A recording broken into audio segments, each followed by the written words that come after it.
could be huge, but it looks like could be another kill. Yeah, Razor's wrapped onto Marcuti, ends his hopes.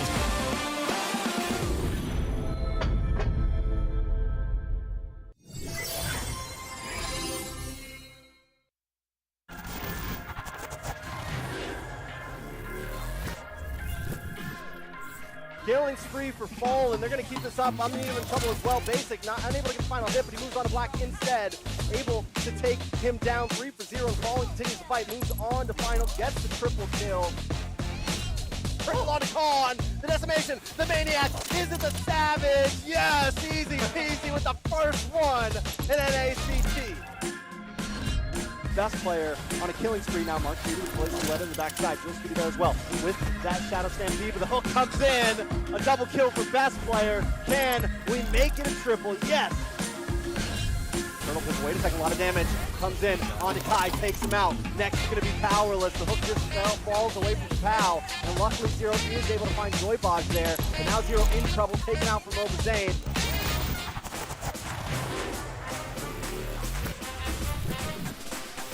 Super Shark very low. Zia is going to find Bokarasa. Blazing duet from Sleep Spoon finds Dino. Zio finds Easy Peasy. Coppola takes down Super Shark for a double kill. And Zia with the triple is going to find Sleep. Third Shaker goes down. Fried Chicken finds Team. And Yato finds Fallen. He remembers dropping. Mobazane drops down Tokeneck. Arvo very low. Performing engagement as well. A full wipeout as ISO takes down Arvo. Spree activated. 2 members falling to 1. Make that another falling, and Bloodhounds is just fighting it out. Coppola is going to find Fallen. Basic falls, Sleeps falls, Dino, and Bokarasco. Oh, look at the high. He plays with the pathing. Thorn Rose, not enough. With the full team of BTK stampeding around him, they will press him down. And, oh my goodness! Zia stills the Lord from Mova Zane.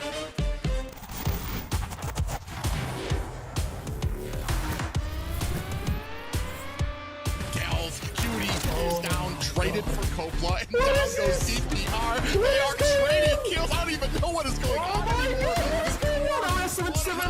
Defend with 3 players left. Secures the kill onto Toinks, and you can see right now Fallen in a little bit of trouble. Razor's wrap takes down Powerless. Kai in trouble as well. Avalon cleaning up shop. Zero is not long for this world. Goes Avery. They aren't able to find a kill onto Magic. Oh, there it is. As I say that, here comes the burst. Uneven with the electrifying beats. Out comes the deadly catch. And down goes Zia. ISO finds a kill onto Cone. Matty for you in trouble. Is he going to be able to get away? Coming in with that Mortal Coil. Myth looking for the red tree. Mobazane finds the Lord and the kill onto Myth from ISO.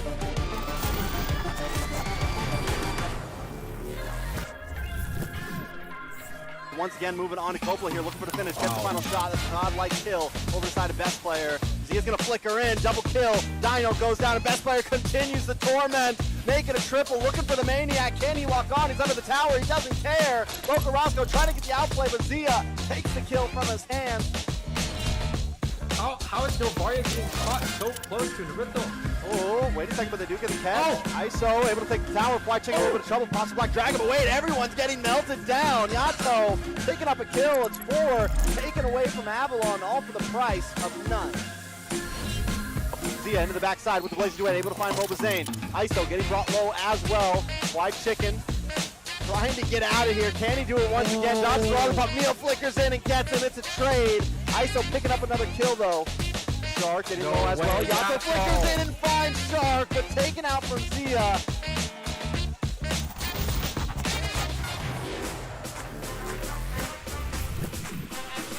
Blazing Duet dropping down. Merciless joining the party there low. DPR hits the decimation. Finds Avery. Gets a double. As he gets uneven. Gets DPR to a triple. As he finds Magic. A Maniac takes down Black. The co-alter to save him in the midst of the battle. Matthew finds Mikasa, unpunished, a counterplay. Regrets is gonna take down Myth. Kai's gonna take down Khan. Tyrant very low. Kai finds Matt for you. Another body drops. Regrets picks up a double. Finds Tyrant. Knights of Fate. They have the numbers. trying to get into the backline, does not find Demon though. He's able to get out of that range. Marcuti, a slight mistake and Basic will punish. Takes him out. That is a 3-for-none trade. Make that a 4-for-none trade. As down falls, Basic wraps around, picks up the kill for a double. Merciless, nowhere to go. He does have Zero wrapping around. A good rotation from the Knights of Fates to punish. The mobilization, Crystal Flood, Regrets is going to take down Sleeps. They get another. Copeland's going to find Zero. Boca Roscoe taking down Regrets.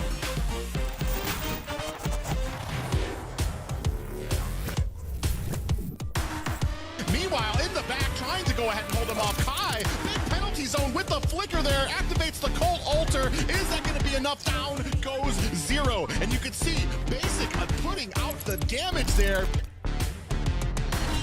Yato with the cleanup there. Regrets in a bad way. T comes in, puts the damage on Regrets. Mobazane out to the back line, takes him out, finds himself almost the double there. No, he does find the double as ISO takes the tower. Does go wide. Joymaj gets taken out by best player. Now set his sights onto ISO and another kill. A double for best player. Ooh, Zane trying to make them pay for it. Look at the taunting by best player. Recalls are out. Immortality for Super Shark has been activated. That's a complete wipe for BTK.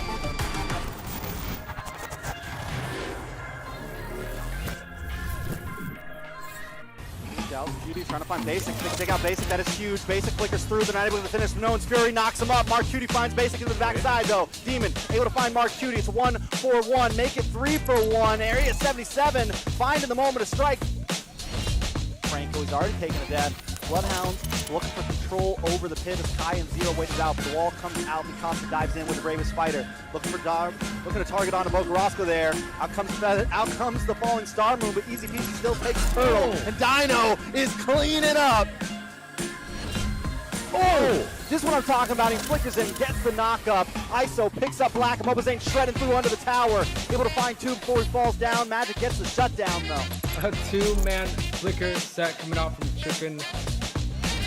Here comes Shark with the cutthroat onto the backside. Reckless tries to get the big push, brings everyone under the crystal. Zed comes in with that last insanity, finds best player. It's a little bit of response, 2-for-1 currently, but all their base is cracked open and Milo doesn't stop, neither does Mooney.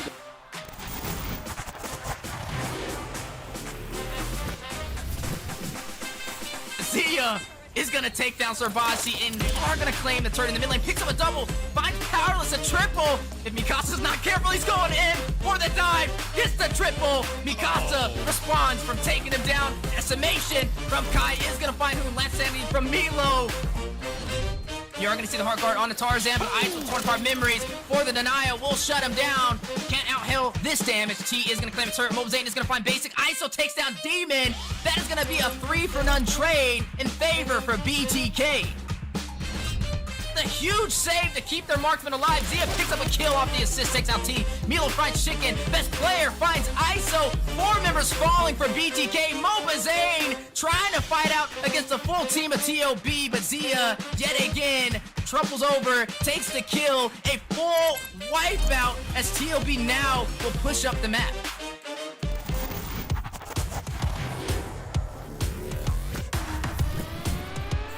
Juice Cutie's next on the top. Oh. They're putting on the damage, going with the Mortal Coil. The Harness Black. Not enough to save her. And Black still chasing. He's not done yet. Juice Cutie finds an end to himself.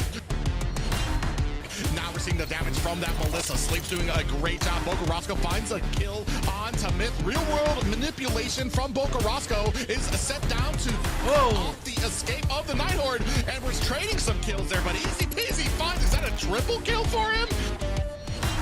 DPR finds the kill and the turtle. Mark Cutie finds a Sir Bossy as well. Mikasa in trouble.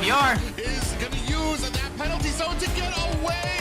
He's just a narrow sliver of health. Jules Cutie lining up a shot, finds a kill onto Powerless. And Sleeps on the other side. Wild charge from Toys. Down comes the Appraiser's Wrath.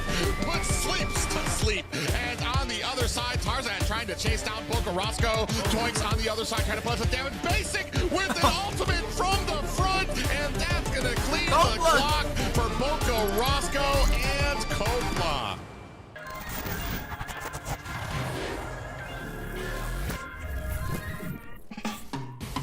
Yeah, big wild charge lands on the Merciless. He's trying to get himself to safety from the bottom. In comes DPR with a decimation. And now Tarzan might be following as well. That's a double for DPR. And Victor gonna have to get himself away. Jules Cutie hot on the pursuit. The damage, another set from Chicken. Stuns them against the wall. He's gonna be able, he's trying to get away. Juking and jiving. Oh my. And that is gonna be a clean escape for Fly Chicken, while 4 members down for Area 77. T down very low from the back end. ISO with that blazing duet. Yato finds a kill onto best player, and now finally might have a little bit of a problem. ISO does get killed by Zia, but Fly Chicken finally able to bring down Yellow. Yeah, I mean, it's 3 for 1 plus a Lord. BTK definitely coming out on top. What is up, everyone? It's Liz here with the NACT Stage 3 recap. With the regular season all wrapped up and playoffs right around the corner, let's get up to speed with all the action. The top 4 teams for the playoffs are locked in, and it wasn't done without the biggest upset.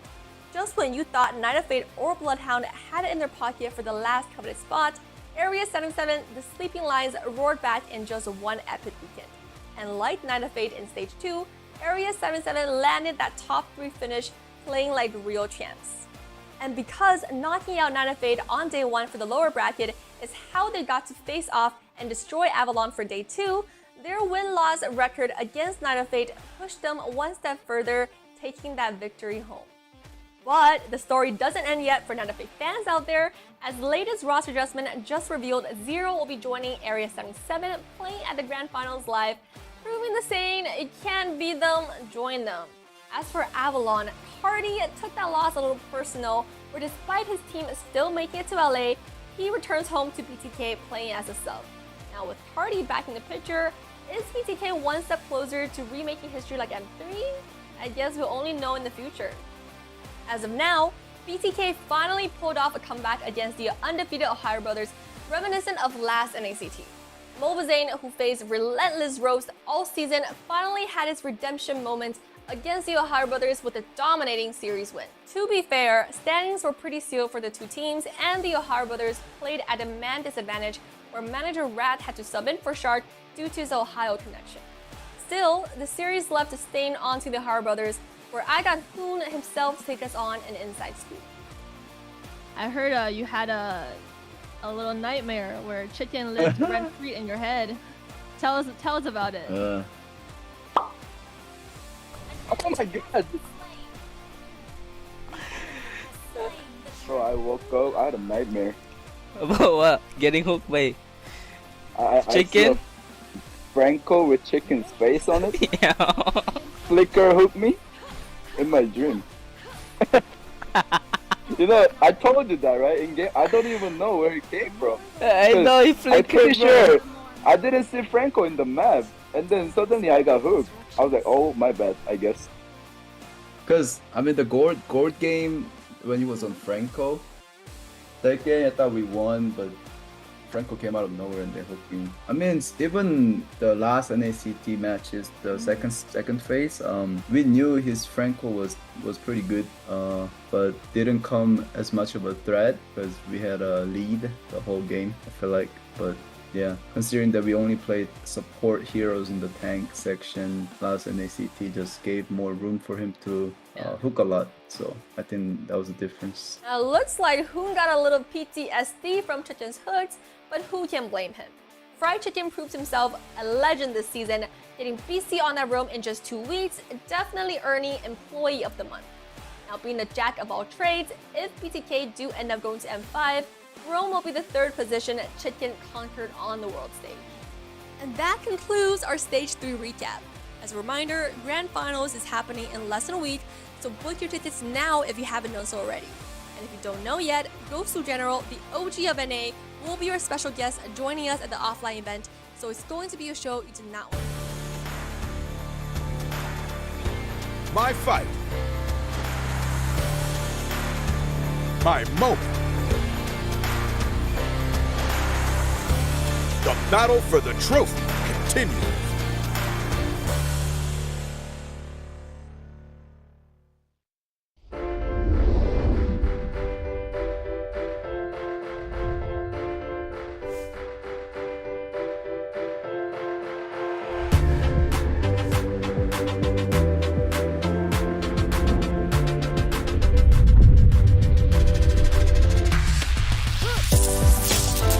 find something in life that speaks to you, then you win that thing.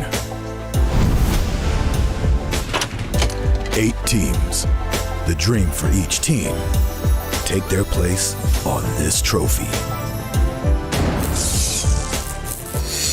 Who's gonna win this baby and go on to M5? If you want to hoist this holy grail, then know this: you will never be forgotten. Now it's your moment. Come and get it. It lasts a lifetime.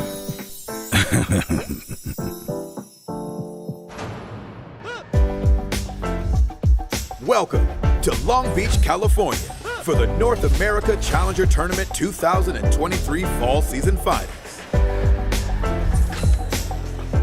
And we are live in Thunder Studio, Long Beach, California with some incredible fans from all over the world. Let me hear some excitement from the crowd. Woo! Let's go. And obviously, another person from other side of the world is our wonderful, beautiful, stunning Liz. How you doing, Liz? I'm doing great, Dave. 36-hour transit from Asia to North America, but every moment is worth it with the best fans that anyone can ask for and this incredible community in North America. I am thrilled, surreal to be here right now. Yeah, absolutely. This is the biggest, the greatest event in North America, Mobile Legend Bang Bang esports history yet. 4 teams in this venue this weekend battling it out. Only one team can make it out to Asia. Who would that be? Now, Liz, first of all, how are you enjoying United States so far? Walking out, there is a sign of freedom. It is a very long journey, but not as long of a journey as our teams in North America have come so far. Absolutely. Liz have gone through a very interesting journey all the way here, but NACT Fall Season also went through an interesting journey. Liz, why don't you go ahead and take us through the history? You are right, Dave. So, 1 month ago, 96 teams came in through the open qualifiers, and 4 of NA's best rosters made it here with us today at the playoffs. At our final stop of the NACT journey, the 4 teams start fresh in the standard double elimination format, finding our ultimate champions to join the World Series. But there's more, Dave. A total of $19,000 and 250,000 diamonds await our players. So you are right. Definitely the biggest and greatest NACT so far. Hey, don't forget the champion get to go to Asia for MPLI and M5 World Championship. I think that's a combined of $1 million prize pool that they're going to be fighting for. Not to mention a trip experience of the lifetime. We're going to be excited. And guys, you're here to watch the show this weekend, and Liz got the bracket for you, so you can pay attention to what match is coming up next. All right, guys, so arriving at the pinnacle moment of NACT Fall, get ready for some thrilling actions matches tonight. First half of the show will be TOB versus Area 77, followed by BTK versus Avalon. The losers of the series will find themselves in the lower bracket, while the winners' semifinals will determine our first grand finalists for tomorrow's matches. Ooh, that are a lot of exciting matches. Now, I want to watch every single one of them because every single team is here to win. Now, if you're here watching, we got something special for the audience. Take out your phone because it's giveaway time. That is right on the screen right now. It's going to be 40 codes that you can use to redeem your favorite skin. It's going to run out really fast. Usually it's take about 2 to 3 minutes, right, Liz? You're right, Dave. I've been doing this all season. So as always, we have 40 giveaway codes listed on the screen. So pull out your phones and type in that code to be one of the 40 lucky winners. I mean, if you follow this show diligently by now, you should have gotten at least one of these amazing skins by now. That's right. Use the code in the description right now to redeem your lucky skin. But hey, we also got some special guests from the Land of Dawn, Liz. Who is walking up to the stage right now? Absolutely. From the Land of Dawn, these amazing heroes teleporting into the arena, bringing the magic of Mobile Legends to life. First up, we have on the right side, Lolita with her hammer magic in the Halloween skin.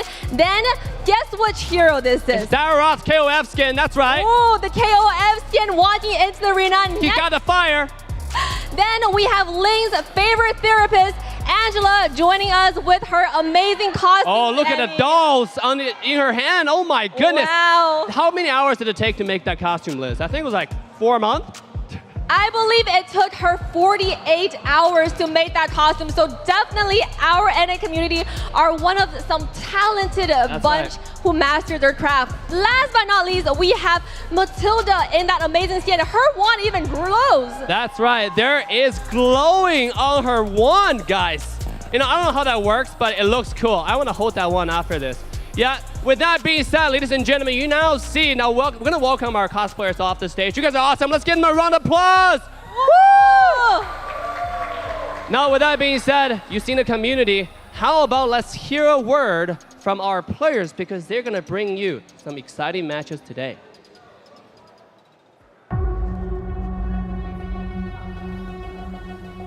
I think we definitely have what it takes. We've prepared a lot for this upcoming NACT playoffs, and as long as we don't underestimate our opponents and we play smart, I think we could.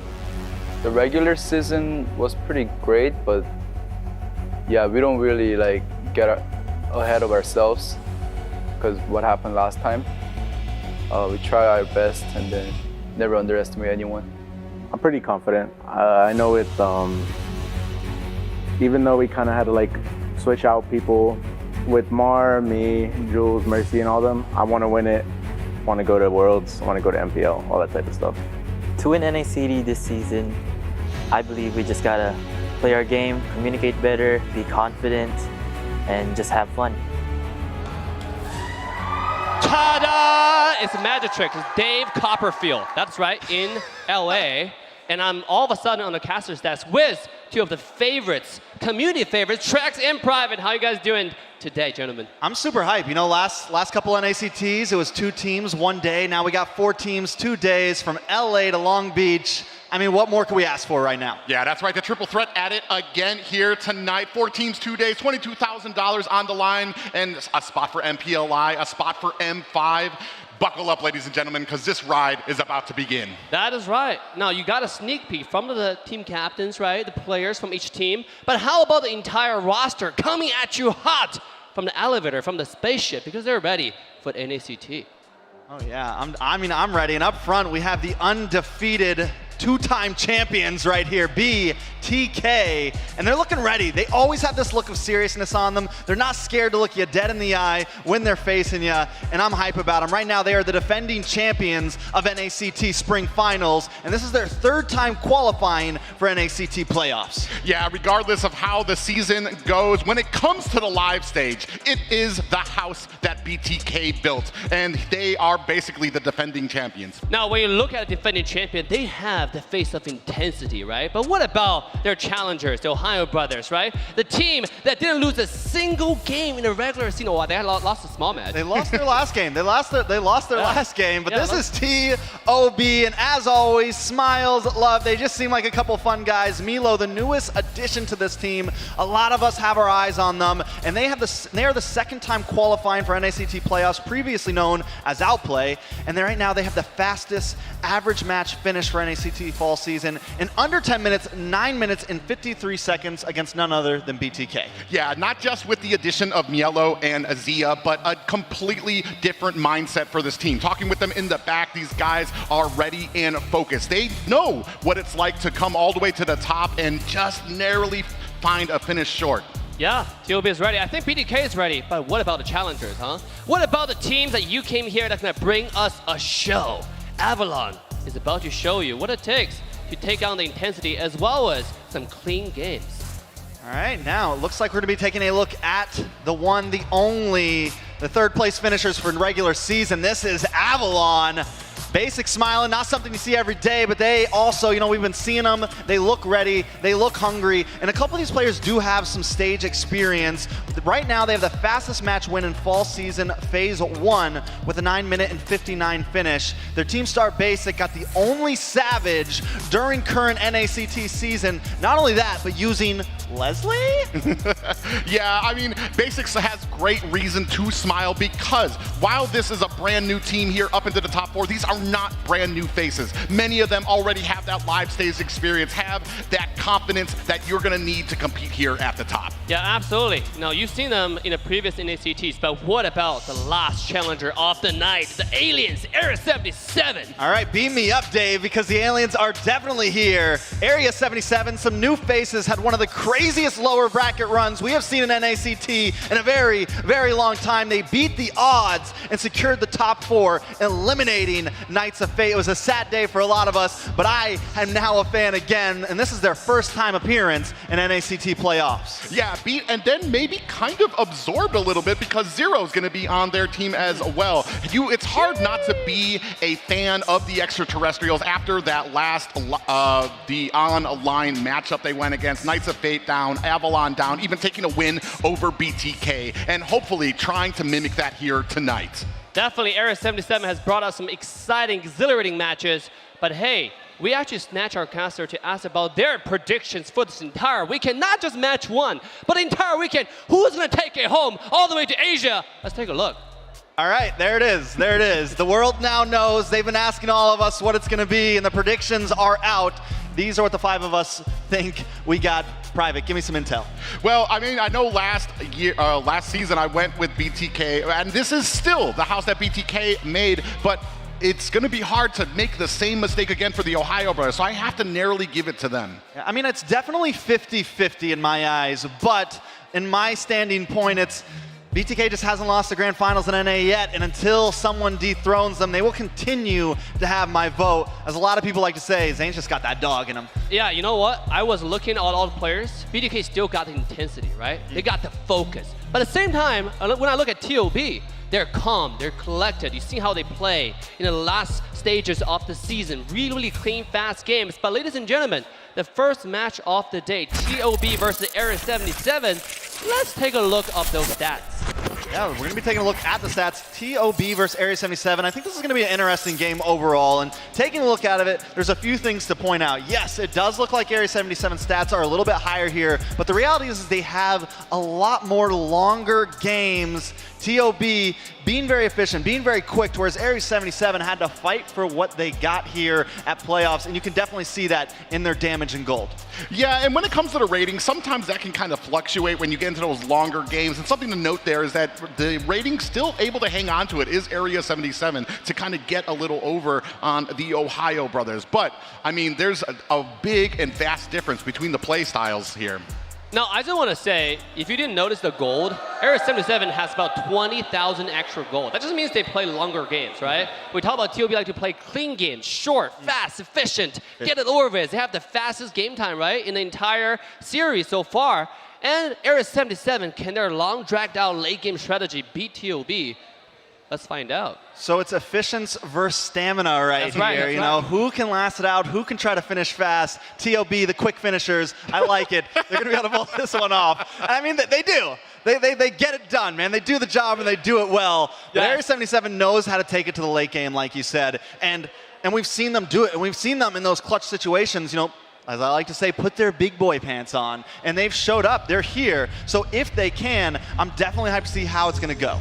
Yeah, and the big news here is going to be the addition of Zero. What we saw from them at the last online was that Area 77 pulled out just this monster and surprise to a lot of teams. Are they going to be able to duplicate that here tonight, especially with a new patch on the horizon and so many different things that they can pull out? All right, without further ado, guys, we're going to get into the first game draft between TOB and Area 77. Yeah, first draft, Area 77 versus TOB. We got Martis and Paquito from TOB and Fanny from Area 77. I'm interested in how some of these bands, if they're going to change up, how things are going to go. Yeah, and the interesting thing here is, especially when it comes to the fluctuation of how this meta has been, one of the players that comes out, Zero, who is able to play a fantastic amount of roles, heroes in those roles, and even ones that don't have to necessarily be boxed in by the meta. Ohio Brothers, I mean, everybody's got their eyes on them. Area 77, definitely the underdogs here, but definitely not meant to be underestimated here. Definitely not underestimated at all, and taking a look at things, the Valentina now comes off. Area 77 knows, right? We don't want to give best player the Fanny. We don't want to have to do that, but I'm wondering what we're going to see for picks, right? There's so many meta changes. The Matilda is still open right now. It's been very hot. I'm talking to some of the players. Raph is a possibility. A lot of things, you know, just a lot of things out there overall. With TOB on the blue side, though, getting first pick, I feel like this is something they do very well on, especially against teams like BTK where they have a strategy, and I'm wondering how planned they are to go against Area 77. Are they going to try to steal anything? And also, you know, how is that going to affect the dynamic? Are we going to see some flex picks up front, or is game one just going to kind of be very simple? I do like the focus on the Ohio brothers here, really trying to nail down DPR, try to see and see if maybe he has expanded that hero pool. We do know that Martis, he was able to get that Savage on it, and now Boxia taken off there. Right now, the meta is kind of favoring those really tanky and sustain type of heroes. We're still waiting on that last ban from Area 77. Like you said, Matilda's still out there, and I'm actually kind of curious because we have a lot of support roams out there that are still open. All right, yeah, I mean, honestly, you have Matilda. We also have the Chang. So many support roams. The Assassin, it looks like they're just hard hitting into Hoon and Best Player right now, but I almost kind of like it because there's a lot still open. I'm wondering, are we going to see a first pick Matilda here? And the next question is it going to be Hoon or is it going to be Shark? Because that's also the question a lot of runs. Is it mid? Is it roam? There's the Matilda, so we are going to get to figure that out. Shark does get swapped up to us, so they kind of leaked that information a little bit early, but still, it could still get moved around. We know how flexible the Ohio brothers can be, and we know if they want to do something different, they can. Yeah, and that's the intense part, especially with the Matilda pickup, and especially with some of the new items, that Flask of the Oasis. Matilda can just close the distance so much and just hone in on the back line without having to go through it, especially with that Circling Eagle and being able to take the team along with the Guiding Wind. There goes the Fredrin pick, so a solid pick for DPR, and we've seen Poggy, aka DPR, all over the place, right? Like, I still feel like he hasn't really found his niche this season. In the past, we knew him as more of an assassin jungle. He's had to really kind of adapt. We even saw him pick out some picks like X-Borg, even the Roger here and there. He's not scared to test the waters, but this is playoffs, and they have to come with something up front and ready. And the Fredrin right now, with the recent revamps, utilities are kind of back. It feels solid. Yeah, and really interesting about this is that Area 77 has a very heavy CC lineup. So that means that when Matilda goes into the back line, when she uses that Circling Eagle, I mean, you're going to be pretty much put into a coma with the amount of CC they already have with the first two picks. I mean, you're just talking about 4 abilities already being able to nail down the Ohio brothers. And then now picking up the Irithel for Area 77. The Aerithel for sure. I mean, the Charizla, the Lancelot for TOB. Looking like, and then not to mention with the Matilda, a lot of movement on the side of TOB right now. Heavy rotations, heavy engage, heavy dive. They already kind of have an answer to this Aerithel. So now Area 77, I feel like we need something to slow them down. We need something to kind of maybe stun them up, stop them from getting to our back lines, because Aerithel is definitely going to be their major damage dealer here. So a lot of things comes down to how Area 77 is going to be able to stop them. Last phase of bans coming in. We have the Navario ban from the side of Area 77. We have the Angela ban from the side of TOB, and now the Yi from Area 77. So the mages and supports are getting taken off the table. Yeah, and the big thing here is that we have a great setup on Area 77, where we have the tanky CC front line, which will allow the Irithel, especially with Mark Cutie, arguably one of the best marksmen here in North America. You give him time, you give him space, he is going to hurt your team, and that is what Area 77 is trying to set up here. However, what we're going to be looking for in the early game, where the Ohio brothers seem to shine, is with those rotations, able to get to the side lanes, able to get those picks onto him, to give Zia that time to create that gold lead that he needs to kind of finish them off in the mid. Yeah, I mean, Mark Cutie has definitely been a monster, and it seems like Aerithel is slowly making its way up the ranks of like almost being S tier and things like that. Some might even debate it is S tier. It's definitely still on the table, and we're going to see some things like that now, because they first picked that. There's still tons of marksmen on the field, and I kind of like it against the Lancelot in a sense of because it can kite. There's some possibility there to dodge some of those punctures, to maybe even dodge the Thorn Rose or dodge the Phantom Execution, or get out of the way and just make it a little bit harder for TOB to keep up with it. To whereas any other marksman, you're pretty much a sitting duck when they want to try to dive onto you. Now Area 77, though, merciless, bringing in the Esmeralda. And we've actually seen this triple fighter type of composition from Knights of Fate, who were eliminated by Area 77. Maybe a little bit of Zero play style leaking onto the rest of Area 77 with that very tanky composition that they have, but it looks like the TheOhioBrothers kind of exchanging that. They want mobility. They want that ability to kind of close the distance very quickly, and especially because the cohesion between a Matilda and a Lancelot, because that guiding wind acts like another dash, which gives Lancelot a free stack as long as he goes along with her. All right, so TOB just like fully embracing the patch notes right now. We got the Ixia, we got Faramis back on the field, we got the Matilda, and whoa. Gushin. I don't think that's a vibe. Yeah, I was about to say there's no question on who's going to be picking up that Gushin. Zero always liking to flex that outside the box pool in that mid lane. Literally, I was just talking to Hoonan. He's like, one of my worries about going up against Zero is he thinks very outside of the box, and it's either going to make it very easy or a huge problem. So let's see if Zero's outside of the box thinking with this Gushin can pull it off, right? So with his skills, he can get a lot of spread burst damage, a lot of AoE damage onto the onto the Netherrealm. Almost said Cult Altar. Onto the Netherrealm there. So I mean, there are some possibilities. He also has nice movement to maybe get away, or even chase down the Matilda, or chase down someone trying to get away. So in theory, on paper, the Gushin looks like it could be a possible clutch pick. It's just, can they pull it off? Well, ladies and gentlemen, we're going to find out exactly that here. Game 1, here to set the tone for this NACT playoffs. It is going to be the TheOhioBrothers taking on Area 77. All right, so let's set the storyline, everybody, because this is Area 77, the number 4 slot coming in, and they just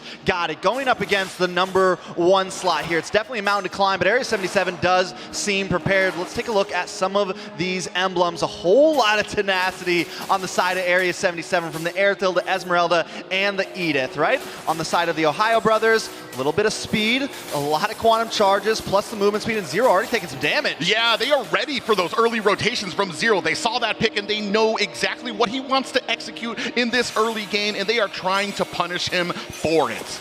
Yeah, I mean, so that's going to send Zero back, right? We're already a little bit behind, and the TheOhioBrothers, as we know, like to be efficient. They like to push the envelope, and with a movement speed composition like this, with the Matilda, Area 77's going to have to be careful. You have the Lancelot, who's going to scale insanely if they're able to get that. So Area 77, I feel like the win condition is drag this out a little bit. Try not to die too much. We need to get Marcuti online. We need to be able to pull that off. Same thing with Zero. We haven't seen the Gushin a whole lot, but when we do see it and it scales, the damage is definitely insane. And with the magic burst plus the physical burst from Marcuti, it makes it hard for TOB to choose those items when that mid-game spike comes. Yeah, we were talking about it earlier. The long game Area 77 feels most comfortable. Those tenacities are everything about this composition. The emblems, their play style is geared towards the late game, and that's what TheOhioBrothers are looking to kind of punish in the early. Still not much, a big respect for both of them. A little bit of the skirmish up at top in yellow. Between 3 members, might not be making it out of that. Zero gets the kill. First blood in playoffs, going over to Area 77. I don't know if it's going to mean anything huge, but still not something a lot of us expected. Turtle now getting worked on. Yeah, and that kind of sets the tone, especially when it comes. You're a man down for the Turtle. DPR gets the Turtle. Now we are in a skirmish. Area 77 pressing the gas to the TheOhioBrothers. Big Netherrealm there, and a penalty zone lands on the 2 members. Merciless able to kind of help the team escape there. No worse for wear. Still 1 death on the TheOhioBrothers. Yeah, so 1-1 right now. Or no, DPR didn't take a death there? No, he got the turtle. DPR got the turtle. I thought that was the death symbol. No, so DPR takes turtle, plus they get the kill. The TheOhioBrothers falling a little bit behind. It's not a whole lot of gold. They have the Lancelot, like I said, they have the movement speed, so they're able to kind of keep up with this farm rate, even though Area 77 should, in a sense, maybe have more gold, but no. The TheOhioBrothers, always known for rotations, able to keep up. But Zero, the pressure is definitely there. On the Hoon, and Hoon backing off very smartly, trying to create that distance for best player to get in. There's Zero in trouble, comes in, and that's going to be a wrap. 1-1 for the Ohio Brothers in Area 77. Now that's something you sacrifice with the Gushin, right? You sacrifice a little bit of that escapability, a little bit of a fight over the litho, nothing too major. Don't think Area 77 is going to push it, but Zero's going to have to be careful. If he needs to engage, I think he needs to have somebody with him, or he has to know where every enemy is, because if best player continues to catch him like that, it's going to become a problem. Because what you want with this Gushin is to scale. You want the burst damage. You want to be able to blast through those nether realms and to blast through everyone else. Well, what we've seen from, especially when it comes to a team like the Ohio Brothers, they're not going to be making the mistakes of kind of putting themselves out. Or actually, as we talked about that, DPR and Mark Uden, this is just what I was talking about. The spacing with it, they're always on alert for some of those ganks, especially in the early game. Zia does a masterful job, even when he's behind. And we can see that here in this first opening 4 minutes. Yeah, I mean, so far, things are at a standstill, man. Area 77 holds the ever so slightest lead, but we're creeping into that 5-minute mark, right? We're creeping into a couple more items are getting locked in. And this second and third turtle are definitely going to be crucial. I think this could be where the action happens.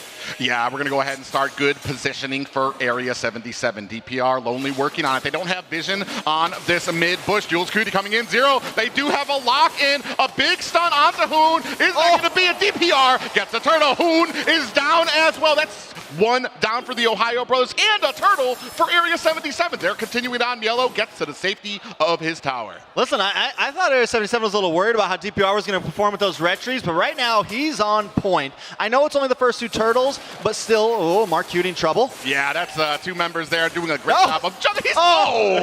Super Shark narrowly able to get those last hits off to get a kill. 2-2 tied up. A little more action though. Zero in a bad spot. Yeah, Zero comes in between three members. That's not where you want to be. Zia getting the kill there. Now they're trying to go on to Jules Cootie, who is going to go ahead, try to defend and clear out these minions. Still not a lot of macro for both players. Basically, a few jabs out there to set the tone for this 5 minutes. All right, so 3-2. Area 77 leading still by a very small gold lead. But honestly, in my book, man, I'm still a little rough with the Ixia, right? Like, how is she going to really scale? We still don't have that much information on her just because she hasn't been picked all that much, but we know how Aerithal scales. We know the damage, plus you bounce it up with the heavy crossbow, you get the splash damage, and that helps deal with the Nether Realm as well. So if Area 77 can keep this pace, I want to almost give late game to them. Yeah, and as we're talking about that, you can already see Zia doing a great job kind of chipping down that tower. A little bit of the cutting, a lane up at the top, and you can see that Merciless already, both XP laners doing a great job in each other's jungle and cutting up those lanes. Big respect for both of these teams, I want to say, because you're being very patient and pacing when it comes to a lot of these engagements. Most definitely. Now things have kind of come back to stillness. Neither team's forcing everything, but the Ohio Brothers still always trying to claim this river, right? They're always hanging out on the mid side and Shark. Ooh, circling Eagle, and he gives up on it, and Jules Cootie comes in. Definitely not able to get anything just yet, and unfortunately we have our first pause. Can we talk about that Matilda revamp? The fact he could just do the full-on drive-by, man. He's just like, woo, I'm out of here. I mean, no problems at all, can bounce around everybody and then escape. So it's not only an engagement, it's one of the perfect escape mechanisms you could ask for, while being able to kite and do damage. So I mean, this is something that I think is going to be huge throughout the rest of these playoffs, this Matilda pick, right? And how is it going to scale too? If someone wants to put it in the mid lane, things like that, I'm excited for it.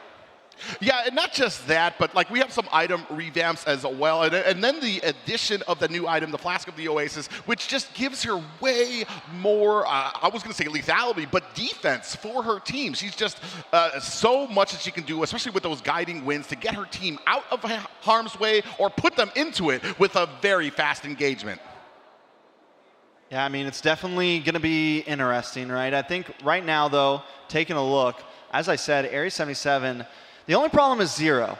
I think that could be an issue because Hoon, like the Fermis, you never expect it, but the damage does start to get there, right? Like the burst damage, the spread, and it can be huge. Plus you get those pulls. So if Zero continues to fall behind, it could be the saving grace for the Ohio Brothers right here. Because like I said, that mid lane, it can start to pack a punch even in the late. So as long as he plays well, which we know Hoon always does, if he can get a crazy Shadow Stampede, if he can get a crazy grab, you pair it up with Super Shark, you pair it up with Milo, I definitely think some things could happen for the Ohio Brothers. But at only 6.5 minutes in, 5 deaths over the whole board, it's definitely hard to tell right now. Well, the interesting thing here is at the engagements. You can see a great job by Area 77, great positioning on the map. They're able to look out, they catch Hoon rotating in and are able to take him down. So you take out that Nether Realm very early in the fight, and it's just no longer an option for them. Not only that, but then DPR doing such a great job. I mean, some interviews with him before, he knew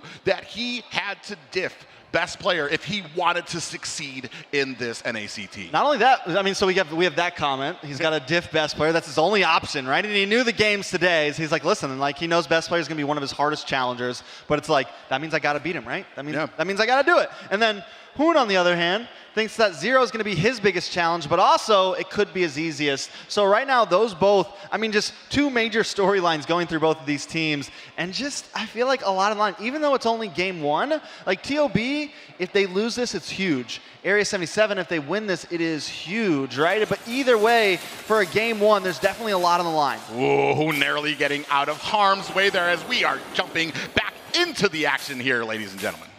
Yeah, now jumping back in Area 77, Turtle back up. 6 minutes, 40 seconds. DPR going to try to claim this again. Will he go 3 for 3? Yeah, you can see best player definitely not wanting to be hesitant again. A big penalty zone lands onto the side. Yellow takes out Zero. That is one down for Area 77. Setting up. The Ohio Brothers do not want to give up this last Turtle. Downtown grab. DPR captures himself within the fray of the Ohio Brothers. It doesn't matter. He says, this Turtle is mine. Ooh, is he able to find Marcuti, though? 1v1 in the bot lane. That can be huge. But someone's starting to catch my eyes, Private, and that's Merciless. Yeah, we just saw him in the face of 3 people, and yes, the Esmeralda, its laning phase is a little rough, but he's getting to a point where it could become a problem. Yeah, and he is trying to defend this tower. Not going to be any work there. Zia actually started to get up. Oh, yeah, very right, but Super Shark always in a great position. It's no wonder he is the #1 roam in North America. Always there and always ready to support the team. I mean, but with the Esmeralda, it's exactly what they need, right? Whereas Milo, on the other hand, you have these big engages, you have some CC there, and you have damage. The Esmeralda, it's going to create space, and if Merciless can do that correctly, it can open up space for Zero and for Marcuti, because Zero's having a heck of a time right now. They are just targeting him down. They literally left Turtle just to go grab him real fast, then came back to Turtle. Luckily, DPR able to still get it, and that is probably one of the things that's really keeping Area 77 in the groove of things. They haven't gone behind like 2-3K gold yet. They're able to stay in there getting some of those neutral objectives. So now, with no more Turtles, Lord's going to be coming 45 seconds. Can Area 77 try to turn the tide? This is just amazing because Super Shark definitely didn't see them go into there, but just his presence on the map already knew that there was something waiting for him in the name of 2 members of Area 77. He just does such a great job of getting that distance without putting himself into harm's way. Speaking of which, best player, a little bit of tippy tap there with the Thorned Rose, catches 3 members, but no worse for wear as both teams reset on the map. Yeah, I feel like they need to try to get a kill on Zia soon, man, because Zia's 2-0-1, and now with Marcuti down to 0 kills, that win condition that Area 77 had is starting not to look as good, to whereas Zia on this Ixia, which a lot of us still are questioning, I mean, it looks good right now. The damage is there. You saw the damage it was putting on to Merciless earlier on the Esmeralda, who's a bulky hero. Definitely going to be interesting.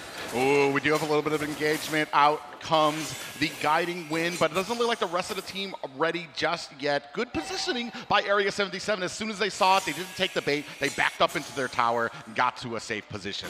Most definitely Lord up. DPR going to come in quickly. Area 77 not going to waste any time, and I think it might not be a bad play, but wait a second, in the backside. Into the deep line, Zero in a little bit of trouble. Best player has locked his sights on, takes him out. But here at the mid, Merciless, we were just talking about it. Oh, we do have the Nether Realm is out, and the Circling Eagle is out as well. Zia finds a tower on the other side. Marcuti in trouble, taking some damage, but now in a bad way between 3 members. Mielo, is he going to be able to find and escape? It doesn't look like it. You can see Marcuti with the heavy crossbow putting on the deeps to Mielo, and that's going to be all she wrote. 5-6 in favor of the Ohio Brothers. Marcuti the Magician pulls off another one, able to make a couple members of TOB disappear right there. Coming up, even with 2 deaths, He knew the moment. They waited for it. They had it, and this is going to be a first Lord over to the side of Area 77. Yeah, who would have thought this was the way the first game was going to go? Ohio Brothers, a little bit of a struggle against Area 77, but we were talking about this. This is like kind of a new team. They have the new blood in their systems. They are ready to perform here, and especially with their first visit to the live stage. I like it, man. I mean, Area 77 showing up right now. It's game number 1. We just started today. TOB on the back foot, but we can't cut them out, right? They definitely have play potential. They have 5-man fight potential. They have macro potential. They have a lot of opportunities. Area 77, just like they always do, coming up clutch in certain team fights. And when they tip these scales, they normally do get some good things out of it. So can they take a few towers here? Can they make this count? Yeah, we're going to find out. This is the first Lord, non-luminous, not usually a huge threat. You can see TOB, great job. They're going to go ahead and stop it before it's even able to put hands on the mid tower. But Area 77, great positioning, going to go ahead and clean up a top tower for their efforts. Along with the bottom, so Merciless going to also try to bully down on this bot side another tower. Don't think they're going to be able to get it. TOB onto him a little bit too fast, but I don't think anyone can really kill Merciless right now unless they get a huge stun. Zia definitely a threat, but Merciless feels comfortable about it. Oh! Yeah, big knockup lands on the 3 members, and they are in trouble the entirety. Area 77 comes in, 0, gets a kill onto Zia. There, Super Shark finds a kill onto Jules, Cutie, and down goes the Ohio Brothers. Only 2 left. It's Yellow and Best Player trying to fend off this assault from Area 77. Down comes the Appraiser's Wrath. Hoon still up at the front line. They are trying to punish Area 77. Best Player in trouble, and he goes down to Mar Cutie. What a fight for Area 77. Ding, ding, ladies and gentlemen. Beam me up, because the aliens have landed. It's 9-8 right now, and Area 77 leading at 4,000 gold. 12 minutes in, they're cracking the towers. They're coming for the inhibitors. This is just game 1, and they look good. Mark Cutie able to kite around right now and just continuously output damage. And it feels like the Ohio Brothers just can't get to him right now. They just can't get the finishing hit. Yes, there's a lot of damage from Milo, but Best Player also just having trouble bobbing and weaving through. And not to mention Jules Cutie switching to the roam position right before playoffs. Definitely getting some solid sets in right now. He's 1-1 and 6 assists, over half of all the kills he is involved in. Yeah, and it's almost kind of like a different DPR that we've seen. Usually he tries to be in there, be the playmaker, get those kills, but he is very satisfied just getting that tankiness, getting that CC in there for the team. And this has been providing them with enough sustain to allow Mark Cutie to do that damage, to allow Merciless to get in there. And it is punishing the Ohio Brothers. Yeah, and I mean, at this point, Area 77, with the lead they have, they feel confident. They look good in the fights. Even when the Ohio Brothers try to turn the tables, it just feels like Area 77's composition is winning out right now. Like when it just comes to raw output versus raw output, they are winning out in these team fights. And with this gold lead now, as long as they take this slow, they could do better. But Jules. Yeah, Zia actually gets a quick kill there, and then we do have the Netherrealm is out. You can see Zero get taken out by Best Player. Things moving forward for TOB. Merciless actually finds a kill onto Zia in the back of the Appraiser's Wrath, plus some damage is going to be able to finish off Mielo. That is 2-2 death there, and that's going to be possibly a Lord for Area 77. Mercy, mercy, mercy. 2-1 and 7 right now. But let's talk about DPR2. 0 deaths, and on a Fredrin, that can be a problem. The damage is just not messing with him. He's sitting in the middle of 5 members, exorbitant, tanking it, eating it up right now, and Area 77 are ready to dish it back. They take another Lord. How many inhibitors can they crack here? Yeah, we're taking a look. Right now, we're at the 14-minute mark. A lot of items coming on for a lot of these players right now. I mean, definitely a lot. With the items on the board, let's take a look at Mark Cutie, because he has definitely been a star. He's got that Wind of Nature, and we talked about the kiting, right? We talked about the ability to reposition yourself and move around while shooting, and you add the Wind of Nature on top of that, it just becomes a killing machine, because even when Milo tries to jump on him, even when Best Player tries to puncture in on him, he's able to pop the Wind of Nature, move around, keep on dropping bombs, and that right there is the condition that's winning them this game for sure. Merciless as well, able to continuously buy time along with DPR. Yeah, big damage coming onto that bottom turret as they are chunking down the Lord. Meanwhile, at top, You can see Area 77 trying to push their agenda. Mark Cutie in trouble, getting bursted down. Yellow finds the killing blow. There are still 5 members on the board for the Ohio Brothers, looking to clear out the lanes. That is huge for the TOB, able to finally find Mark Cutie there. I think he needs to slow down a bit, because if he gets caught off like that at an important point, like when a Lord is coming or a little bit later in the game when that death counter turns to 40 seconds, it's GG's for Area 77. They have to keep Mark Cutie alive. Yeah, and that's what happens in a lot of these games is where, Yellow does use that penalty zone. They're not going to have that for a few seconds. In comes an engagement, big pop. Zia goes down. That's a lot of damage taken off the board. NetherRealm is out, and they are chasing down the Ohio Brothers. They don't want to take away this advantage. You can see Zero comes in there. Big sword rose, lands on the Zero, takes him out. Best player doing a great job of even getting the kills on the back foot. They don't have Mar. I will say trading Zero for Zia, a decent trade there, but they could have taken the Zero kill and backed off. I mean, they could have taken the Zia kill and backed off. Without Mar, that chase, not really worth it. So, yes, it was a good play by Area 77, but I think they went a little overboard there. And I think, once again, slow it down. TOB, on the other hand, like, what do they do here, right? They're having trouble. I think they need to, like, maybe set some more traps, be a bit more prepared. They need to use Super Shark and use Milo to get to that back line. And I think Best Player needs to not get involved in these fights and make sure he's there when the retry matters. Yeah, I mean, this just kind of proves, especially with a team that is as experienced as the Ohio Brothers, they are just so dangerous no matter what angle you are coming from. Even if you are chasing them down the lane with a kill in your pocket, you're still going to have to be watching out for somebody like Best Player who could turn it around and get that damage. And, actually, we're going to go ahead and check a bush. Big pop-up lands onto him. Best Player in a little bit of trouble. Circling Eagle is out. Shark, look at all that shield onto him. Zia finds the kill onto Zero. Now that a little bit still on the back foot. It comes out. Zero chunking down the rest of Area 77. Gandhi win comes out to bring the Ohio Brothers to within spitting distance, and they are handling it. 3 down for Area 77. Mark Cutie and Merciless alone to try to defend it.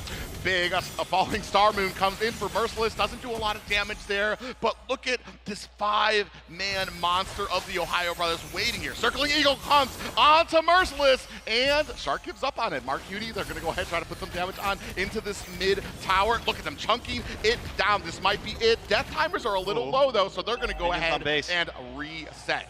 Minions on base right there.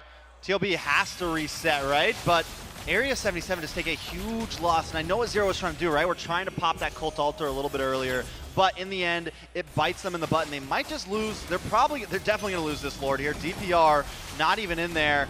Best Player going to be able to secure it, and now Area 77 on the back foot. They lost their gold lead. Everything's been equalized. We're 18 minutes in. Can Area 77 defend this? I got a feeling that they can, as long as they don't make any huge mistakes.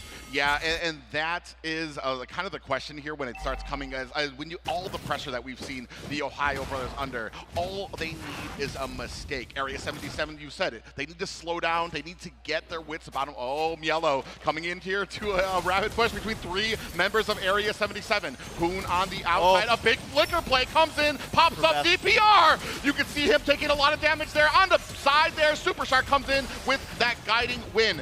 Another immortality has been popped for Jules Cutie. Zia with the kill on under his belt. In comes Best Player with that fast executor. You can see Zia with that ultimate chunking down the rest of Area 77.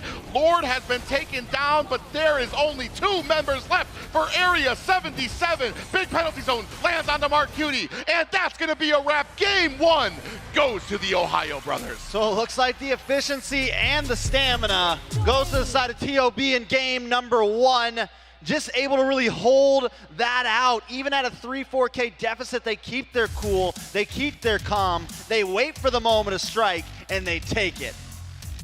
Yeah, I mean, an exciting game by them. I mean, I'm going to say probably a big collective sigh by the team there. A little rocky there in the beginning, but as we've seen in the regular season, the Ohio Brothers, just this machine. If you make a mistake, if you make a misstep, they are going to be there to close the distance and close the game.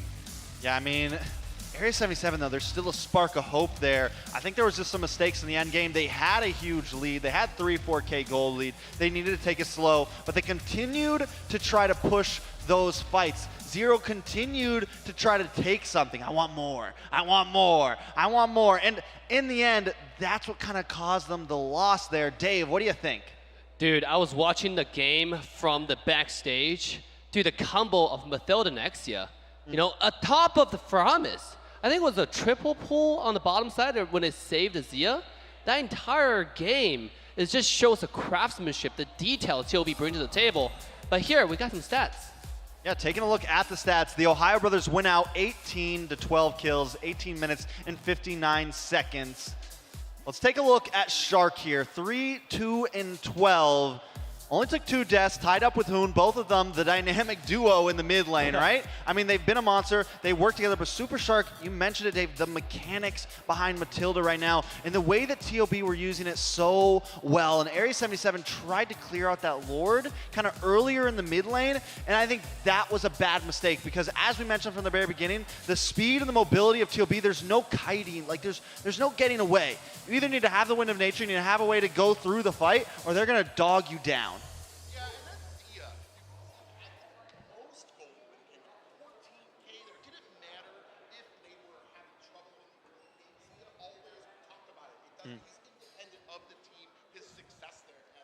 Right, absolutely. As you see, you didn't hear private there, but he was pretty enthusiastic, actually, with his explanations about how Zia played Axia.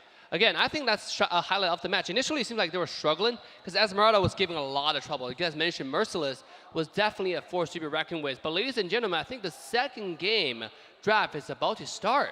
Now, obviously, with the first game, you see the creativity coming out with the Mathilda, Axia, you know, the repositioning for the ultimate, and obviously Axia been doing so much damage now. It's like a Layla, but on steroids. There was like a point where Zia flickered, also caught Matilda, and like it was just the barrage literally just like goes all the way across the map from like orange buff jungle into mid lane. Yeah. Definitely something. And once the damage got there, the Ixia was definitely a problem private.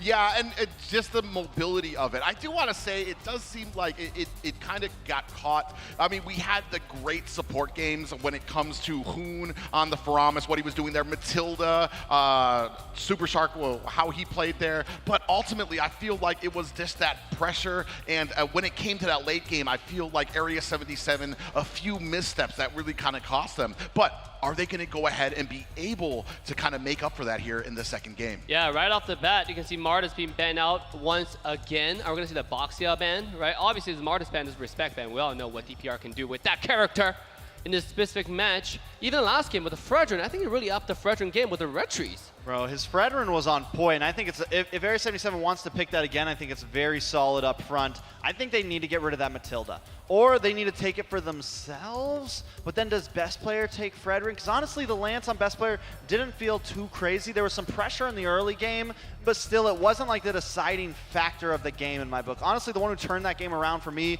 was Zia. Zia and Shark, essentially. Milo also with some insane plays on the Trizla. So I'm wondering if all these targets from Area 77 going towards best player may be a little wasted? Like maybe try to ban the Trizla, try to ban the Matilda, kind of switch things up a little bit, especially because this is match point, essentially. Yeah, match point for them, but like I said, I want to say a lot of that early game, it wasn't just the matchup between best player and DPR, it's that the team was giving him the distance he needed to be able to get those retries, to be able to get those Appraiser's Wrath combinations, to get those turtles. So it wasn't just him versus best player, it was him versus the whole of Area 77 as they were kind of creating that zonage. Private, I think you hit a nail on the head right there. Because when we see the entire TOB this season, I mentioned craftsmanship details, right? I mean, we saw the combos they pulled off in the last game. And now when you're banning best player, because you know the entire team kind of try to circle around that, you don't want to give him the fan, you don't want to give him the Ling. You know what they can do with Angela. We saw the cosplayers on the stage. You know, it's kind of crazy out there. So obviously going to ban that away. And obviously our last ban, Valentina. Yeah, I mean, so again, it's literally the same bans as last time. We're banning out best player, we're banning out Hoon, but they are going to pick up the Basha this time instead. And I like it, especially because TLB banded out the Matilda, right? Because they don't want to give that to Area 77. And we're starting to see their prio over it. So I think for TLB throughout the rest of this playoffs, it is either first pick, first ban for them, depending on whether they're on blue side or red side, right? And Area 77, fine, you want to ban that. All right, we're going to pick up the Basha now, and this is something we also haven't gotten to see a lot, and it's strong, man. You have movement speed. It deals with a lot of other utility tank jungles very well as well. It melts down through that. So I think it's very solid. I'm excited to see how DPR handles this, because it's not something we see him on all the time. Yeah, and it's obviously something they scouted out, because in the first draft, they banned it out immediately within the first ban. So they definitely have it on their minds. They know there's something up about it. With that Tortoise Puissance, you can be able to burst down a lot of those objectives so quickly. And so if you get that positioning fast, if you get that positioning first, there's not going to be a lot of time for the Ohio Brothers to close the distance to try to counter it. Oh, the Angela. Yeah, that's... Oh man, that comes out early. You know, what are you gonna combo with Angela on? Are we gonna see a hyper Whatever you want. Yeah, whatever you want. Whatever you We might even see a double roam. This might be an Angela mid, right, with a double support. You get a hyper carry somewhere there in the marksman or in the jungle position. I mean, we've been seeing TLB do it nonstop, right? Like we just saw it. We just saw double support mid essentially. We saw the Fermis and we saw the Matilda. So I wouldn't be surprised if Hoon played this or if Shark played it. Either way they want to do it, TLB does have that flexibility to pull it off. Area 77, other than the Basha, keeping things similar. Merciless had a great game on the Esmeralda right now. They do, though, need to worry about Zia, because yes, the Esmeralda's tough, but right now I think with the marksman that Zia likes to pick, he can shred through that. Yeah, and the thing about Angela is it really doesn't matter. And then that was kind of the point you guys were hitting. I mean, Angeling, Angelance, there's reasons that those things are usually uttered out there. It doesn't matter what you put her onto. It can be lethal because she can be effective from anywhere. And that's what you see in a lot of these supports is when they can, even with Florin, who's able to use that bloom from anywhere on the map as well. Best player did play a decent game, maybe not as effective as we've seen him in the past during the regular season, but I have a feeling that when you have that Hearts Guard, nowhere is going to be safe for you. See, the thing about having Angela on your team, it creates a psychological pressure for your opponents, right? They have to think, oh, I'm going to gank this Mielo on the Teresa on the side lane. He's already kind of tanky, but what about the Heart Guard? What about the shield on top of it? You know, that can just pop up anytime.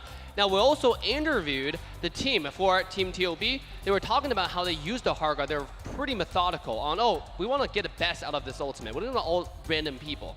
And somehow you want to just give that, you want to just see the little arrow on your head. You're like, oh, is this guy going to ult? Is he not going to ult? And you just like all confused and they just destroy you on the side.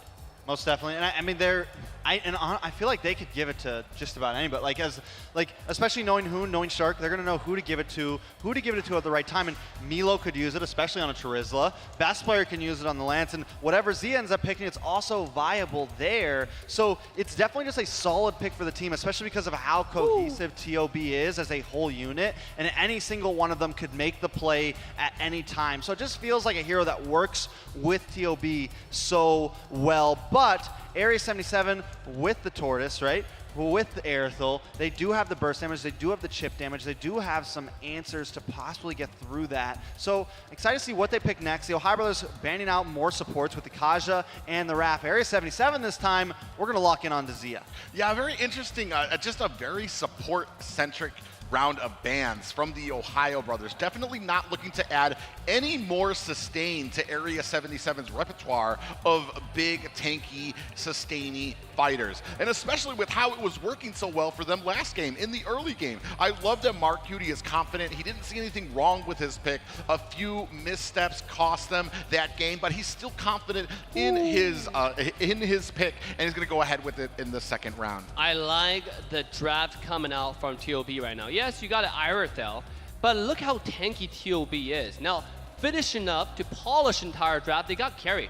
If your front line comes in, if we get to the late game, you would like to play the late game, sure, let's do it, right? Let's see who has the stronger late game. And there's no better carry than carry in the late game. The Boxia jumps in, he stuns somebody, he's like, oh, 1.5 second stun with a recent buff, but then, next thing you know, he's the one going back to the black and white screen. He's the one that's, waiting for 20 seconds if it comes up again. Right, so carry is just a great pick, like TOB's draft. Not only that, and it pairs up, again, it's another one that pairs up well with the Heart Guard. Heart Guard goes really good against up close and personal heroes, and Carrie doesn't have the best range. She's got a very close range for a marksman. She wants to get in your face, and you had that with the stun coming from the Angela. Imagine a Carrie just firing off shots and then stunning the next person as well. But Area 77 fires back with, I personally like these picks, man. You have the Franco, You're going to stop that lance in its tracks. If Carry wants to get close, it better be careful. And then we get someone to stay in the backside to really just continue to poke away. And I like this on Zero because last time the Gushin just felt too aggressive. Yeah, and this is going to give him a lot of that distance. We already know the mechanical ability of a Zero. Mix that with a Navaria, with the sniping ability they have. That's going to mean a lot of trouble before you even start a lot of these fights. The only problem is she doesn't do great into assassins. Best player might be able to zoom through the entire team, close that distance on her, but I assume you're going to have that Franco there waiting for it. Ooh, as we finish the both sides draft, ladies and gentlemen, this is match point for the Ohio Brothers before it goes to the winners grand finals. Are we going to see a full 3 match, or is it going to be a 2-0 stomp from the defending, should I say defending champion for the regular season? Because they're #1, right? The defending crown, we will find out. Let's get into game 2. It's debatable. Debatable, Dave. It's debatable. Yeah, game 2 here right now, all on the line for Area 77. I mean, the first game, it wasn't exactly like a steamroll. There was a lot of fight in Area 77. A few changes here right now with this composition to see if they can better execute their plan. And already a lot of pressure onto Zia early in the game. You know, something we didn't talk about very much, Minotaur. And when I take a look at TOB's draft, right? Everything looks very solid, and then best player is kind of the wild card here, right? Like we have Zia, who's up close and personal. You have this Minotaur who wants to set up for that. You have Hoon on the Angela, who also wants to jump into Zia, jump into Milo, or jump into best player. Then you have Milo, who's also up close. We're kind of divey here. We kind of want to bring things together, get these knockups, get these stuns, and let Zia do the damage. But then best player, picking that up early, gives some flexibility into I can get to the back line. I don't really need to stick with my team here if I don't want to. I have the way to move around, try to get to Zero, try to get to Mark Cutie. So I definitely like the composition that the Ohio Brothers have brought. Yeah, and you can see a little bit more focus this time onto that gold lane. They know what they were up against last time, especially when it came into the mid-game. DPR dives under tower. That is Zia in a little bit of trouble right now. DPR cutting off his escape. That's going to be a clean kill onto Zia. Supershark still in trouble here. DPR maybe linked. Zero with the snipe. Oh my God, they came into this game planning that. They had to, you don't go for a 4 or 5 man Goldman gank without thinking, hey, we're going with plan B today, all right? This is game number 2. You guys know the plan, right?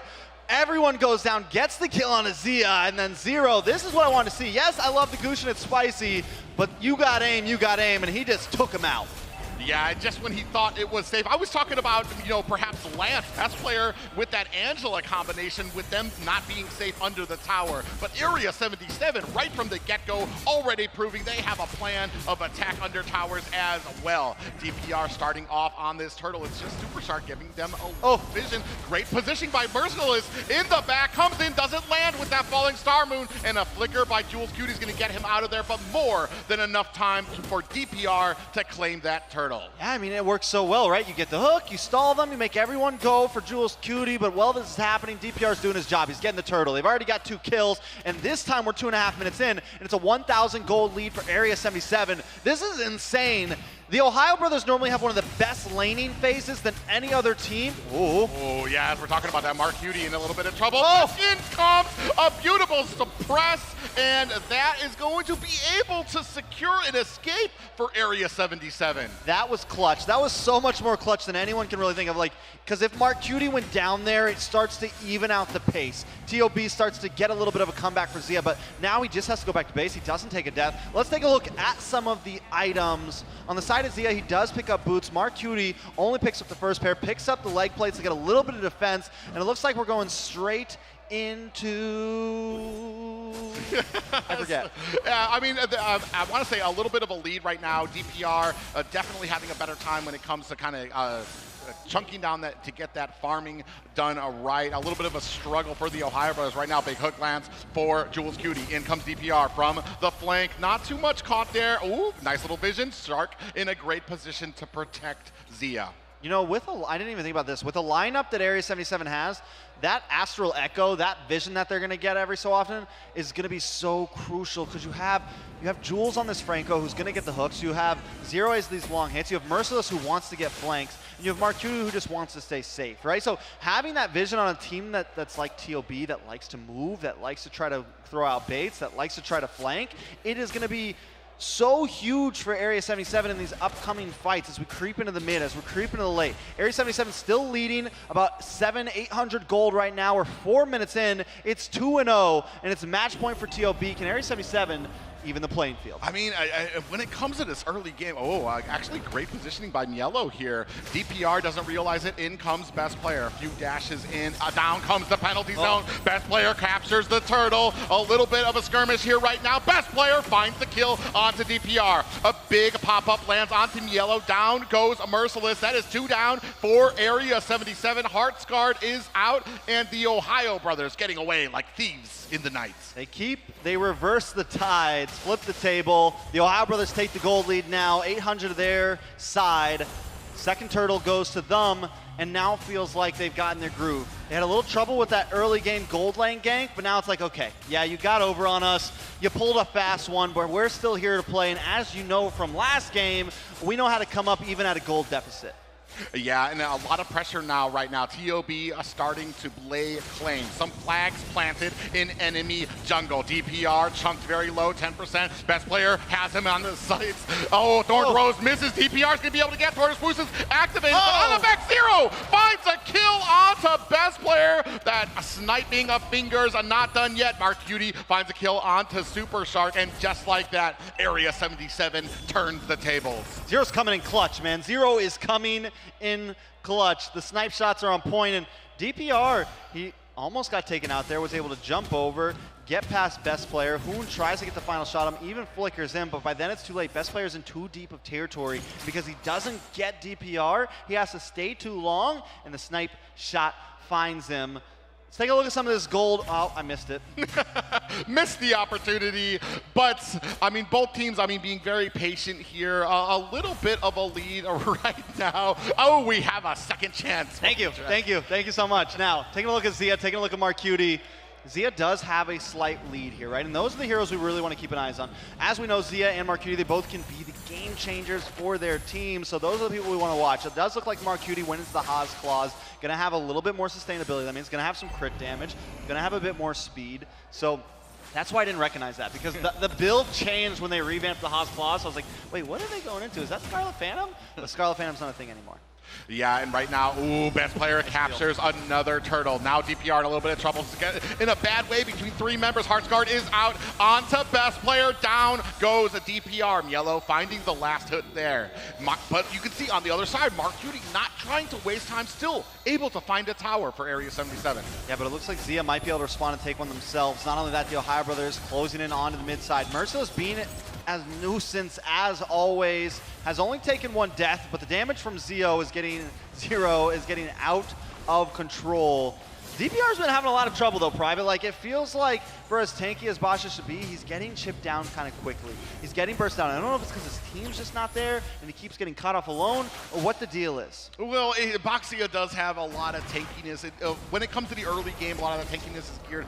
We had to have a little pop-up on the DPR. Now, the TheOhioBrothers have stated claim. They want this purple buff and they want to refuse it. I'm actually not even sure. They actually were able to steal it from DPR. He's not letting it go though, still trying to protect this mid tower. The rest of TOB, 4 strong here at mid, and that's gonna cost Area 77 a tower here. Oh, big hook lands, but best player with the Heartsguard. Shark always ready from the side. You can see DPR gets taken down, and 2 kills now for the TheOhioBrothers. Bro, they got it. They can't let Milo keep having this Terizla. Terizla's such a menace right now. The damage is insane. The setup is insane. You just get this full package right now with that, from being able to buy that small split second, group everyone up, and then also just the insane amount of damage output it puts onto heroes like Marcuti, puts onto heroes like Zero. It even puts onto heroes like Jules Cutie here. So it's something they need to think about. How are they going to deal with Milo? Because right now he's 2-0-3. He's stacked. He's a level 11. He's far ahead of several players in Area 77. that is going to be huge as we creep into this next objective. A much different game from the first game. TOB definitely a lot more confident, a lot more presence in Area 77 aside of the jungle. And look at here, a great zonage too. They cannot break the walls to get in to even contest this first Lord. So TOB gonna have a lot of wiggle room in the 9-minute mark. Yeah, we haven't even seen like a huge Minoan's Fury yet from Shark, right? We haven't even seen the full final form of TOB's composition right here. There's still a lot more possibilities. Ooh, big hook lands from the side, followed up by the Falling Star Moon, and Zero gets that final kill there onto Mielo. A great hook there for Jules Cutie. They just dogpiled Mielo right there. Like everybody jumped in. We see DPR hop in. We see the Fallen Star Moon hop in. Everyone gets them. They gotta secure that kill, and they do get it. But this could be rough. Yeah, we were talking about that big pop-up on the 3 members. Down goes DPR, especially right before the Lord is coming. It's not a Luminous Lord, but the Ohio Brothers. Oh, big hook lands onto best player. He takes damage and the snipe there from Zero, just shy of being able to take down the Ohio Brothers jungler. But that could stop the Ohio Brothers from taking down a base turret, which is huge right now, especially with the wall that Area 77 is backed up onto. Zero doing a great job of just waiting for those moments. DPR, though, still going a little bit too deep there. Getting caught off a little bit too much. I think they need to start responding. Oh. DPR checks the wrong bush with 4 members of the Ohio Brothers. Zia already starting to take off with that speedy light wheel. Look at him chunking down. We are down to only high ground towers for Area 77, and they only have 1 tower to their side. They got to slow it down. They got to slow it down. They need to let Jules check the bushes with the hook. They need to let Mercy go in. Someone other than DPR, because he's just so far behind right now. He's level 11. He's got 5 deaths. Best player is level 15 already. He's outscaling DPR 4 whole levels, which means there's really, if we're just calling it a 50-50 retry battle, DPR can't keep up. They have to think outside the box when it comes to this next Lord fight. When it comes to some of these next fights, they got to try to approach it differently.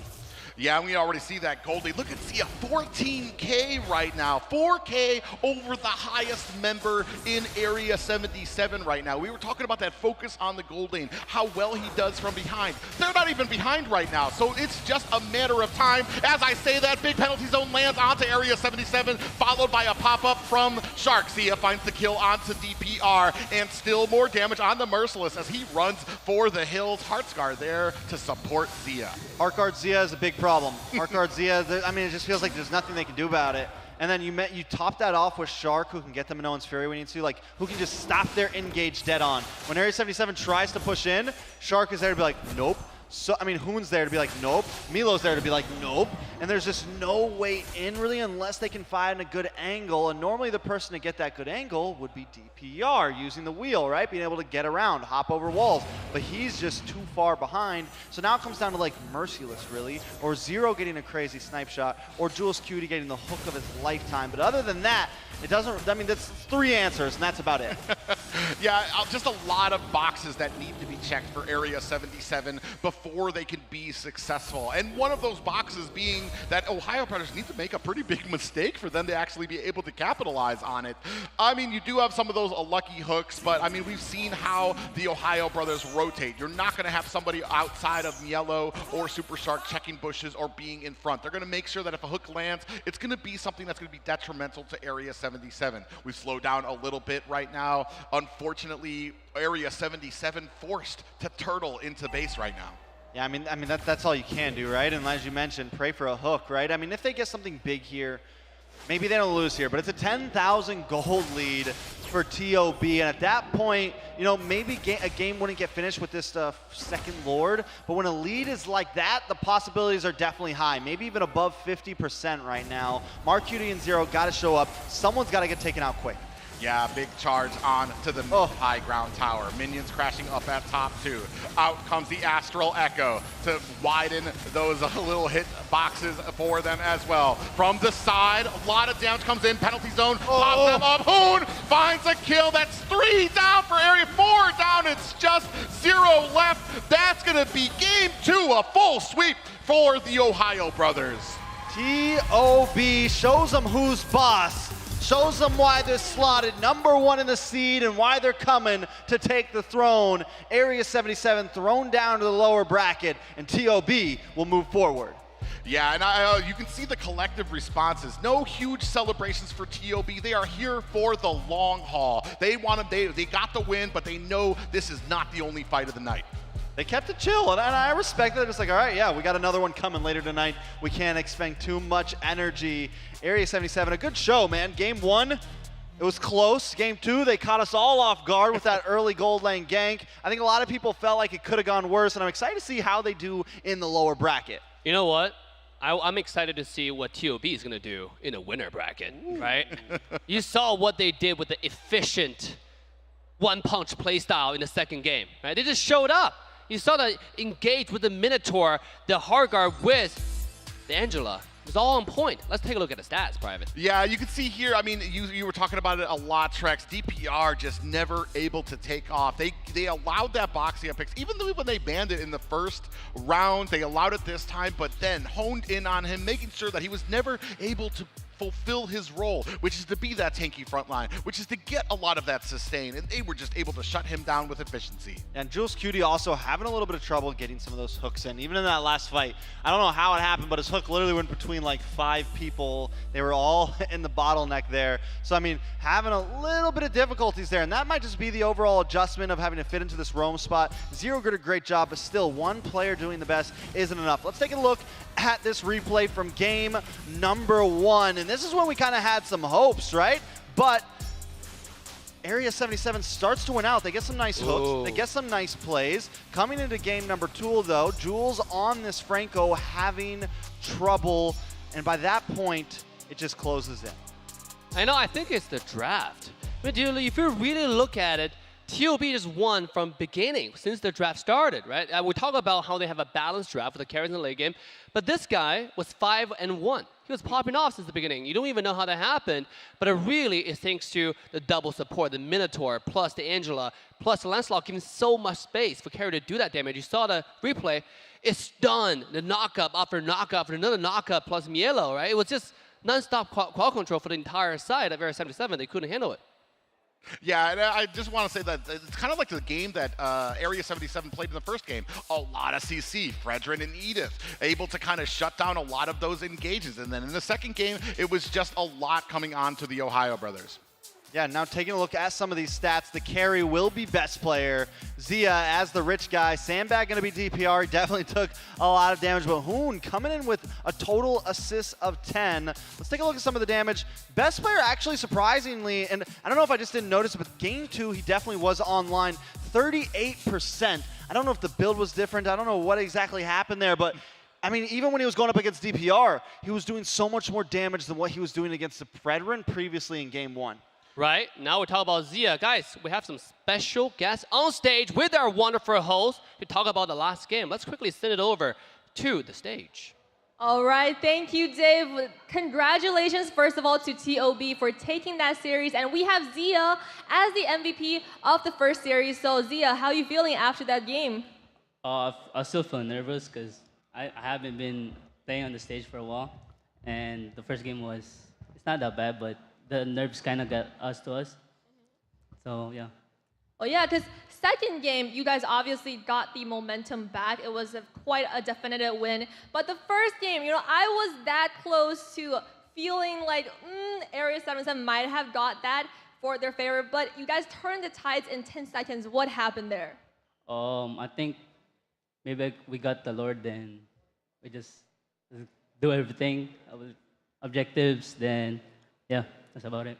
And for you, because you're the marksman, you're farming for first half of the game, but did you keep your comms and collect it? You know that you can take it if you just have one advantage, right? Yeah, I always gonna have to be calm, and even if we're behind, because I kind of have to. Yep. And Zia, now this is your how many? Like 6th MVP this season so far. How do you feel about being the goated marksman of NA? Still not enough until we win. I'm still not satisfied until we win. Yep. All right, then you better prove to all the fans with the last series today. So best of luck in that, and thank you for the interview. Thank you. All right, everybody.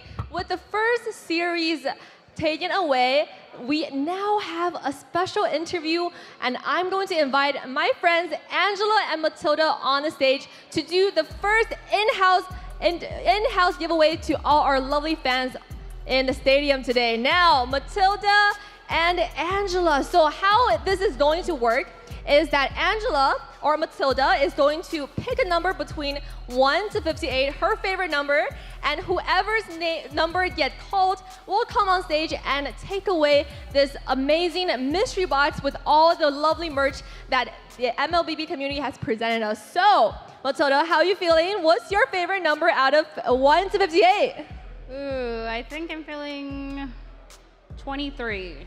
23, so give me a hands up. Number 23 in the stadium. Who is the lucky winner? Number 23. Do you see it on your wristbands? Number 23. 23.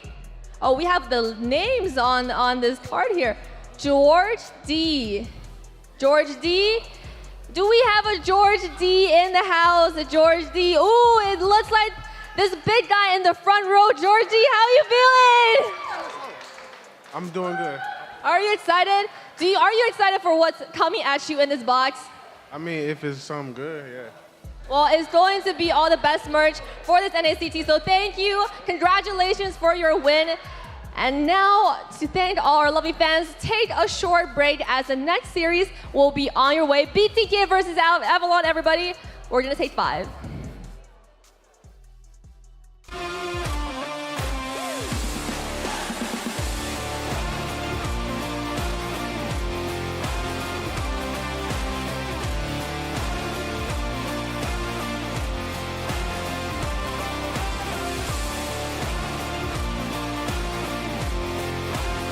Could be huge, but it looks like could be another kill.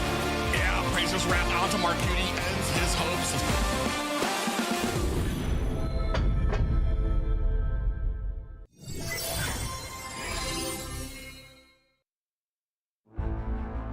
In the world of esports, every battle is a chance to prove oneself. Every moment holds the potential for greatness. It's not just about winning, but the spirit of competition that drives us forward. NACT 2023 Fall Season is where dreams are realized, where champions are crowned, and where legends are made.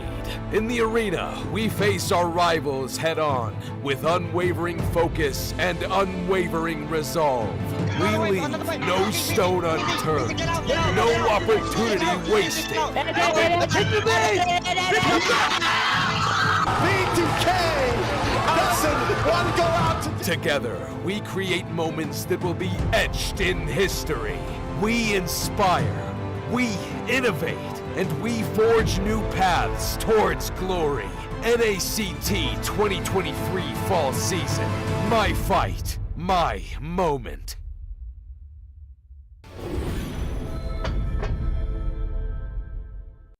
Welcome to a journey through time as we delve into the transformative milestones of North American Challenger Tournament, NACT. Our story begins on April 11th, 2022, when the North America Community Tournament was officially renamed to North America Challenger Tournament. The official NA YouTube channel was also introduced, and Team A77 claimed the title of champion for the season. Fast forward to August 7th, 2022, and NACT evolved into an officially organized North American regional event.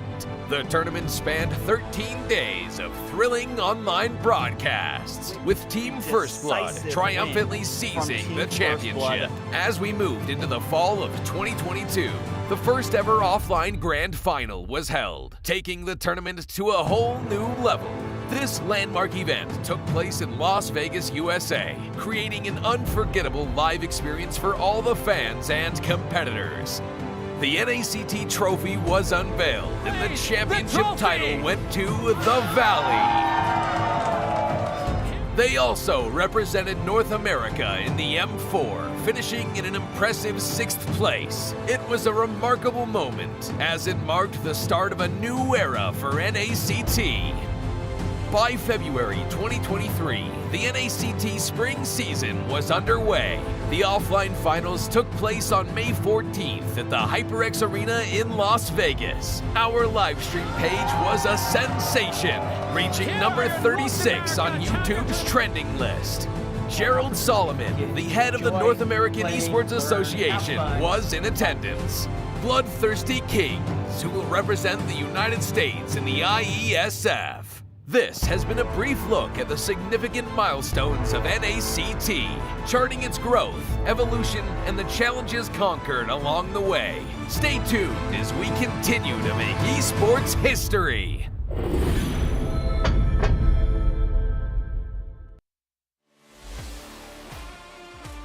The upcoming tournament for NACT Fall. This is Mara Aquino wishing you guys luck, and I hope you guys do so well and you go to Philippines for the upcoming M5 World Championship. And you never know, it might be you that I announce as the winner. Hi, I'm Gideon Q. I'm from Malaysia. I'm a talent as well as a caster for a majority of the MLBB tournaments that you may see internationally. Good luck to all the teams who are coming in for NACT Fall season.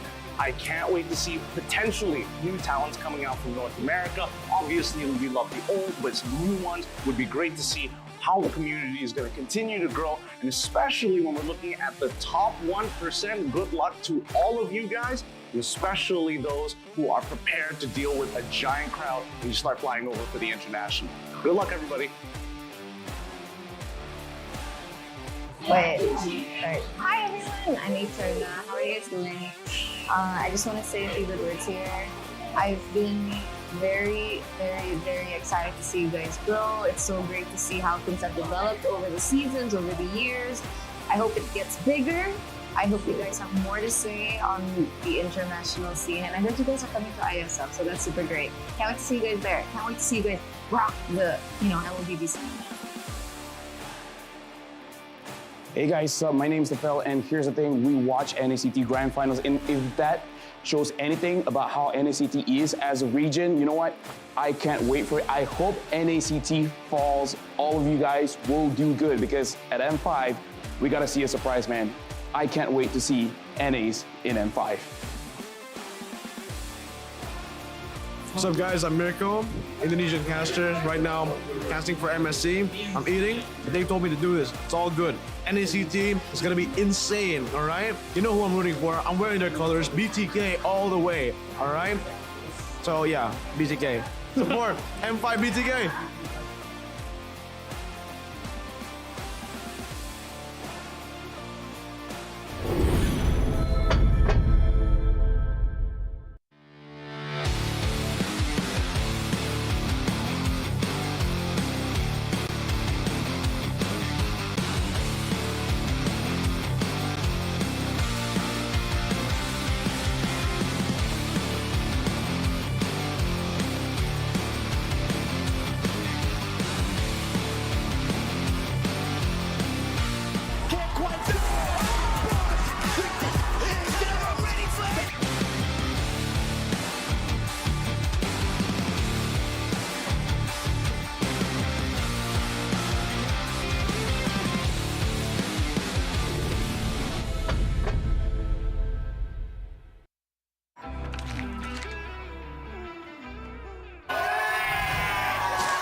We're just getting started today.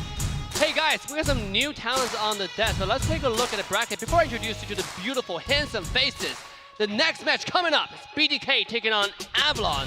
That is right, the number 3rd in the entire regular season. Do they have what it takes to take games away from BTK? Or are we gonna see a similar 2-0 stomp? Only time can tell when we actually see this match. But now, coming to the desk, I'll introduce you to some beautiful, handsome faces as I promised. It's gonna be Staff Wheezy and Yue. Where's the sunglasses, by the way? The sunglasses aren't here. We gotta keep it clean here.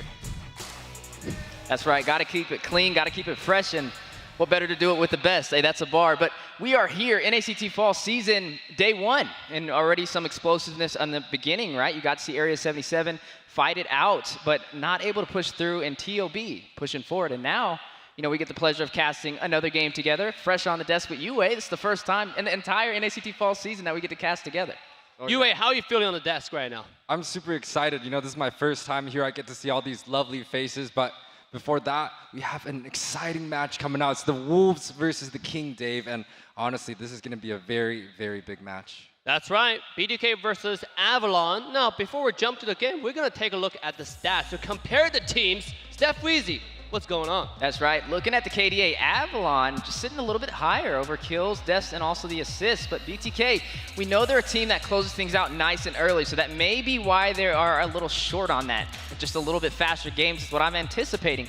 Overall damage, Avalon is still topped over there by about 50K. And the team rating, 6.95. So it's looking promising on the scoreboard. But again, it's because we see BTK just a little bit quicker games. Yeah, and honestly, you know, these stats, it doesn't really tell the full story. The gold, you know, like you said earlier, these games are much, much shorter. The KDAs are a little bit lower, but it could just be much more objective focused. They're not really going for kills. They're just being extremely disciplined now. Dave, take us in. You know what? I see a similar story of this stats compared to the previous game, right? With TOB versus Area 77. You see that Avalon has somehow higher stats in almost every category.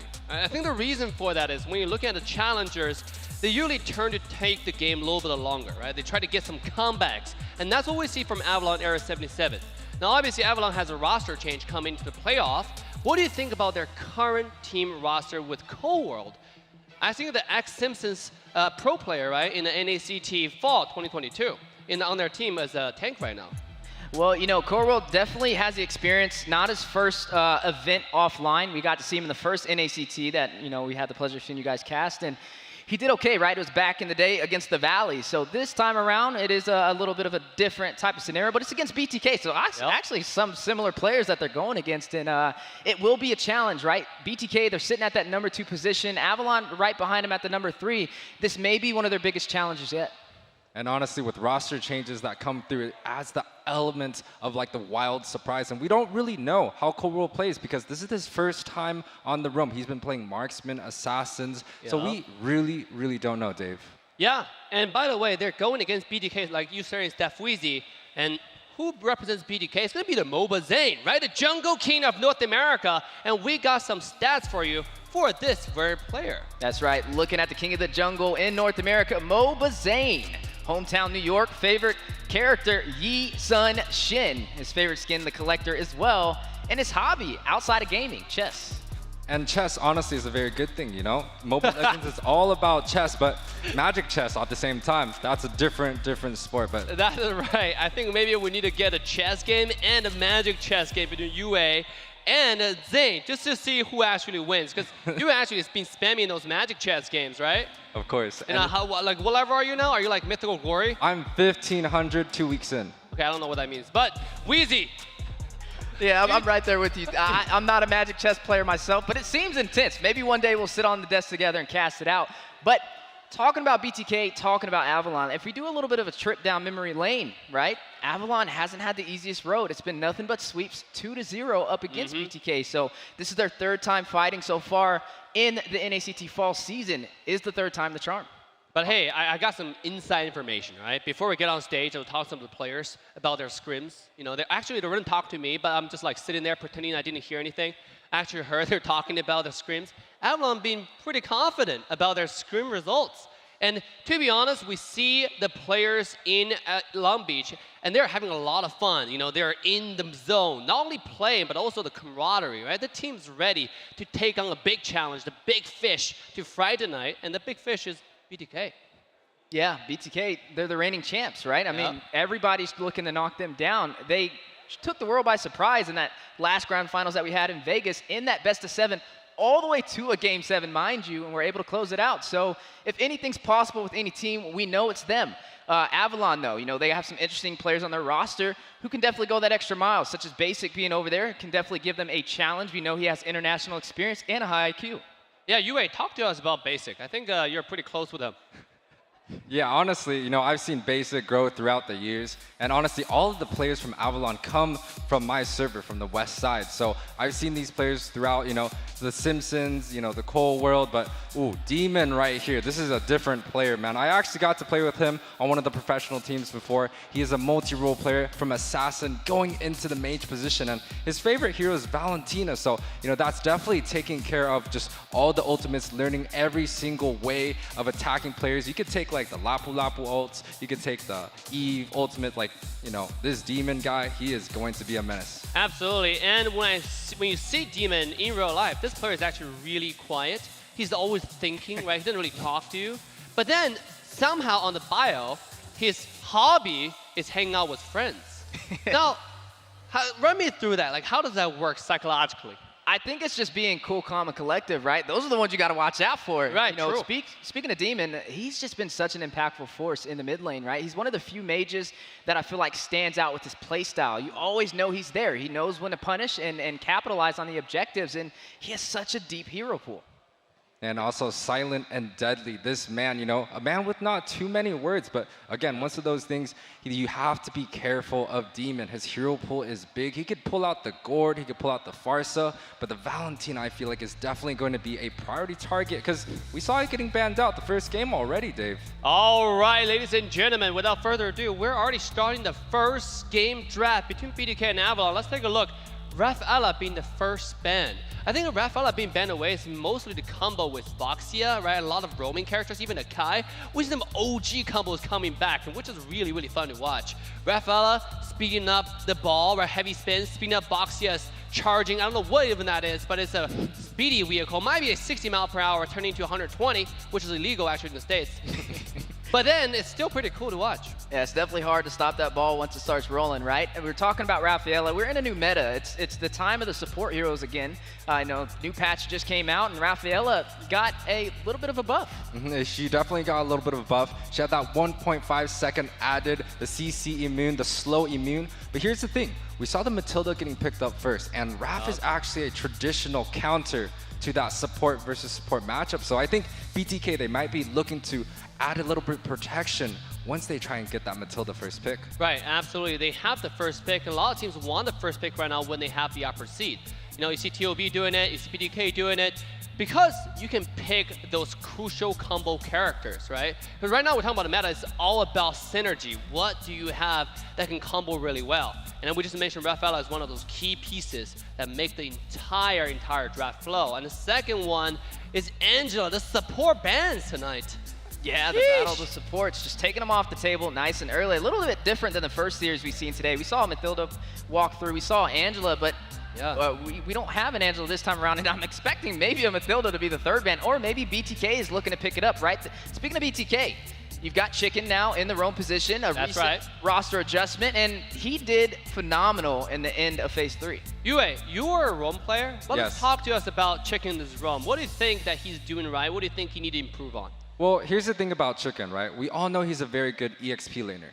So he can play the Kaja, he can play the Edith really well. But here's the thing, when you go with supports, it's a little bit of a different story. It might be easier mechanically, but at the same time, you play a complete different style. Supports, technically, you're trying to make the opponents pretty much miscalculate. And Chicken has to have the calculations he needs to make sure his team can push forward. And honestly, there's a lot of heroes still open. The Edith got picked up, so he may not even go for the support route, Dave. Yeah, that's right. And by the way, Fredrin, we know a certain player on certain teams like to play the character, right, a lot. In fact, there are a lot of memes online about it. Good memes, right, about how deadly certain players can be on certain characters. Now, we're not going to mention names, but I think most of the people watching at home or in the live audience know who we're talking about. Fredrin is still out. That might be first pick because this character can also be flex. They also have a lot of combo that go with it. You mentioned Matilda. Okay, Matilda's banned, never mind. Now, we're just talking about how Matilda can be an option, but banning Matilda away, really limiting the choices to Avalon, right? And if they take some Fredrin the first pick, they really have the upper hand here. Yeah, and looking at BTK so far, you know, it's interesting. You would think they'd go for more of a Ube strat, especially with Mobizane's playstyle being a tankier fighter jungle, and running the support to kind of help adjust that inside of the neutral objectives. But no, they're going to ban them out, which means I think they have a calculated plan on a specific roam they're looking for. Something to get chicken nice and comfortable. You already see the players getting ready to fight it out. I mean, just look at that show spirit right there. And the Boxia being taken off the table, we just know how much of a deadly force Zane has been on it. Yeah, it's a very big respect ban right there. You know, Boxia's been banned out throughout the regular season, especially when Mobizane's been on it. So honestly, this Boxia ban is very warranted, but the Kaja coming out, that's definitely something Chicken likes to play here. Whoa, I thought I was going to be, I was about to say something like Fredrin with Zane, but then Valentina got picked up, which is also a really good character. Right now, with all the support being available, Valentina has become more viable because they're more ultimate, more great ultimates you can copy, you know, and also Valentina is an all-around character that's good throughout the game. Late game, you have ultimate you can copy that can be impactful, and early game, you have the mobility. Also, most important thing about this mage is the mobility. It's hard to catch, especially on top of the flicker with double dash. I mean, if he wants to get away, if he's careful with the positioning, it's really hard to catch this character. And let's see what team Avalon has in store for us to counter this Valentina. You know, with the Valentina too, it provides that draft pressure, giving you a little bit of a struggle deciding who you're going to pick, because you can use any ultimate against the team.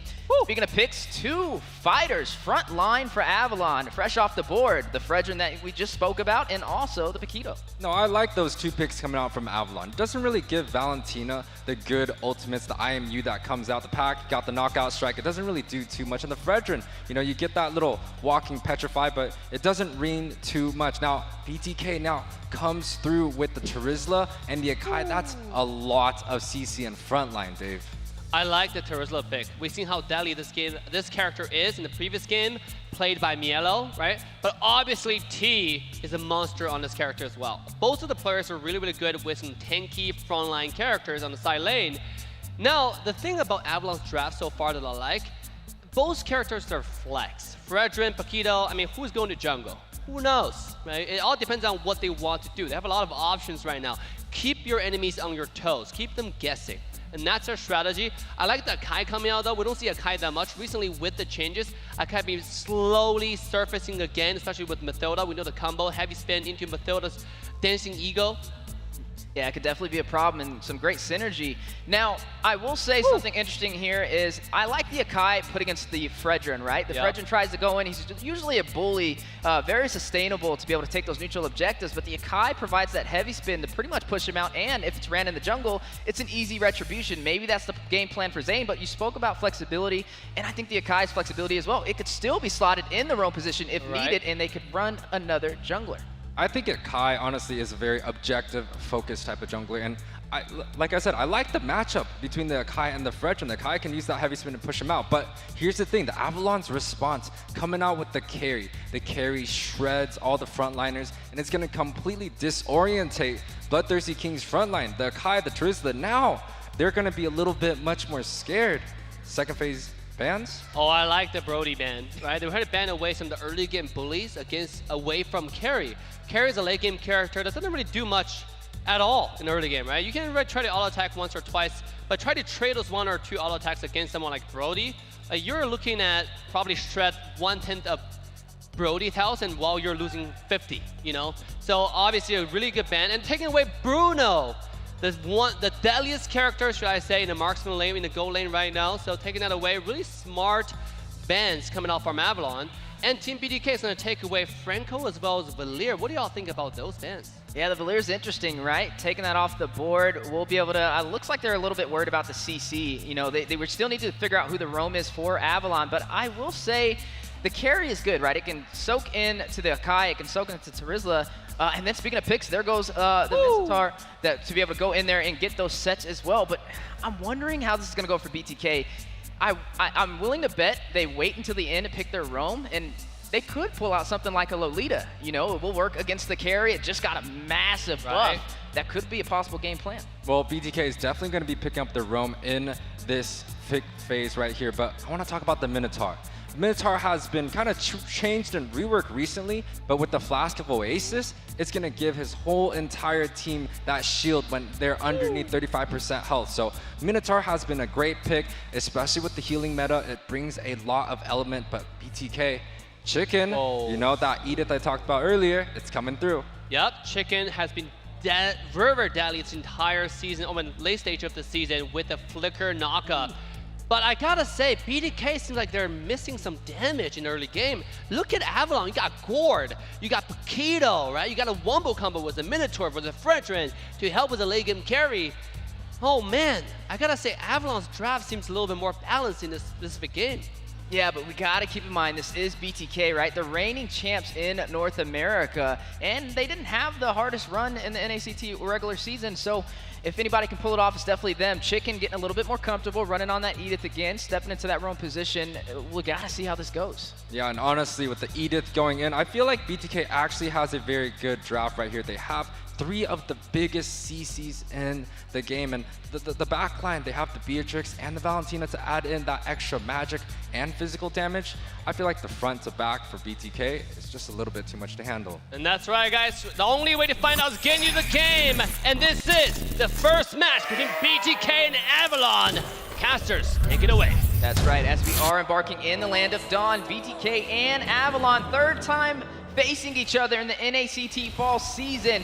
It didn't end well for Avalon. Both of them were sweeps, but is the third time the charm. It's a red to red start, so both of these junglers are going to be going opposite into their rotation. So honestly, they're not trying to meet each other so early on in the match, but a little bit of a 2-1-1 situation. They put the mage onto the XP lane, making sure that everyone gets level 2 on this first wave. Yeah, we got to kind of talk about that, right? Recent patch updates. You can get that level 4 a little bit earlier. Muton trying to kind of balance it out and get everybody to that level 4 before that first neutral objective. So it's going to be a little bit different than what we kind of seen through the regular season. Now, you mentioned the junglers starting at opposite sides of the map, so they're possibly not really going to be clashing before the first turtle. But talk about clash here. Yeah, you are going to see Coldworld taking some serious damage. It's going to get out, but Chicken on the chase, uses the flicker and draws the kill. A small advantage going to BTK's side. They did end up getting that first kill on the flicker cooldown from Chicken, and they also grabbed up that cabbage in the middle. So hey, BTK already having a run for their money. Basic. Ooh, is going to be hit by Chicken and the knockup as well, taking him to about half HP. Chicken already just showing the world he's ready to step into that roam position. He's only been on it for a few weeks, and it's been so impactful for BTK. Yeah, and honestly, they're putting a lot of pressure onto Basic's lane, but the Minotaur actually is a little bit slow. So Cold World, he's got to play a little bit of a catch-up, but Minotaur, again, he has the sustain ability, and with the new Flask of Oasis, the Minotaur might be pretty huge here. Yeah, we're seeing a lot of Brave Smites on the board as well. You see T, you see Chicken, you see Tarzan across the board with it. A lot of sustainability for both teams. But right now, as we are bowling into the first neutral objective, right, we're looking at Zane running on the Sakai and Tarzan going and trying to get the denial. But can he get it with the Fredrin? You mentioned the heavy spin, a possible game plan for Mobile Zane. And possible Mobile Zane. All the members are coming through, but Chicken is not. Ooh, penalty zone. Is going to drop down. Mobile Zane going to rush in with the headbutt. Heavy spin on the wall. Tarzan pinned. Not going to be able to get out of there. Zane gets the kill, gets the turtle. Big play for BTK. Yeah, 2-2-0 is going to be the game score. BTK picks up this turtle, so they're kind of walking away with the lead right here, but we've seen games from that earlier series. Even with a small lead, it doesn't really mean that they're going to be winning. So BTK, they still have to make sure they're playing King, but Cold World, a little bit in the enemy side. Yeah, Cold World taking some massive hits. ISO just chasing him around, chipping him to about half HP. And, you know, looking at the playstyle from these two teams, BTK, more known to be a team that takes advantage in the early game, makes very few mistakes and closes it out nice and fast. Avalon, we kind of see them go more mid to late. So BTK already 2-0 lead and the first neutral objective. We need to see Avalon have some response. Yeah, and a lot of tough boots are being built up by BTK's side. Pretty much every single player besides ISO has already picked up the tough boots. But on the side of Avalon, they have only a few, and they definitely have a little bit of defense. Flicker. Chicken going in again. Penalty's gonna drop down. Yato finds Demon. Promise on the run. Able to get out of there with a quarter of HP. Ooh, Chicken is just really, really sharp when it comes down to these roamers that, you know, that can be flexed into the XP side, and Chicken's just so good at picking off with that flicker. But Tarzan, Ooh, going in, 2v1 situation. 50% HP is going to pull out of there, but Basic already chipping some of the gold off that turret. Yeah, he gets a little bit of the gold, but it just does not mean so much when there's already a 3-0 lead for BTK. It's about a 2K gold lead at 4 minutes, and that smells a little bit of trouble, but Avalon looking to set up something right here at the mid side. It is only 4 minutes in, and the turtle spawning in just a couple seconds. So they want to make sure they're not using their ultimates. They're all full health, so they can have a decent fight at the next neutral objective. And right now, BTK is kind of cruising, right? They got the first neutral objective. They were able to pretty much defend Avalon from pushing into their turrets, and they're slowly trying to scale this in their favor. We need to see Avalon either take an objective or put some pressure possibly in the gold lane for an answer, but Tarzan already pulling the aggro. Is going to start on this turtle again. The first time we've seen Mobazane pin him on the wall with the heavy spin. Can he get it on the second try? Yeah, but Avalon, they're actually sending their tank. Oh, actually, the tank is on the mid side, but if you look at BTK, Chicken is rotating a little bit late, so it almost seems like Avalon should have the priority, but they choose to just give it up. Mobazane taking control over all the objectives. But bot side, you can already see Cold World pretty close, making sure that Basic can just get that scaling into the late game.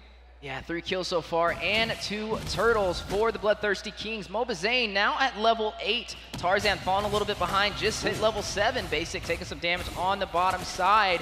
You are seeing a little bit of protection though. Cold World trying to get Basic online. Looks like that's their game plan. If we can't get the turtles, then we can prioritize the gold lane. Yeah, and this Minotaur pick, he has the healing ability to kind of sustain into that lane, but a quick switch coming out from Avalon, I think this is smart. I don't feel like Basic was doing that well onto the bot side because it just seems like BTK with that Chicken, he was just picking him over and over, using that flicker off the cooldown, but Tarzan, Chicken?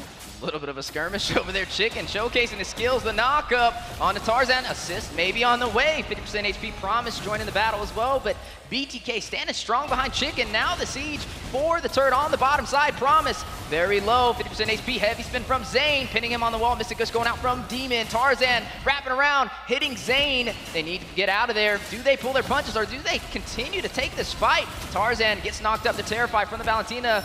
You are going to see the Praises Wrap drop down as well, but nobody will fall. Yeah, just not enough damage count from ISO. He kind of got hit by the tower quite a bit, but you can already see Avalon, they have kind of like a hip by hip, making sure that they're together. Basic and Cold World kind of going around, making sure that Basic can scale, because honestly, if they get Basic to start going, the gears are well, you know, honestly, he's going to be able to push into that late game, and that is going to be the win condition coming out from Avalon here. Yeah, Basic definitely comfortable on the carry, and he just switched lanes, so he went to the top side, and I wonder if BTK is going to match it. Yes, they do. You're going to see T go to the bottom side as well. They're not going to give him any advantage, no breathing room to be able to turn this back around in their favor. Yeah, but here's the difference that BTK has for their strategy. It feels like they want ISO to go into that ISO position, versus they always want Basic with Cold World. Now, it could be good, it could be bad, it depends on how these teams run, but it just seems like the neutral objectives are just all going in BTK's favor here.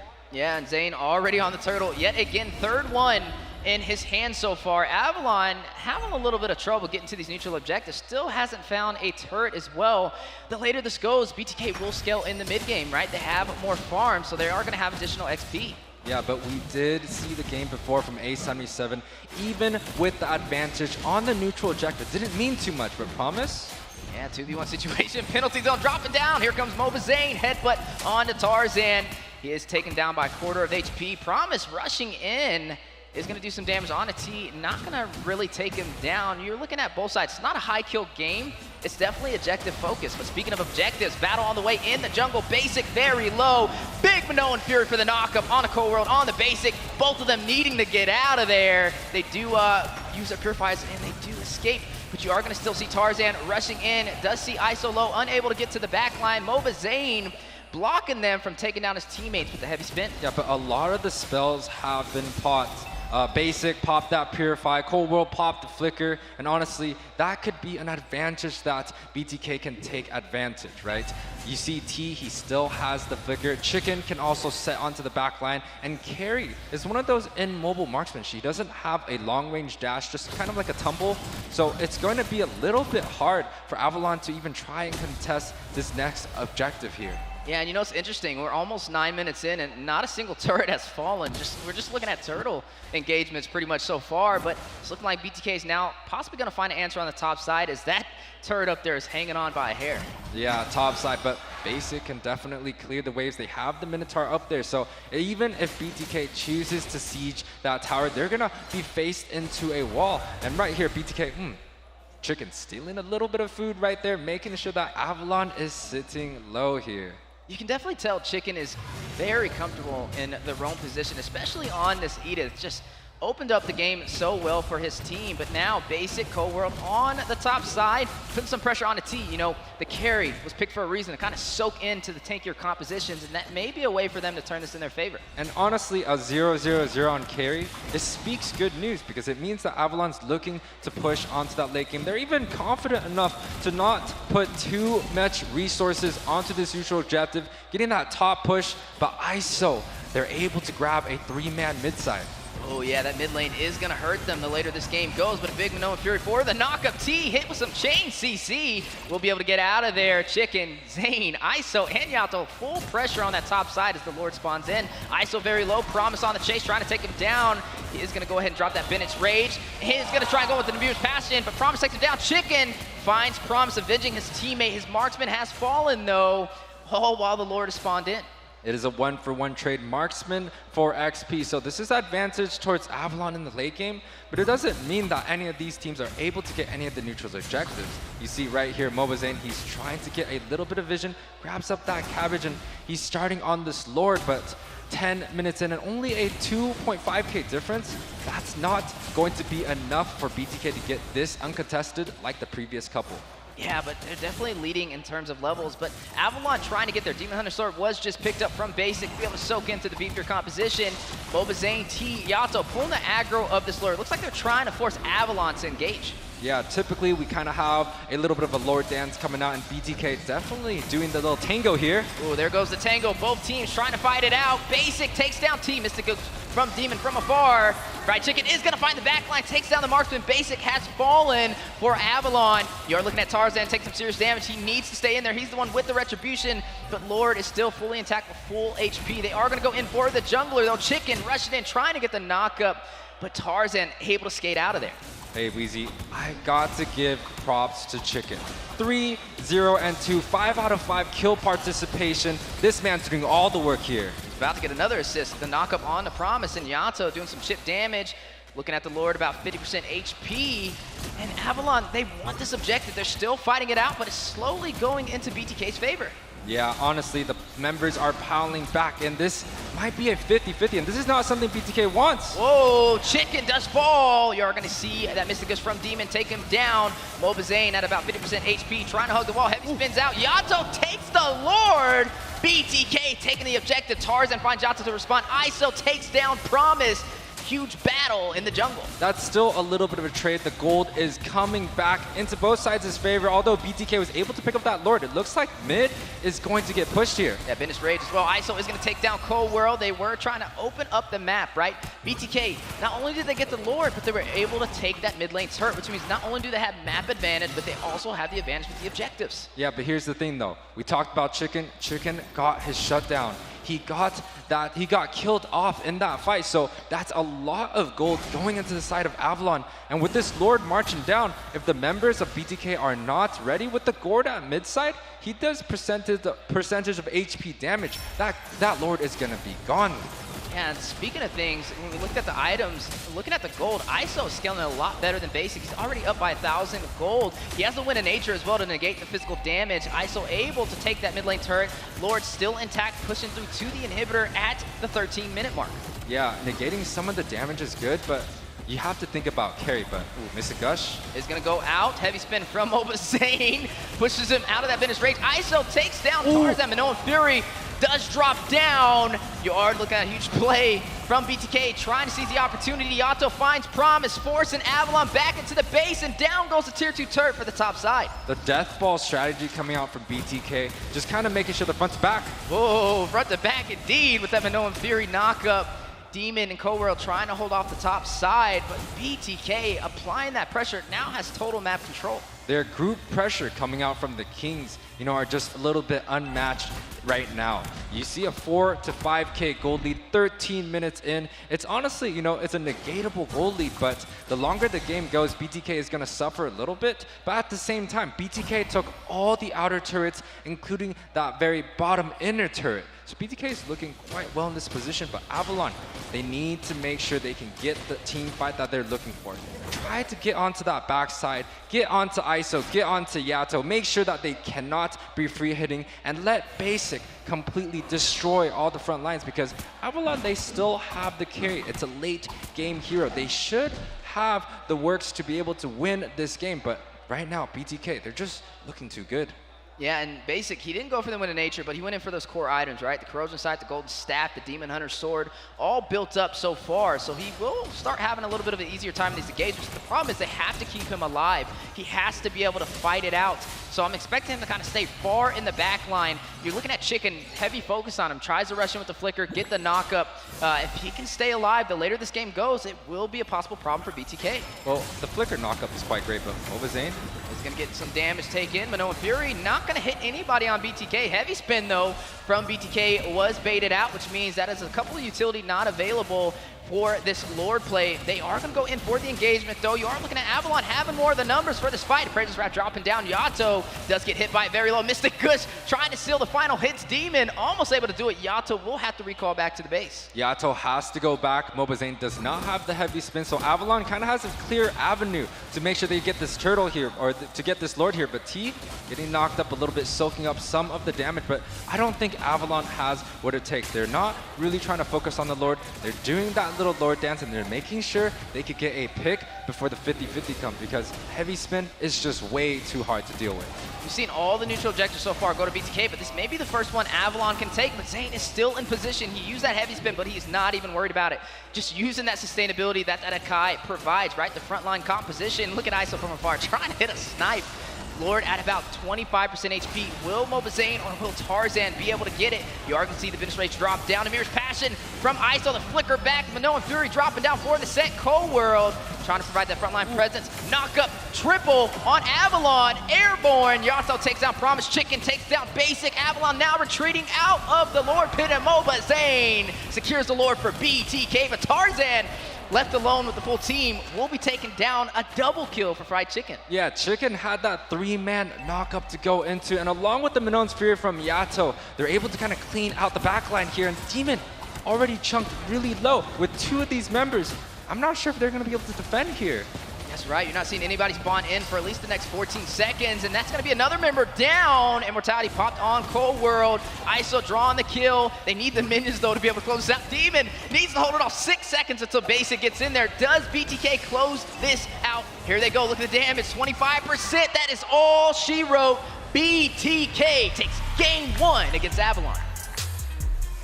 Oh man, BTK sweeping away. The Kings are regained in this series. They took most of the neutral objectives, and they're just making so much work. They're making Avalon work for it, and each one of those mistakes, Dave, BTK are just punishing over and over and over. But Wheezy, that game, man, we talked about Chicken. It was kind of a hard thing to see him doing the roam position, but man, he had all the kill participations early. He was the most impactful player, in my opinion. Chicken not playing games, coming around and having such an impactful performance, especially in the early game, flickering in, getting that first kill, and then it was just set after set after set, able to take game 1 and giving Avalon a challenge. Wow, you know, I thought Avalon's going to bring more of a show tonight. I mean, they are, but we need more, right? More of that. So are we going to see a game 3? I think BTK is not going to give them a chance. Chicken is on point with all those engages throughout the entire game. I mean, what do y'all think? What does Avalon need to do right now at this point? They got to ban out that Edith.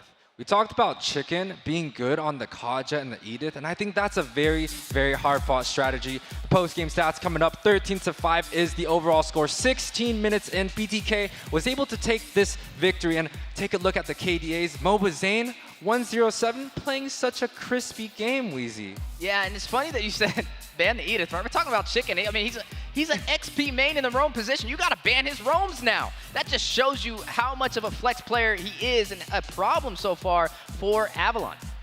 That's right. I mean, let's take a look at some of the stats from Team Avalon. One thing I gotta point out is Carry is 1-1. He's not able to get any luck at all on farm this entire game. So, you know, before the game started, I expected that Avalon's gonna have a better early game, but it started off with 3-0, and it's keep on ramping up to the BTK's favor. Let's take a look at some of the replays right here. Yeah, you did see Demon get the shutdown on the Chicken. 5-3 right there. Both teams fighting it out on the neutral objectives, and that was the thing. It was the neutral objectives going to BTK. Yato even stole that one. No retribution needed, and was able to secure that for the BloodThirstyKings, and also dominate and clear out that mid lane. Speaking of domination, another glimpse of that brilliant performance from BTK trying to close it out. I will say, it wasn't really the highest kill game. It was definitely objective focused, but it was the neutral objectives that worked in the favor for BTK that helped them close it out. Yeah, honestly, BTK, they just kind of group up and they understand what they need to do at what situation. They played that game well, even though some of the objectives were very 50-50, but I felt like BTK just had the overall pressure to deal with it. And all the stats coming in, it is all blue right here. Turret damage, Lord taken, BTK pushing ahead. Yeah, I'm just looking at some of the tweets on the bottom. Somebody said Chicken already looking like Joy Baj out there with his performance so far. You know, post-game stats, right? 16 minutes, 42 seconds of chaos. That's what it was. We got to look at how does Avalon turn this around. First off, I believe it starts with the neutral objectives. It was what, like 3 turtles taken from BTK, and then they're able to take all of the Lords as well. So maybe having a little bit more pressure in the early is a good start to turn this around. But it's really hard, right? BTK, they found themselves comfortable with the new heavy dive playstyle. Here's how tanky the comp is. You have Terizla, you have Kai just jumping in. Like, what are you gonna do about it? I was talking about how BTK is not gonna have enough damage, but then you get to the late game, everybody's so tanky. Even though you have the carry being basic, trying to do as much damage as you could, but with how BTK was juggling the aggro, you saw one of the team fights when they're able to spread out, could dodge the Minoni and Fury. It just seemed like this is a different kind of BTK. I feel like they're ready for tonight. They find their groove in the entire meta, and they're running with it. And honestly, we kind of have to talk about BTK's draft here. They banned out 3 of the main supports coming out, and I feel like that's something that maybe Avalon should consider of even routing. The Estes was available, and also the Florin, which has been changed recently, and I feel like those 2 are still really powerhouse picks. The Minnow, it kind of worked out early, but it just didn't do so well. The 0-3, especially against Chicken's Edith, having all kill participation, Dave, they need to make sure they grab Cold Whirl a good roam to deal with the pressure coming out from Chicken. Yeah, I think you're on point with how they ban all the support there. I mean, if you think about it, they had a little clumsy character, right? I mean, Kai's not really clumsy, but like, end of the day, he's still a tank in a sense, right? He's still kind of clumsy. He's on the clumsy side. If I'm a 0 to 5, I would give him like a 1, 5 being the most clumsy. He's still kind of clumsy. So they're banning away all the support just to make sure, yeah, you know, we're kind of clumsy, but we're going to dive in and there's no way you can get out. Rafaela was banned, so you can't speed up, right? Mathilda was banned, so you can't take everybody away. Like, it's just a really thought out strategy. It's been working out. And guys, we're coming to the second game draft. Wheezy, what do you think Avalon need to change? I think last game they had a good draft that didn't work out for them. Yeah, it was definitely the neutral objectives that kind of costed them nice and early. We mentioned Zane picking up the Akai, able to hit that heavy spin and getting Tarzan out of the neutral objectives almost every single time. And they weren't able to trade for any objectives on top of that. We didn't see any turrets falling. We just seen a lot of turtles going to BTK and also Lords. So if Zane didn't get it, you had Yato right behind him. No retribution needed for the objective. Now, here's the thing about these neutral objectives. It started off with a snowball coming out from BTK, getting the first, second, and the third. So I feel like Avalon, they got to change and shift their draft from a late game oriented where they had the carry and the minnow into the early game. They need to make sure that they can get they could get basic on fire, maybe get the Brody or the Clint, or maybe grab an early game support or even a tank to deal with the pressure coming out from BTK. But it's gonna be hard though, because BTK is full tank comp kind of, right? The only damage that we saw last game was Beatrix. And then you don't even expect Beatrix to do that much damage until late game. So that's why I was saying that with a comp that I expected them to do no damage at all in the early game, somehow they're pulling off with Chickens Engage over and over again. It just shows you a decisive coordination, decisive execution can pull off wonders in this game. And we are seeing that perfectly from BTK. I think they're ready for the entire tournament this weekend. Let's take a look. Rafaela once again being banned, and Boxa being banned from Avalon. Yeah, and then speaking of bans, and Navaria on top of that. Now, the box is no secret. We've seen Mobazane on it. He definitely knows how to play it well. Provides mobility, sustainability, two things that you don't want Mobazane to have, especially being the king of the farm in the jungle. Now, I think you were right on the money, Yue. You mentioned banning out the Edith for Chicken, right? I was expecting a calculated strategy right there in the draft. They took out 3 supports and then went in for that Edith in the roam position. So it was really looking like BTK was trying to make sure Chicken got a comfort pick. So maybe trying to find a way to make him uncomfortable is the plan, or it could be a mind game. Maybe he runs the supports as well, and he just wants them to kind of ban those out so that he can open up the opportunity in other places for his team. Well, here's the thing. I feel like if both teams are running textbook-style drafts, and with the bans that are on the table right now, Valentina, Edith, Fredrin. Those are going to be the 3 priority picks for both of these teams. You could even add a Terizla, but I feel like those 3 picks, it depends on what Avalon wants. They get the Valentina, Fredrin, Edith comes out, making sure they have the best jungler and Chicken on that impact role. But if they grab the Fredrin first, you got to give up the Valentina and the Edith. Yep. Yeah, I mean, look at just now on the screen. I see Tarzan still feeling pretty good-spirited. It seems like he's ready for the second game, taking us game 3. BTK, no surprises, banning away 3 support characters they did in game 1, right? Again, just like you were pointing out, they're probably going to run the Edith if Fredrin not take it, you know? But obviously, I think Fredrin is a hot pick right now. Is it going to be taken out, or is it going to be Valentina again? Oh, that's a really good question, right? They can take the Fredrin because they banned out the Akai, and it could give them a little bit of an easier time taking those neutral objectives. But then again, you leave open that Valentina to be picked up from Yato, and that's something that he thrives on. He's had such a great game. Even the last game got it, but looks like they are going to go in for that Valentina. But this means Mobazane, he can get it. The Fredrin's still available. Well, the Fredrin's still available. We've seen the Erythal being played over and over. I feel like when you go onto that second phase, on the second picks, you kind of want to go 1 light, 1 heavy. So I think the perfect way for them to close out this draft would be Erythal Edith. But no, Mobazane takes up his signature pick. At least throughout the NACT here, his Fredrin has been on point. People have been scared about it. And especially, if I go into a trio game and I see Mobazane on Fredrin, I'm running here. Yeah, they call him Moba Fred for a reason. Is that a good thing? I think it's a good thing sometimes, right? Depending on how you use it. If you say Moba Fred after Zane lose, then it's a bad thing. But usually he wins. We've seen those bunks, you know, on his live stream, also in the tournament stages. And here we go, X-Spork being taken out along with Moba Fred. It's gonna be pretty powerful. This is, again, full dive so far with the 2 characters. And by the way, when Zane on Fred, the way how he plays, this feels a little bit different. Sometimes when you see some other Fredrin, you know, it doesn't matter which region it is, this is a regular Fredrin player, they will, when you see danger, they will try to go away, run away. Oh, I'm in danger, I need help. But with Zane, all right, it's danger, I'm jumping in. And my entire team better follow me up. If you don't follow me up, I'm gonna yell my team until they follow me up, and their team always follow him up. He's definitely confident in his ability. I always like to say, if you watch Fredrin walk across the land of Dawn, he always has his hand in his pocket, and I'm willing to bet it's a picture of Mobazane. But looking at this so far, Avalon is going to go ahead and pick up that Kaja, right? They went in for the support route, and they have the Valentina, and now Basic getting a little bit more damage, and also being able to sustain himself in that gold lane.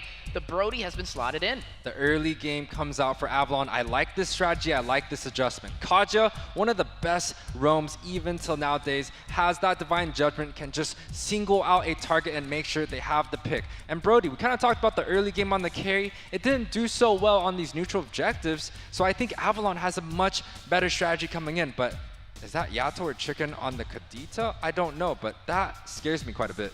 Hey, it's a flex, right? I mean, just like we're thinking Fredrin X-Spork, obviously it can be a flex, but in BTK's hand, there's a 99% chance of staying on the Fredrin. I mean, there's no reason for somebody who's almost the best in NA who play Fredrin not play it.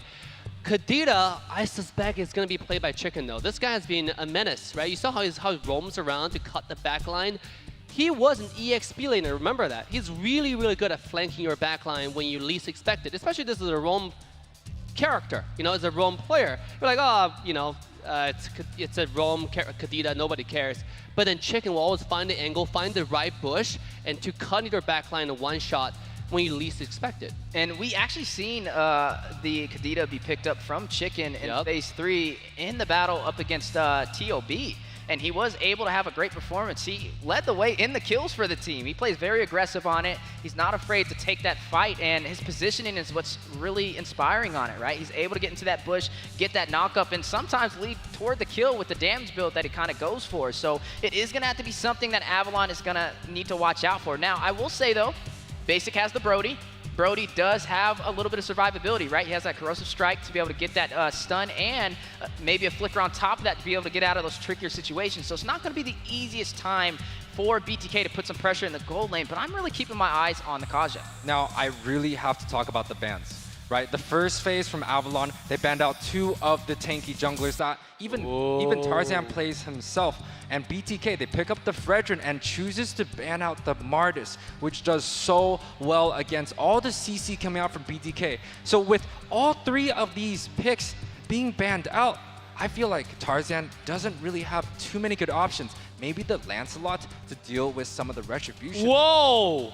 Spicy. Whoa, the heat is on. You know, this is Guinevere. I think it's a Guinevere jungle, right? There's no better position now in this draft. I mean, this is quite interesting to have Guinevere. There are a lot of mobility, obviously, right? You have 2 dashes with skill 2, and it works really well with the combo, especially considering there's a Terizla on top. So you can knock the entire team up, and with Guinevere jumping in, you can suck everybody in with the ultimate. Now, I want to mention it's going to be Yato on the Kadita. We were talking about, oh, well, it might be chicken on it, but it seems like I was wrong. Franco is going to be the choice of Rome for chicken, and we're going to finish up with carry. What do you think about the last choice? Well, I like the carry, right? I mean, it can definitely deal the damage in the late game, but it's not the frontline position that Avalon really has this time around, so I don't know how effective it'll be. Maybe when Promise tries to rush in, it can burst him down, but against the Brody, it will be a little bit of a disadvantage. Now, I will say, I like what Chicken did, right? Pick up the Franco and flex that Kadita into that mid position, and that's what we talked about. Picking these flex picks nice and early just makes such a versatile draft. Yeah, but the late game of carry, it may not be good enough to deal with the Brody on the early game side. The Brody's definitely going to be able to bully into BTK, so I kind of feel like Avalon has the advantage early on, but once that carry and export scales into that mid to late game, and if BTK picks up 1 or maybe 2 of the turtles, it's going to be really hard. All right, the draft is set. It's match point for Bloodthirsty King. Who is going to take it home? Let's find out.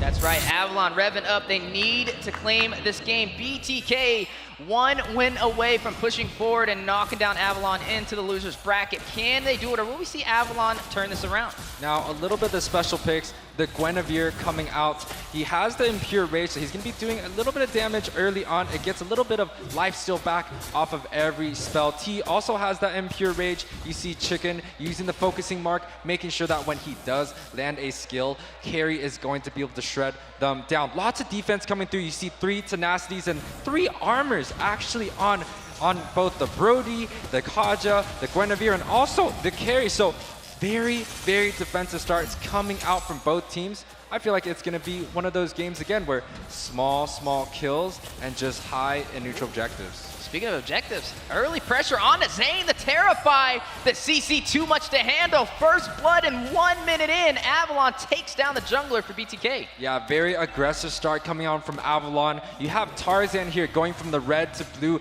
into the invade strat, and Zane, he just did not jungle fast enough, and Avalon, they have 3 members in Zane's jungle. They're completely denying all these things, but Chicken being a little bit annoying. Yeah, he's trying to delay that farm, right? High IQ at its finest, but MOBA Zane falling that early, that's not something we traditionally see.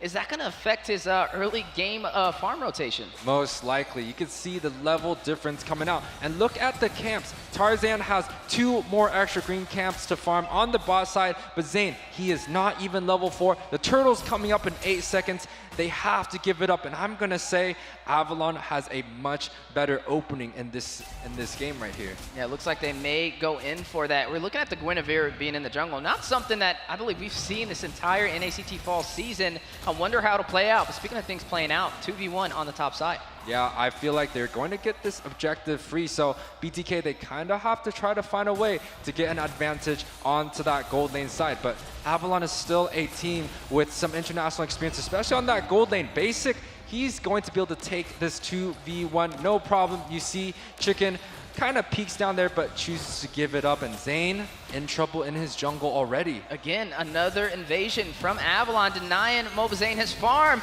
The knock up the Violent Requiem, may be able to get the kill. Oh my goodness, Chicken with the flicker back and the iron hook. Zane takes down Tarzan, an amazing assist. Yeah, but they're so low already on BTK's side. They have to disengage. Now, even though they got the shutdown on Tarzan, I feel like they've done their works. They're making sure that Zane cannot farm in the jungle. And this is something that we don't see quite often when it comes down to these utility jungles. They typically leave them alone. They try to make sure their gold lane can farm really well. But the strategy coming out from Avalon, the opening, it's too aggressive. The Kaja, the Valentina, these early game heroes, it's just too hard for BTK to deal with here. Yeah, and you know, this is different than round one. We saw BTK take all the neutral objectives with ease, but this time around, not only were they able to deny the jungle from Mobazane, they were able to get a kill on him and take the first turtle. So far, a great start for them. Yeah, 3 minutes in. The scoreboard is 2-1. You have about a 1K gold lead for the side of the Wolves, but topside, double knock up. Yeah, Violent Requiem on to T, on to Mobazane. Demon takes down Zane. That is his second death so far in the last 4 minutes. Yeah, and Tarzan is quite huge. He has all the kill participation, but Yato is going to rush in on the Tarzan. Not able to get the final hit to take him down, but a very close call. Yeah, no, Tarzan is a tanky boy. We see the Guinevere. You kind of build the magic, but typically people like to build the tank. It makes her kind of a utility jungle and has the opportunity to out-retry the opponent. She gets that jump, she pops them up, making sure that Zane cannot get a free retry. And Avalon right here already with another invade, just pushing Mobazane back and back and back here. Yeah, not having the easiest time in farm. He's going to have to rely on his team to make up the difference. I mean, the invasion, yet again, maybe that was a game plan all along. Pick this unorthodox Guinevere and rush in, get the Violent Requiem on Zane, and rely on the team to draw the kill. Yeah, and honestly, right here, BTK, it doesn't really seem like they're going to be able to contest on these objectives. You can see Avalon, they're very smart. They have only 3 players there, and they're pushing the bot side with the Kaja. The Divine Judgment is free along with the Flicker, so Cold World is just really looking for an opportunity to get an advantage onto the bot side. But Promise, chunk low. Ooh, Petrify goes down. Last Insanity as well from T. Yato secures the kill on a Promise. Zane rushes in, able to steal the turtle with the Appraiser's Wrath and the Retribution over Tarzan. Zane just completely negated his early game. All the pressure that Avalon had, all the perfect plays, just all went down the drain. BTK got that second objective, and hey, I was doubting him earlier. I didn't think he was going to be able to pop in, but they got that kill using Yato's rough ways, and are able to grab this objective. This pushes Mobazane into the lead, and they're going to slowly inch closer to get the lead on the gold too. Hey, the crown weighs heavy on the king, right? Mobazane not really pressuring him at all. He's still focused. He's not going to let that stumble him in his tracks. Concealed play from Chicken, able to hit the iron hook, and Yato drawing the kill, takes down Demon in the mid lane. Now, BTK's mid lane right here, they have the rough ways, but the pop-up. Ooh, from the Violent Requiem, Chicken caught out of position. Cold World with the Ring of Order going in. Tarzan secures the kill, takes down the Roamer for BTK. Avalon, they still have the gold lead. It's about maybe like a 500-600 gold difference, but Avalon, they kind of still have some of the experience lead. You can see Tarzan level 9 to level 8, so they still have that advantage. They're able to grab their first tower, so even with that Lord Steel, even with that turtle kill and a few kills going on to BTK's side, it still seems like Avalon still has the pedal to the gas. You know, right now it's just a battle of the mages. 2-1-1 for Demon, 2-1-1 for Yato. Just having such a great performance today. 4-3 on the scoreboard. Avalon leading the way in terms of kills, and also able to take a turtle and a turret away from BTK. And honestly, both teams are playing very, very objective focus. The kill scores are very, very low. It seems like both teams are trying to rotate around macro. They're trying to deny minions, pushing enemies back. They don't really care about the kills. They're just making sure that they can grab these neutral objectives without a 50-50, and I think that's a great plus, you know? It kind of means that we are lore dancing, we're turtle dancing the right way. We're being very, very objective focused, and even look at the pressure onto the top side. You see Chicken sneaking in, seeing if he could grab a hook. Yeah, concealed play does get called in from Koro, wrapping around to this turtle. Violent Queen going down for the knockup on Mobazane. He is still able to hit the retribution to secure the turtle for BTK. Yato takes down Tarzan, a Appraiser's Wrath from Mobazane, but now hit with the knockup. The taunt, the penalty zone dropping down. Promise trying to provide that frontline presence, and they're going to disengage. Yeah, that's going to be 2 turtles going to the side of BTK. And another hook. Right, Chicken said, where are you going? Rough Waves going down from Demon, dealing some damage on Yato. T finds Basic and shuts him down. Demon is going to find Yato. ISO able to claim a turret off screen. Chicken using the conceal play, able to escape the 3-man set from Avalon. Yeah, but throughout that whole entire fight, ISO was able to take up that top tower. He neutralized the tower on the bot side that Avalon took earlier. And right now, the gold lead is close. It's a 5-5, 8 minutes in. It's anyone's game, Weezy. Yeah, anyone's game as we are looking at the items pop up. Looking at the gold laners, right? 5,000 gold for ISO. When we switch over on to Basic, he is up. Not too much though, so I will say it hasn't really been such an impactful performance so far from the gold laners, but I feel like that can change in the blink of an eye with one of these engagements. Yeah, but here's the thing. ISO finished 2 items. He's got the corrosion, he got the golden staff. Basic is still working on that very expensive Blade of Despair. So it's gonna take some time before Avalon kind of scales into a very good position. And right now, BTK, they have X work, they have carry. That's a late game comp. Yeah, speaking of late game, Violent Queen going in, Chicken falling, Basic getting the kill, gets a double, finds Yato. Avalon getting what they were looking for, and they also were able to take a turret on the bottom side, but BTK takes a turret of their own, so both teams even on the map. Now that's just kind of the COD strategy, but Tarzan poking a little bit onto the mid lane. They're able to defend this mid tower. Ooh, may be able to defend it. Tarzan far behind enemy lines, just showcasing the mobility from the Guinevere. Now, we have the Kaja and the Valentina at the mid side. It's still a very pick-oriented, but same thing with BTK. Both teams are looking for opportunities to use that flicker to get a pick, right? If Franco is able to get an iron hook onto any target, Carry's gonna be able to burst it down. And same thing with the side of Avalon. If they can get a hook coming in, Basic should be able to get a full torn apart memory and making sure that unit it has to go back. So both teams kind of playing the same strategy, but Tarzan is gonna rush in, Violent Recruit for the double knock up.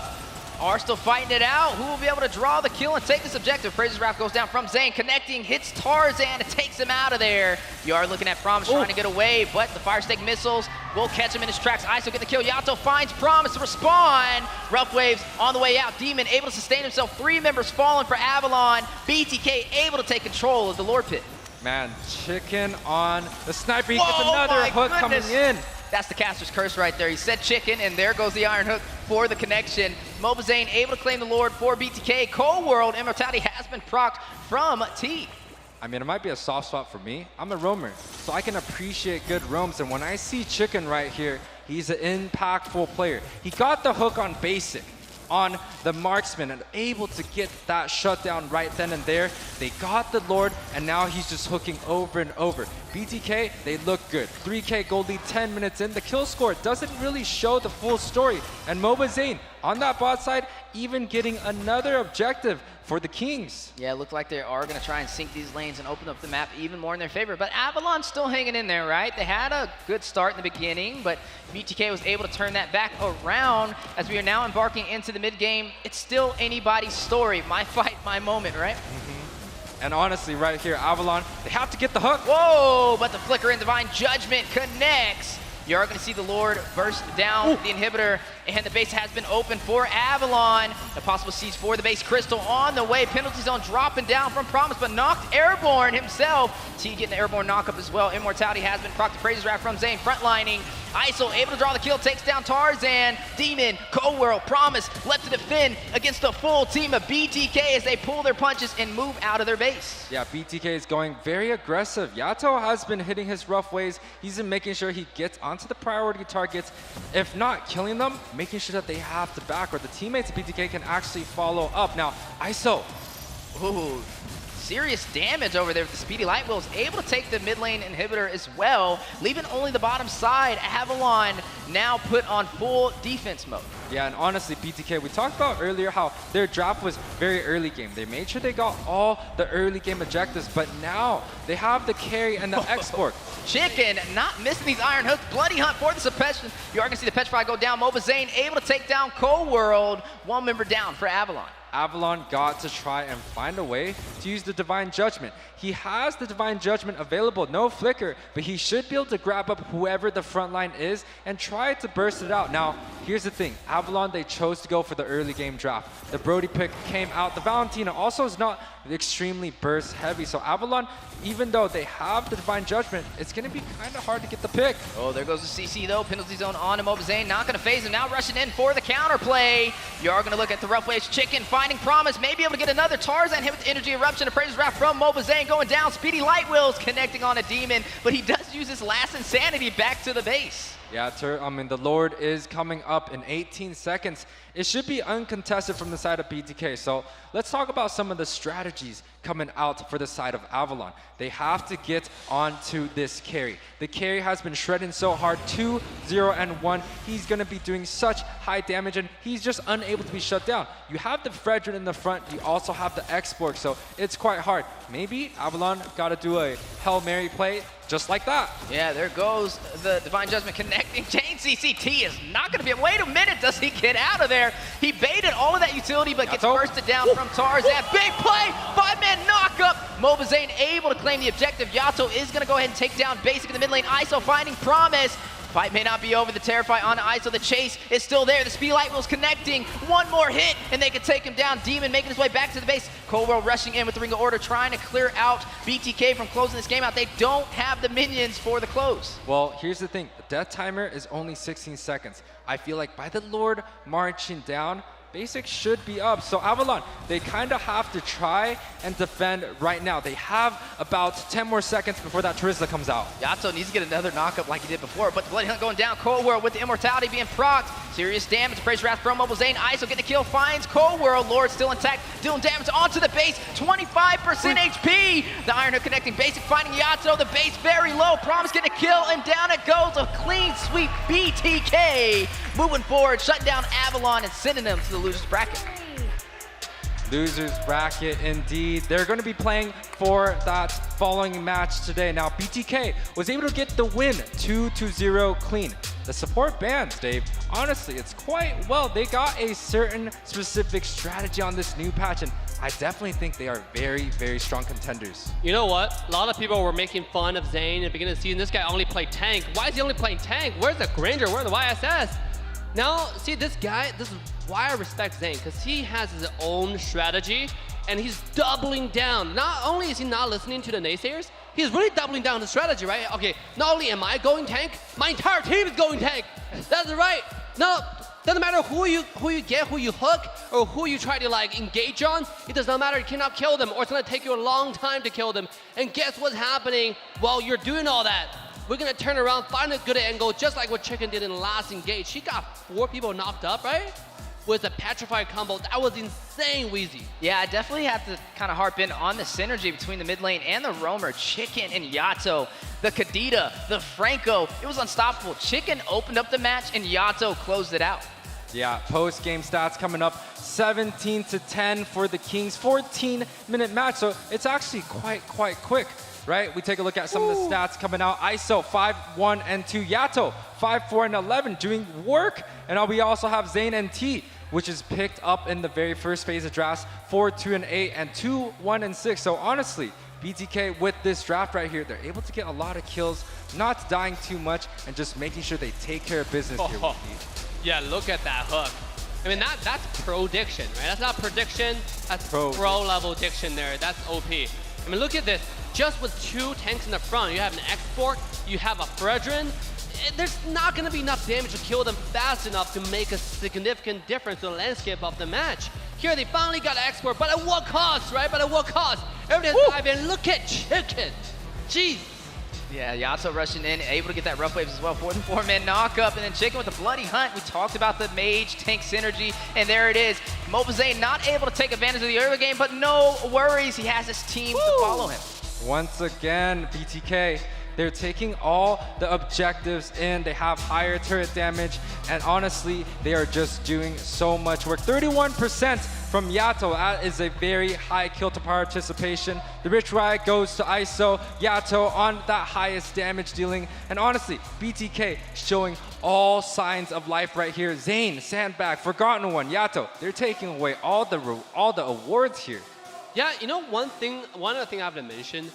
In the first series we see TOB versus A77, you can see that, you know, TOB was feeling the nerve a little bit, right? But then in this series, when we look at BloodThirstyKings, they were bloodthirsty coming on stage.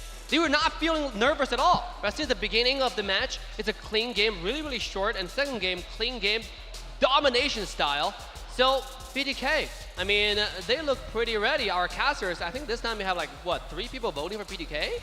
That's right. I mean, it's always interesting to see what UA votes for. I can't wait for that to pop up on the screen. But you know something interesting, it's not over yet, right? There is a loser's bracket, and up next we're going to be seeing an amazing series as well. We're going to see Area 77, we're going to see Avalon, both of them fighting it out after a clean sweep against TOB and BTK. Absolutely, but before we get to the next series, guys, we have the MVP of the match. It is going to be Fried Chicken. That's right, let's take a look at the stats of the past series. Chicken, man. We kind of had a little bit of doubts, but he definitely cleared it up. It seems like, you know, the growth that he came from the playoff, from the regular season all the way to playoffs, it all paid off. The Edith, the highest kill participation, making that impact, and also the Franco. It didn't do so well early, but getting a few hooks onto the main targets, onto the picks, he just completely made sure that Avalon did not have a chance. Chicken as this MVP of this series. I honestly think he deserves it here, Weezy. Oh man, Chicken, what a guy. You see the progression of this character, right? From M4, oh actually from M3 all the way until now, but I gotta work with Chicken at M4. You see the progression. This guy step it up when he needs to step it up. And he's definitely pulling off some incredible engagements in this game. Shot caller for the team. It takes a special character, special leadership in order to shot call in the game, especially decisively, right? With BTK, now I want to listen to the voice comps to see exactly who's doing all this calls because it's really, really good. Yeah, I mean, it's like really nothing Chicken can't do so far, right? Only a few weeks running in the roam position, and it's just been dominating. I got the pleasure of actually talking to Mobile Zane and asking him, hey, how do you feel about Chicken stepping into this roam position and Joy Boss kind of sitting out? And he said that he believes it actually took the team in a better direction. Not saying that Joy Boss wasn't a great answer, but it provided a different dynamic that the teams are not used to going against. Absolutely. Hey, UA, we got something special to show on broadcast for the first time. What you're seeing here is a heat map for the entire game. You can see the concentrated area where Chicken's roaming for the first few minutes of the game. Tell me, what do you think about this heat map? Honestly, Chicken, it kind of tells that, hey, he was very targeting towards onto that gold lane and into the objectives. He's making sure he's walking around, showing his presence, getting that flicker to come in through. So I feel like Chicken deserved this. But we talked about Chicken earlier. I do want to mention, he's one of the true multi-roles in North America. He went from a gold lane standing into an XP position when his team needs, and now back into the roam position where, you know, Joy Boss just had to sit out and Chicken coming in. That element of surprise, man, I cannot wait for the next few games, Weezy. Yeah, that's right. I mean, we're just getting started. That was only the first 2 series of today, and Chicken, again, surprising the world and getting that MVP for BTK. Hey, you know what? You asked for it. The BTK for TOB tonight. Latest match, so do not go anywhere. But first, guys, we got some special interview on the stage with our wonderful, stunning host, Liz. One more time. Let's go take a look. All right, thank you, Dave. I mean, our casters must love Chicken. They went on so long building up to this moment, but right now on stage, we have the MVP of the last series. Chicken, how are you feeling? I feel fine. Oh, fine, it is indeed. You did amazing on that roam, and this is your 4th week so far playing on roam. You've been doing great, and Viv is saying if you win and go to M5, that's going to be the 3rd role you play in the World Series. How are you adjusting to the role? Well, I used to main tank way back before I started competing, so the role isn't like completely new to me. So it wasn't really that hard to adjust.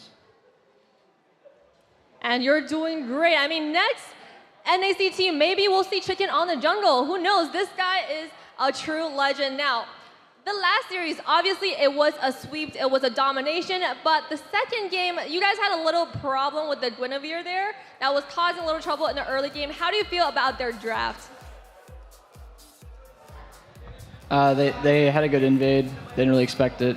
Well played to them, but I got picks on Franco, and I turned around the game. So Chicken's like, you know, they got their pocket picks, but we don't care. We got the games in our pocket, and you know, Chicken is the cool guy on stage, but on the voice comms, he is indeed the shot caller, and you guys are gonna do great in the last series. Thank you so much for joining us in this cruise, and we'll see you in a bit. All right, everybody, now, second giveaway with our wonderful live audience. Now, have my friends, once again, Angela and Dyrod joining us. So, which one of you is going to pick your lucky number? Is it gonna be Angela? All right, Angela. So, what is your favorite number from 1 to 58? 24. 24. She already had that number in mind. 24. Who will it be? Number 24 will be Hoa. Hoa? Hoa. Noah. Oh, it's Noah? Noah. Do we have a Noah in the audience? Noah, number 24. Why are you guys laughing? Tell me. Noah on the stage. Anyone? All right, we're gonna give it 5 more seconds. Noah, come on up on stage. Oh my goodness! Wow, Noah, do you play the game, Noah? What? Do you play this Mobile Legends? No. Also, so you're here with your family? Yeah. All right. Well, you are on a roll today, Noah. One lucky mystery box for you. You'll have all the things you need to start your journey in MLBB. Once again, thank you, our wonderful cosplayers. And for all of you audiences out there, next series, Avalon versus Area 77. So without further ado, let's take a short break, get your drinks ready, and we'll see you in a bit.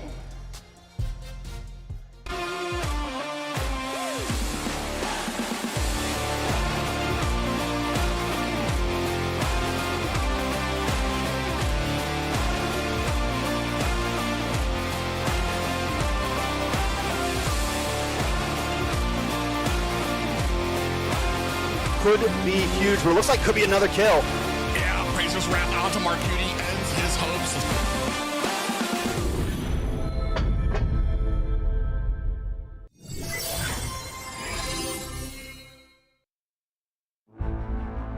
In the world of esports, every battle is a chance to prove oneself. Every moment holds the potential for greatness. It's not just about winning, but the spirit of competition that drives us forward. NACT 2023 Fall Season is where dreams are realized, where champions are crowned, and where legends are made.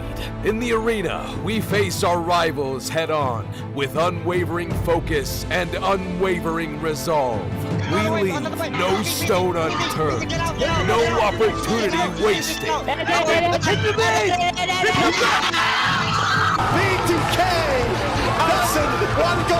Together, we create moments that will be etched in history.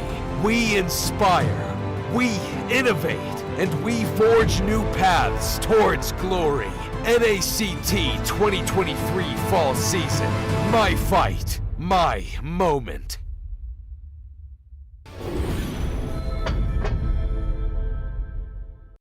Welcome to a journey through time as we delve into the transformative milestones of North American Challenger Tournament, NACT.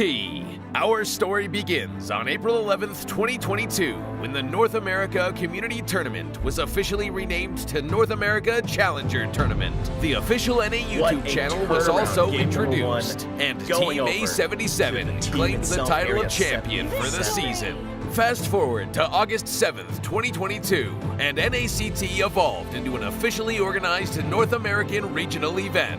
The tournament spanned 13 days of thrilling online broadcasts, with Team First Blood triumphantly seizing the championship. As we moved into the fall of 2022, the first ever offline grand final was held, taking the tournament to a whole new level.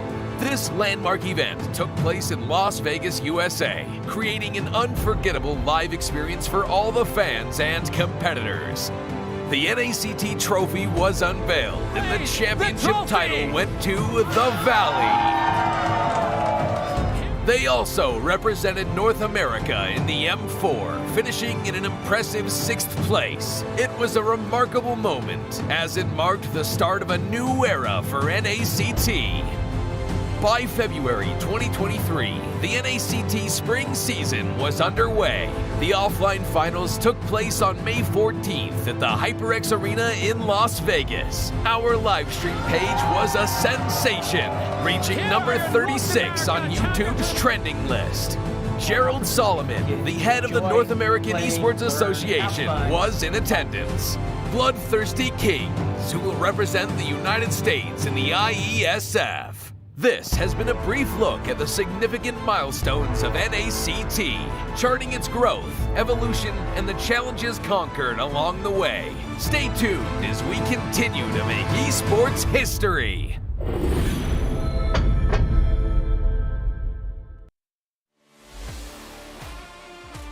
The upcoming tournament for NACT Fall. This is Mara, wishing you guys luck, and I hope you guys do so well and you go to Philippines for the upcoming M5 World Championship. And you never know, it might be you that I announce as the winner. Hi, I'm Gideon Q. I'm from Malaysia. I'm a talent as well as a caster for a majority of the MLBB tournaments that you may see internationally. Good luck to all the teams who are coming in for NACT Fall season.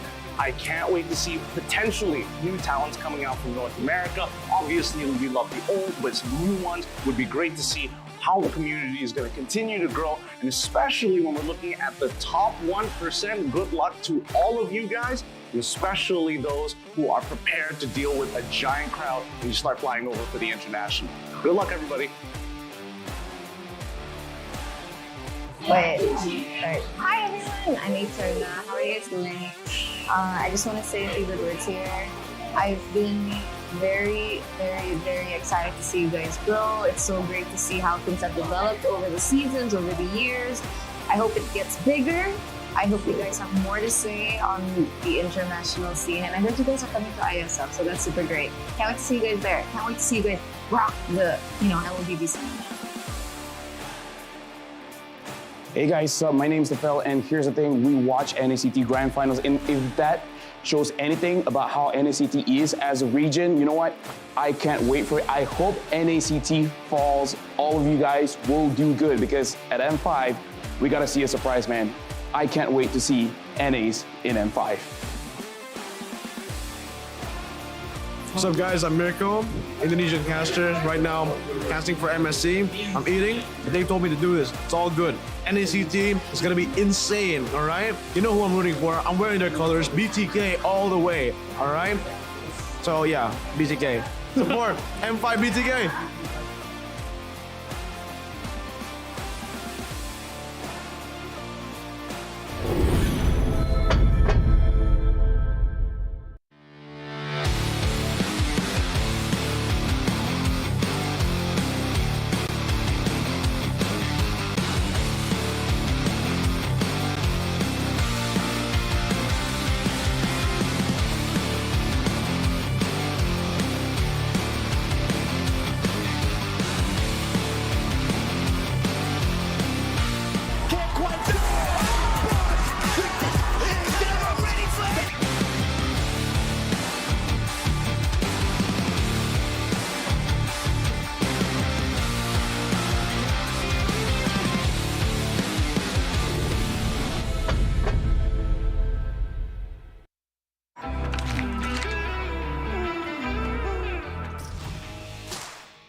Wow, what exhilarating series we had so far. And now we're coming to the third round of the day.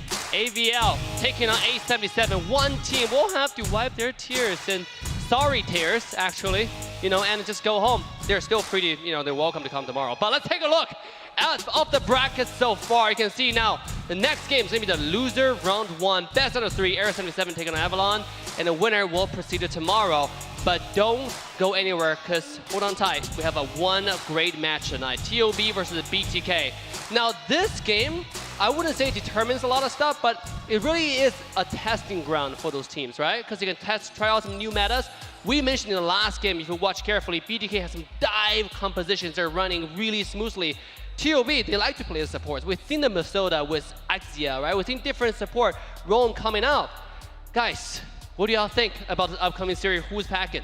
I mean, I definitely think it's going to be up in the air. It could go any way. It's hard to tell at this point. I feel like there's a lot of, like, the Avalon, Area 77's 50-50, the TOB BTK's 50-50 to me, and both teams I feel like haven't even really showed all of their cards yet. Yeah, one thing is for sure, I talked about that ride starting today, but unfortunately, that ride does end for one team here tonight. I'm not sure who it's going to be, but we're going to find out soon. Yeah, and by the way, if you haven't noticed, I got new casters again, right? I mean, Magic. Yeah, it is. You've been pulling magic tricks all day. Yeah, it is magic trick. It's David actually a Copperfield. magic show. This is not a tournament. This is a magic show. You're here, and you got your ticket worth. By the way, and guys, we have your playoff stats for the two teams. Area 77 for Avalon, their journey so far in Long Beach. Let's take a look at those stats. Now this time it's a little bit closer, and this is what I mean when it's 50-50 with these two teams. One of the things outside of stats, Avalon just pulled some really clutch picks. The Guinevere, things like that. Is it going to be able to get them the win over Area 77? If we take a look at KDA real fast, though, the assists for Area 77 are insane. They've been working together as a unit. Their kills also a point ahead of Avalon, but their deaths also a point ahead of Avalon. What does that say to you, Private? Well, for me, it's been a lot when it comes to a lot of these objectives. I feel like what I've seen here is that Area 77, a little faster to the queue when it comes to these objectives, able to get there first, be able to kind of push out enemies. Unfortunately, not enough when it came to TOB. But, we're going to see if that kind of continues against a team like Avalon, who has shown a lot of aggression. Hey, to be honest, we've seen what Area 77 did in match 1 against TOB, right? Very first game. This team has what it takes. They have the momentum. I talked to Merciless, some of the players, Zero. They come in all happy. They're ready, and also they're focused in this game. Can they win? Guys, I think our production already have this match draft ready. Let's jump into the ban pick. All right, so Avalon will be on the blue side. First pick, first ban for them. Now that we've seen, how teams are going to do, what they're going to do with the meta, etc., I think they're going to have a bit more of an idea of what they're going to want to ban. They're not going to be coming into this blind. Both teams got to see both teams play, right? So we know some of those clutch picks. We know DPR feels very comfortable on some tankier picks, right? We know that Avalon has a couple cards up their sleeves, things of that nature. So now that they've been able to get eyes on each other, does that change anything major? Well, we do know, the obvious choice has been to kind of focus down on DPR. Get some of those picks down. They think, I want to say they kind of or maybe underestimate some of his pool a little bit. They feel if they can get some of those picks off, then they can be able to kind of challenge him.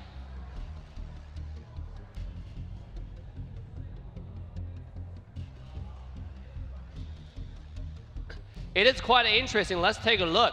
Area 77, it seems like they're thinking about it. It's really hard to ban DPR. You want to ban him, but this guy has shown us Fredrin. He's good with Retri in game 1, right? Obviously, Mart has been taken away, but he can play a lot of things. DPR used to be known as Poggy, and a lot of people didn't know this, but he was a carry player before. He knows how to play those assassins.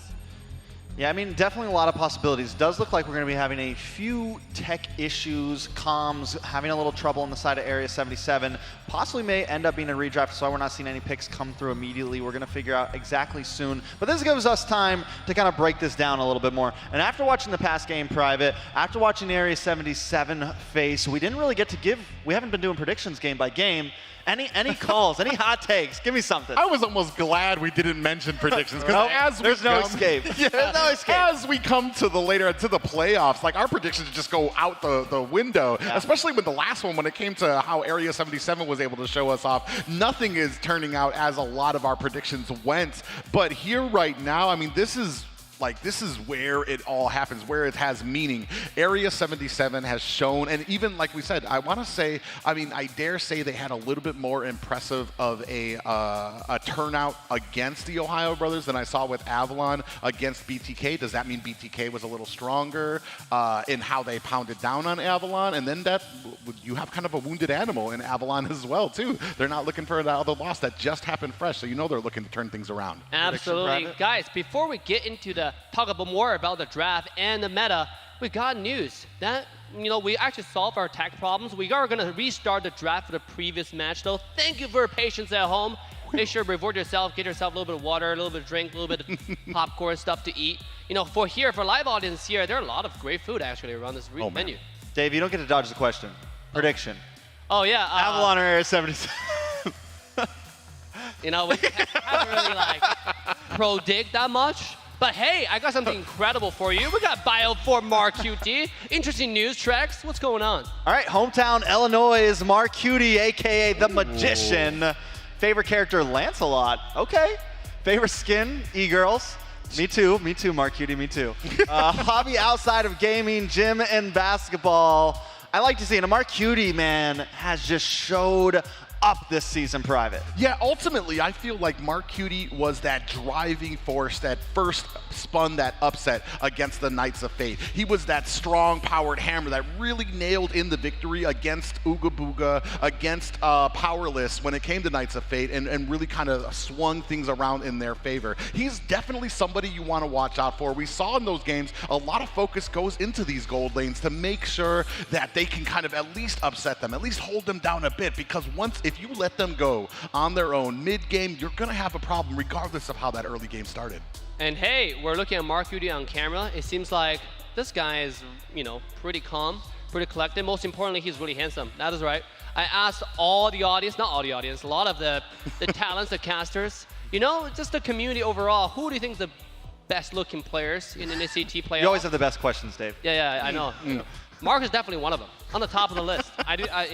When a guy can turn a guy on, he's on to something. All right. Okay. I like. All right, that's a vibe, bro. It's NACT, baby. We're in LA. You only get to live once, Dave.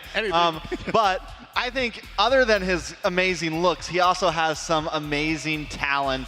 And you mentioned earlier, Private, comparing the Avalon versus BTK and then the Area 77 versus TOB. Mark QT was on fire against TOB. There were some plays in game one when he was on that Aerithal that were just clutch. Once again, just pulling out that inner magician, man, able to bob and weave through those team fights. Just the micro of him sometimes, and able to last down, knowing and testing his limits until he has 10 HP left, getting the kill and then still getting away. Those are the moments that earn him the nickname. Those are the moments that earn him the montage, right? And he's just been such a star, and I'm super excited to see how he grows more and more as Area 77 gets better and better. Well, and the thing is that the team had a great draft for him. They had a lot of CC, a lot of tankiness to kind of make sure that he was allowed that time, allowed that space to be able to kind of come down there. I mean, not to take anything away from Mark QT, but when you add how great he is on the marksman with how well that Area 77 seems to have, I mean, this last month for Area 77, they have just jumped power levels as far as I've seen, and they've just become these great synergy and compositions that they show out. I know we've been bragging about Mark QT. I just want to say that this is one of the marksman players that kind of give you the carry vibe. We know goal lane is obviously the carry, but a lot of times you don't really see goal lane shine because we give so much focus to the mid, jungle, support, rotation, synergy. With Mark QT, he carries, he shines in front of the team, and that's really different. It gave me Gina vibe, but Gina's not here today, so it's just Mark QT is one of those marksmen just built different gaming. Yeah, and I feel like the rest of the team is now also kind of catching up to that. And that's what we kind of saw in Phase 3. Area 77 as a whole now are getting stronger. They're kind of finding that groove, and it felt like the last 2 seasons, they've been looking for that identity, right? They were kind of all over the place in spring season, picking a lot of kind of off-brandy picks, kind of still playing that. They didn't really want to completely adapt to meta. And then even the beginning of this season, they were having some hiccups. And now it feels like they're finally just like, okay, we got this. We know what we want to play. We know how we want to groove. They pulled out that crazy gold line flank. It's like they're coming into games more prepared, more as a unit, and it feels like, you know, they're finally back to being Area 77. Yeah, and to even touch on that, it felt like at the beginning of the season, they weren't as confident in the meta. So they went a little outside, they tried some certain things until they finally got to a point where they're like, yeah, you know what, we got this. We're gonna pick the meta, we're gonna go into it, and we're gonna come in with a successful plan. But I think we're about ready to start it up, Dave. Hey, before we start it up, we got another player ready to show you some bios. That's right. Let's go ahead and pull up DPR, a little bit about him. Now, what about this player, Private? DPR, hometown in Longmount. A favorite character is Carrie. Favorite skin, Carrie Starlight skin, of course, for the Carrie. And the hobby outside of a gaming emergency preparedness. That's interesting. Maybe a little bit of that, the shelters and having food and stuff stocked up. Hey, guys. You know what? We've seen a bio, but how about meeting a real person, right? I think Liz is on stage behind the desk this time with the player. Let's send it over to the stage. All right, Dave. So I am backstage right next to DPR. I get to see a little bit of what's going on stage as the players are preparing. And just when Weezy was mentioning Starlight skin for Carrie, why? Just Carrie's my favorite character. But there's like so many other skins. No, that's the best skin, hands down. No other skin. Not even. Well, Starlight is always the best, so purchase your Starlight boxes. Now, DPR, how are you feeling about this series? Give me a little bit of a trash talk against Avalon right now. I ain't gonna really trash talk. This is good luck to both teams. Well, being humble now, I like it. So, you think you're gonna win though? Take this series home? Oh yeah, I wanna win, no matter what. That's not good enough. You not want to win, you are going to win. Let's have it at the end. Yeah. I don't know what to say. Well, all right. I'm sure you guys are gonna do great. Now, Dave, it looks like the show is going to go on, so best of luck to both teams, and we're gonna find out how they're gonna do. All right, that's some spicy interview right there from our host, lovely host, Liz with DPR. This is a pretty humble guy. Now, I want to tell you a story. We're picking up DPR from the airport. This is actually his first time flying from home, right? Okay. Now, this interesting thing is he lost his luggage, right? The airline just like didn't give it to him. They actually ended up shipping the luggage to him. But he was totally cool about it. I would have panicked. Oh, we know, Dave. I lost my luggage. This guy was like, yo, I think I lost my luggage, but it's all good. It's all good. It's all good. I'm wearing 2 pairs of boxers. It's good, man. We'll make it. We'll survive. Honestly, like, DPR, whether he wins or loses right now, he just won my heart. He definitely just won my heart. Been a Poggy fan for a long time, and it was awesome to get to meet all of Area 77 in person this time. I think one of the best parts of this event so far has definitely been the fact that there's 4 teams now meeting 10 plus new players that have been a part of the community for so long, learning all the personalities. The players have been having a blast together. Everyone's been hanging out. It's definitely it's made this whole experience that much better. Yeah, and it's actually kind of crazy is just how, I want to say, humble that DPR is, especially being somebody who got the first Savage in NACT. So, I mean, there's a person out there when it comes to the personality, but then when it comes to sitting down, getting in the game, he's all business. Yo, guys, you know what's all about business? Taking a break. That is right. You know, this is your time to recollect yourself because a spicy game is about to take place. Now, we're going to be back in a few minutes, so don't go anywhere. It's time to like, subscribe, and share the stream with your friends. See you soon.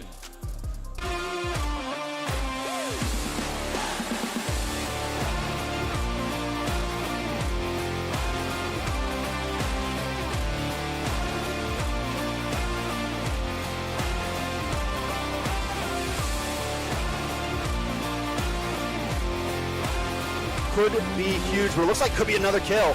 Yeah, Praisers wrap onto Marcuti, ends his hopes.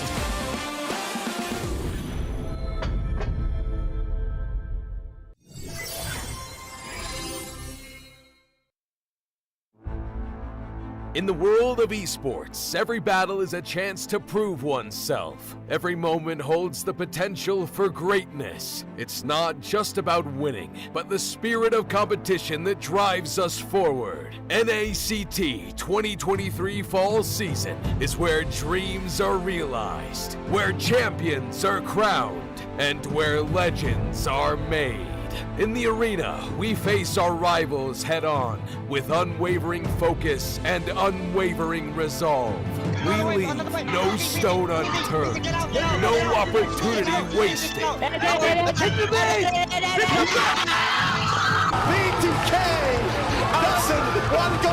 Together, we create moments that will be etched in history. We inspire, we innovate, and we forge new paths towards glory. NACT 2023 Fall Season.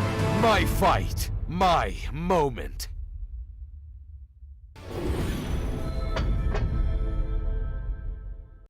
Welcome to a journey through time as we delve into the transformative milestones of North American Challenger Tournament, NACT. Our story begins on April 11th, 2022, when the North America Community Tournament was officially renamed to North America Challenger Tournament. The official NA YouTube channel was also introduced, and Team A77 claimed the title of champion for the season.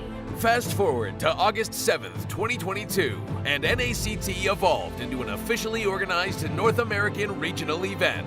The tournament spanned 13 days of thrilling online broadcasts, with Team First Blood triumphantly seizing the championship. As we moved into the fall of 2022, the first ever offline grand final was held, taking the tournament to a whole new level. This landmark event took place in Las Vegas, USA, creating an unforgettable live experience for all the fans and competitors. The NACT trophy was unveiled, and the championship title went to the Valley. They also represented North America in the M4, finishing in an impressive 6th place. It was a remarkable moment, as it marked the start of a new era for NACT. By February 2023, the NACT spring season was underway. The offline finals took place on May 14th at the HyperX Arena in Las Vegas. Our Livestream page was a sensation, reaching number 36 on YouTube's trending list. Gerald Solomon, the head of the North American Esports Association, was in attendance. BloodThirstyKings, who will represent the United States in the IESF. This has been a brief look at the significant milestones of NACT, charting its growth, evolution, and the challenges conquered along the way. Stay tuned as we continue to make esports history.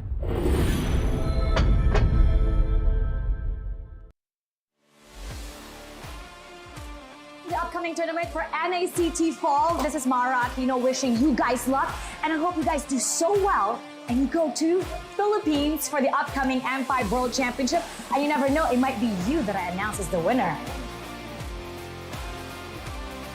Hi, I'm Gideon Q. I'm from Malaysia. I'm a talent as well as a caster for a majority of the MLBB tournaments that you may see internationally. Good luck to all the teams who are coming in for NACT Fall Season.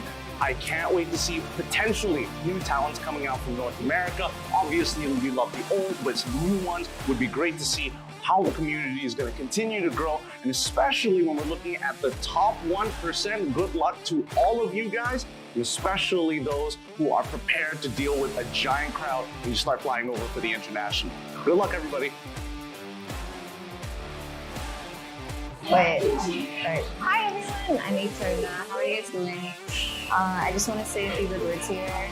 I've been very excited to see you guys grow. It's so great to see how things have developed over the seasons, over the years. I hope it gets bigger. I hope you guys have more to say on the international scene. And I heard you guys are coming to ISF, so that's super great. Can't wait to see you guys there. Can't wait to see you guys rock the, LBB scene. Hey guys, my name's TheOhio, and here's the thing, we watch NACT Grand Finals, and if that shows anything about how NACT is as a region, you know what? I can't wait for it. I hope NACT falls. All of you guys will do good, because at M5, we gotta see a surprise, man. I can't wait to see NAs in M5. What's up guys, I'm Mirko, Indonesian caster. Right now, casting for MSC. I'm eating, but they told me to do this. It's all good. NACT is gonna be insane, all right? You know who I'm rooting for. I'm wearing their colors, BTK all the way, all right? So yeah, BTK. Support M5 BTK.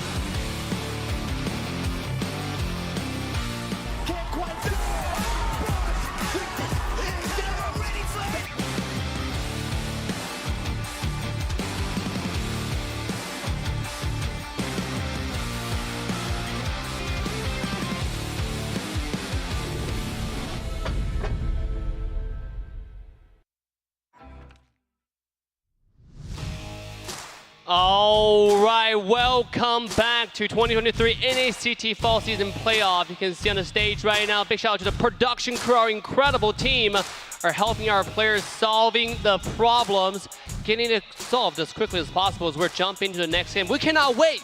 Gentlemen, what are we looking for? What are we looking for? Yeah. Oh, we're looking for dubs. I don't know who yet, but we're looking for dubs. I'm looking for 3 games. That's what I'm looking for. I'm looking for intense matches. I'm looking for hype. I'm looking for the essence and soul of NACT. Oh, that's right. Yeah, W's in indeed. And yeah, it would be nice to get that 3rd game. I mean, we know both of these teams, nobody wants to go home early. It's Saturday. It's a 2-day event. Nobody wants to be the first one out. And here is where it's going to matter. And that's exactly why we're taking our time, making sure that everything is perfect. There's an even playing field for both teams. That's right. Now, Private and I are sitting with our wonderful Trex, who happen to be a freestyle rapper. Oh, no. When I was asking this question, I knew it was coming. You know, you give him a small question, to give you a paragraph, an essay. Oh, it's draft time, Dave. It's like a chat GPT, but let's take a look at the draft. By the way, go ahead and see. We're back to the draft. Let's see what the team got in store for us. All right, it's Avalon up against Area 77. Still game 1, and Avalon still holds the blue side. First pick, first ban, Private. Yeah, a little bit of nervousness there from Trex. I was worried. By the draft here. But like we were talking about before, it's definitely a new meta right now. I want to say Area 77. I don't remember even too many of the roam bans there. I want to see how well, some of these specific bans come out for both teams. We have seen DPR focused on before. I'm wondering if maybe Zero might be something that they're going to want to focus on as well, as he has proved pretty lethal in that mid lane. Yeah, but like, what do you even focus on for Zero? We saw him pull a Gushin last time, and he did pretty well with this. So it's like, yeah, you could, but he's always like, honestly, you're gonna ban meta heroes, and he's just gonna, he's like, I wasn't even planning to pick those. Those weren't even in my choices, you know. So it's definitely something. I'm wondering again, maybe Mark Cutie, maybe take out that Airthel, maybe DPR, which we already have the Martis ban. Maybe go into Basha or the Fredrin next possibly, but Avalon does have first pick, so if those are options for them, they could pick them up. Matilda, as we've seen, TLB Rocket, we know it's a solid pick, but still it feels like a lot of teams, like so far we've seen different drafts throughout all the games we've seen so far, so I still think a lot of teams are like we don't know exactly what those clutch picks could be. Right, Novara being banned away, there's still quite a bit of characters available, right?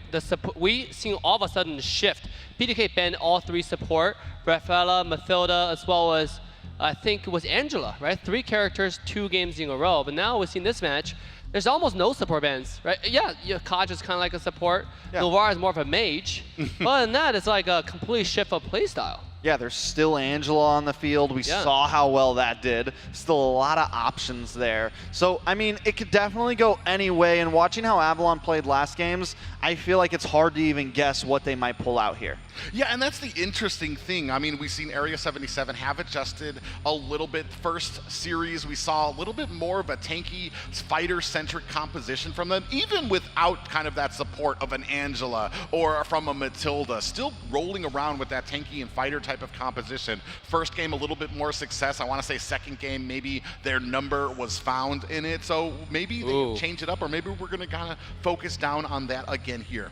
Right, Valentina being banned away. I was just saying that, you know, this team likes to take Valentina first pick. You know, what is about Valentina all of a sudden this character the first ban, first pick again? Like, there was a period of time when it's almost felt like, you know, it's a roller coaster, up and down, right? Like current stock market. I feel like even when she wasn't getting banned though throughout the season, she was still getting picked here and there. Like she's still very high. She's like top 3 in our percentages right now. I checked statistics not too long ago. She's definitely like top 3, top 5 as pick ban ratio. She's almost always on. It just felt like there was more prominent bans of other heroes at the time, right? Now, I want to say something real quick. You know, we've been all like lovey-dovey. Everyone's been happy for the past day. But this game, the tension just feels a little bit different. I can feel the rumble in the crowd, like that slight bass sound right now. Because the fact is someone's done after this. Yeah, and that's the unfortunate part, is that someone is done. But that makes this game even more important. That's why you know that both of these teams are going to be putting even more into it. Still have that Matilda out there. And and we're not even going to go for it. They're going to go for Fredrin first here. Big. I mean, he has just been a very successful pick for a lot of teams. Ever since coming into the meta, has just been so solid. And even now, with a lot of the support roles that we have out there, a lot of the CC, he's just a complete package when it comes to sustain and durability. Trax, you mentioned that they're going to be done on stage, but their off-stage journey will just start whoever loses this match. Because they got a whole day to watch a tournament tomorrow. Plus, on top of the fact, they gotta, you know, enjoy a fun day with the community. You know, interact with. We got a huge event tomorrow. Make sure to come here and join the meetup. But guys, let's come back to this draft. Matilda and Terzilla being taken out. This is a really heavy dive right now. I don't even understand how Terizzle's doing as much damage as he's been doing. I thought he got a nerf, but it feels like he's doing more damage now. Like, not only here in NA, he's just become such a prominent pick, even since the last nerf.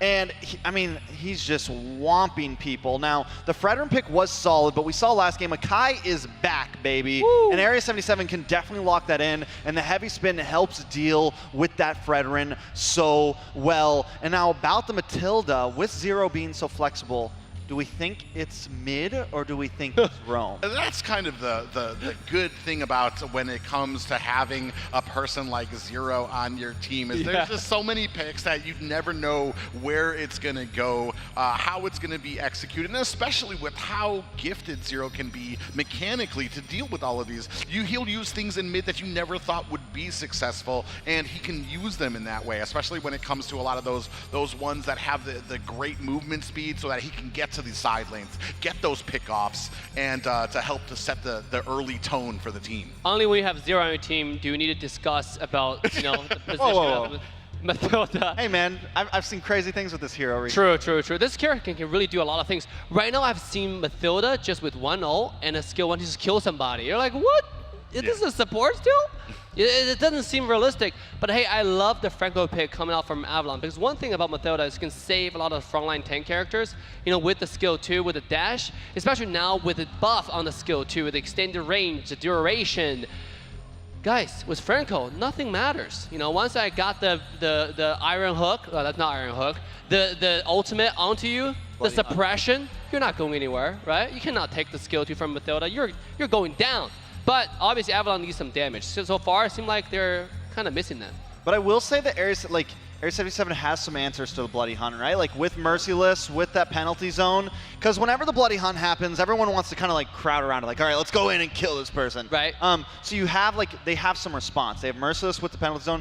Also, even Matilda Airlines, that ultimate now gives a knock-up onto people. So if they all get grouped up at any point and they catch them with that, it is a great counter play. So yes, the Franco is deadly, but I mean, both teams definitely have answers to each other currently.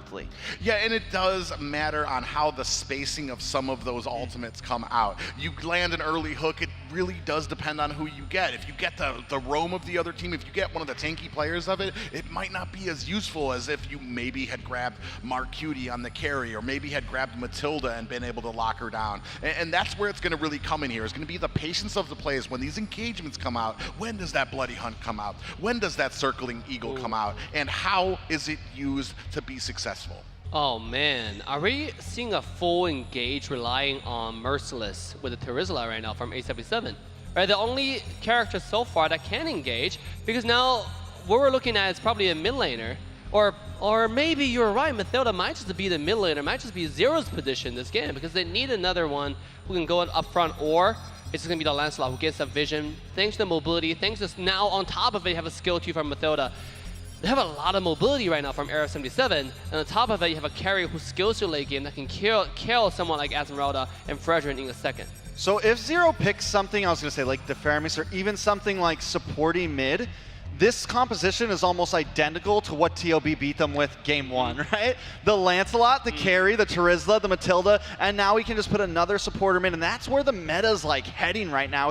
It's 2 supports mid. You don't even need that super bulky tank all the time. Like, yes, it's still viable having a bulky roamer, but it's not completely needed. Movement speed is crucial right now, and you can get CC from your EXP laners. You can get CC from some of those supports. So the possibilities are just kind of endless right now, and I wouldn't frown upon Area 77 if they went for something a bit squishier as this last pick. And you know what? I'm glad you brought that up, because I was just going to say, I mean, double support is what they got beat with. Why not adjust and... Oh! So it is going to be that Harley mid with the Roam Matilda. Still, I mean, not what we expect. It just, and that's what we get. That's the value you get out of some of these drafts, is like, man, it's never what you expect, but I mean, a very valuable pick there for Area 77. So we got Mark Cutie, the Magician, and Zero, the actual Magician, on Harley right now. Deadly magic in the Land of Dawn right here. And he is literally the only player that has picked this up throughout NACT, I'm pretty sure. But he has actually done pretty well with it. Like, last time, were me and you casting that game? Maybe it was me and you, I don't remember, but I was talking about, like, I thought it was a cheese pick, and I was thinking, it was Hoon who picked it up, and Hoon made it look very, very viable. Like, it could be used. It makes sense in this draft because they try to get rid of Faramis' ultimate, because Faramis counter carries so badly, right? I mean, carry tried to do damage to a single target. Faramis, all of a sudden, carry, do you wait there to get, dunked on? But we will find out in this game, the elimination round between Avalon and Area 77. That's right, this is the lower bracket, so this is going to set the tone. This is one of the games that you really want to capture, especially that early lead, that early victory in. All right, this game is playing for keeps. All the marbles on the line right now. And like I said, not a whole lot of smiles this time around. Both teams looking very serious. They know what's on the cost. And even if they're not aiming for gold, nobody wants to be dubbed 4th place here. Now, Area 77, like I said, they have so much movement, and they did opt to go for that squishier mid. They decide to go for this Harley. Now, I know that Dave mentioned the Netherrealm and being able to deal with this. I don't know if that's exactly going to be the target. I think the main thing is, let's get basic. Let's try to get Demon when he's alone and see if we can bait out the Netherrealm early on. Yeah, and then that's going to be the play here. Jules Cootie actually doing a pretty decent job when it comes to vision, latching on to where the jungler is, where the roam is, making sure that he's getting that vision out there. But without him at mid lane, Demon is able to kind of body Zero, who's going to have to return home. Yeah, I think Area 77 needs to take a little bit slow in the laning phase. Avalon, on the other hand, this is a great time to maybe push the objective. You know that you kind of went out a little bit in the mid lane. You know that you have the CC. You have ways to slow down Jules, and Jules Jules in trouble, gonna be able to get away from that one, but still, even with 0, also very squishy, not the most insane wave clear. Now, all that area, Yeah, big hook does come out. 0 able to get out of harm's way. Tarzan actually having a very successful time pressing into the jungle.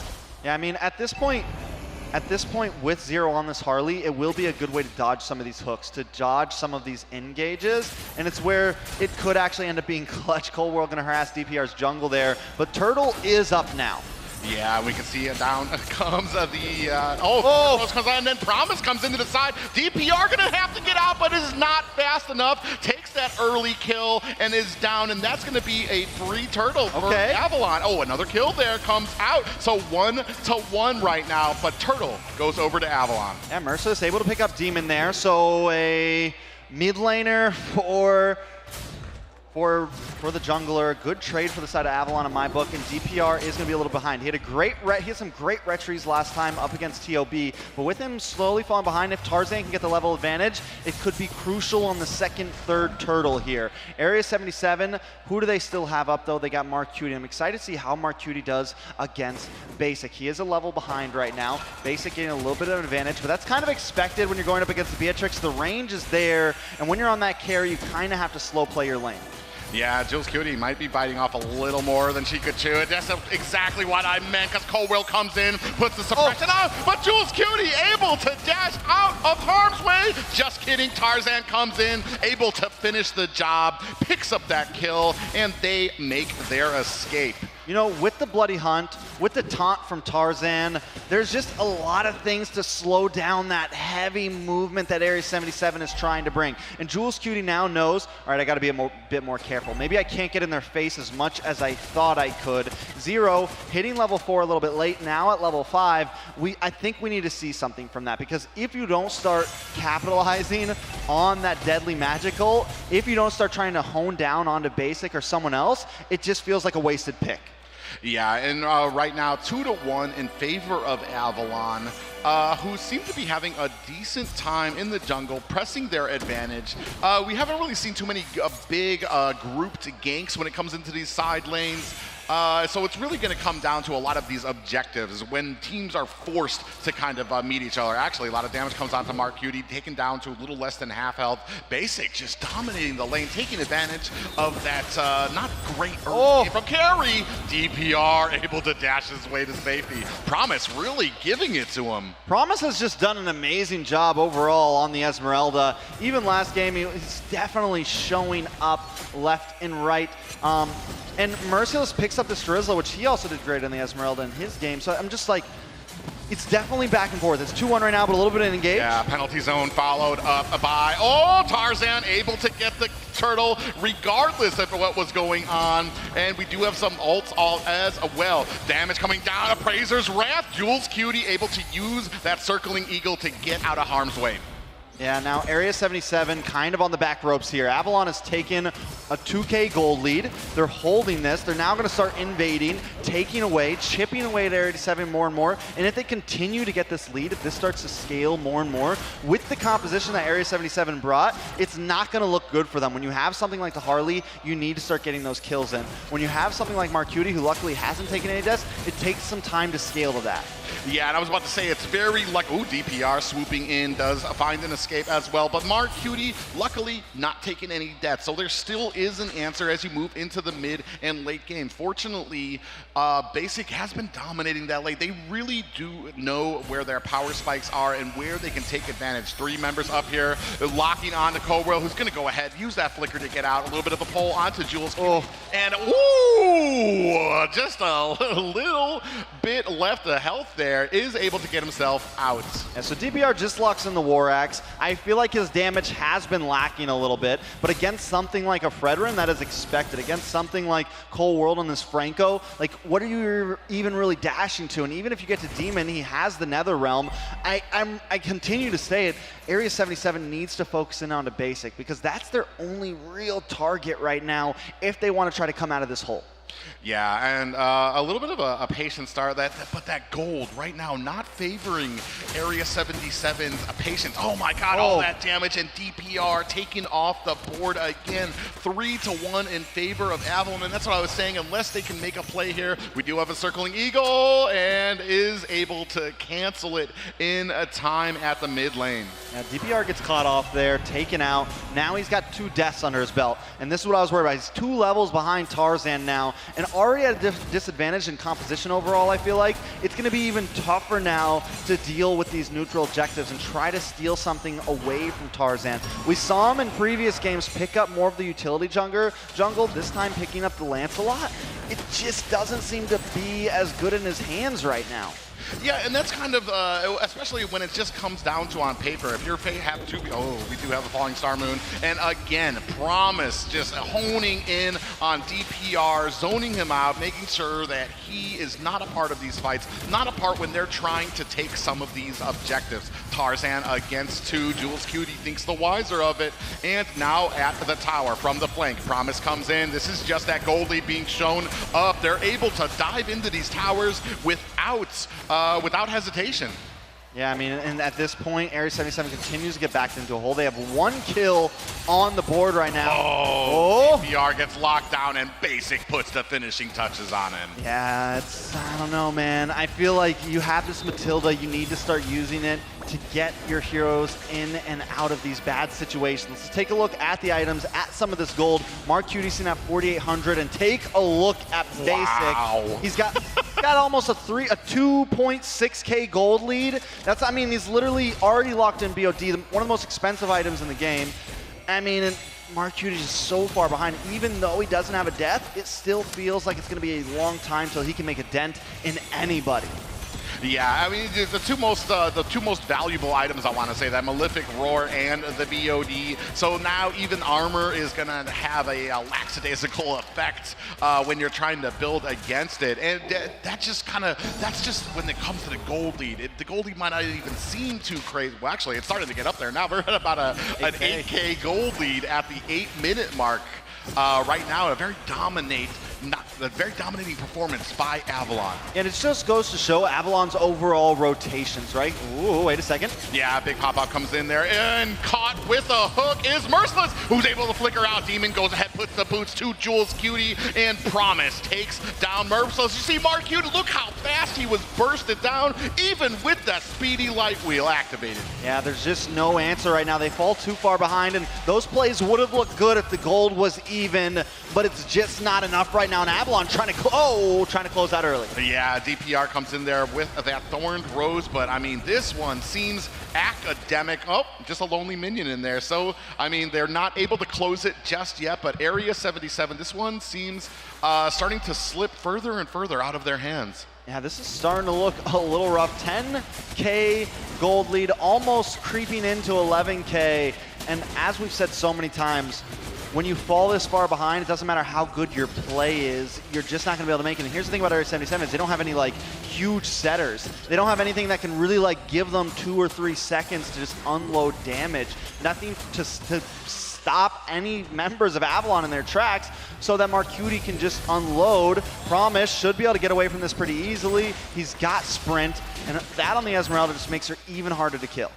Yeah, and this is kind of where we're at with the match, is that even with a lot of their players lying in wait, you definitely now need to wait for Avalon to make a mistake. They've been pretty precise thus far in the opening 10 minutes of this game, and I mean, you have a non-luminous Lord coming in.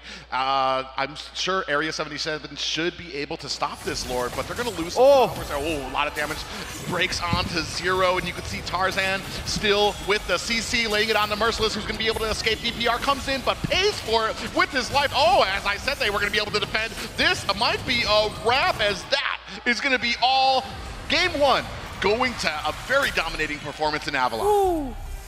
GG's, well played. Avalon coming in clean. I mean, they got their groove, man. It took them 2 games up against BTK, but they definitely came in with their groove and just outshined and outperformed Area 77 in many aspects. Honestly, in my opinion, from the draft, even into the game.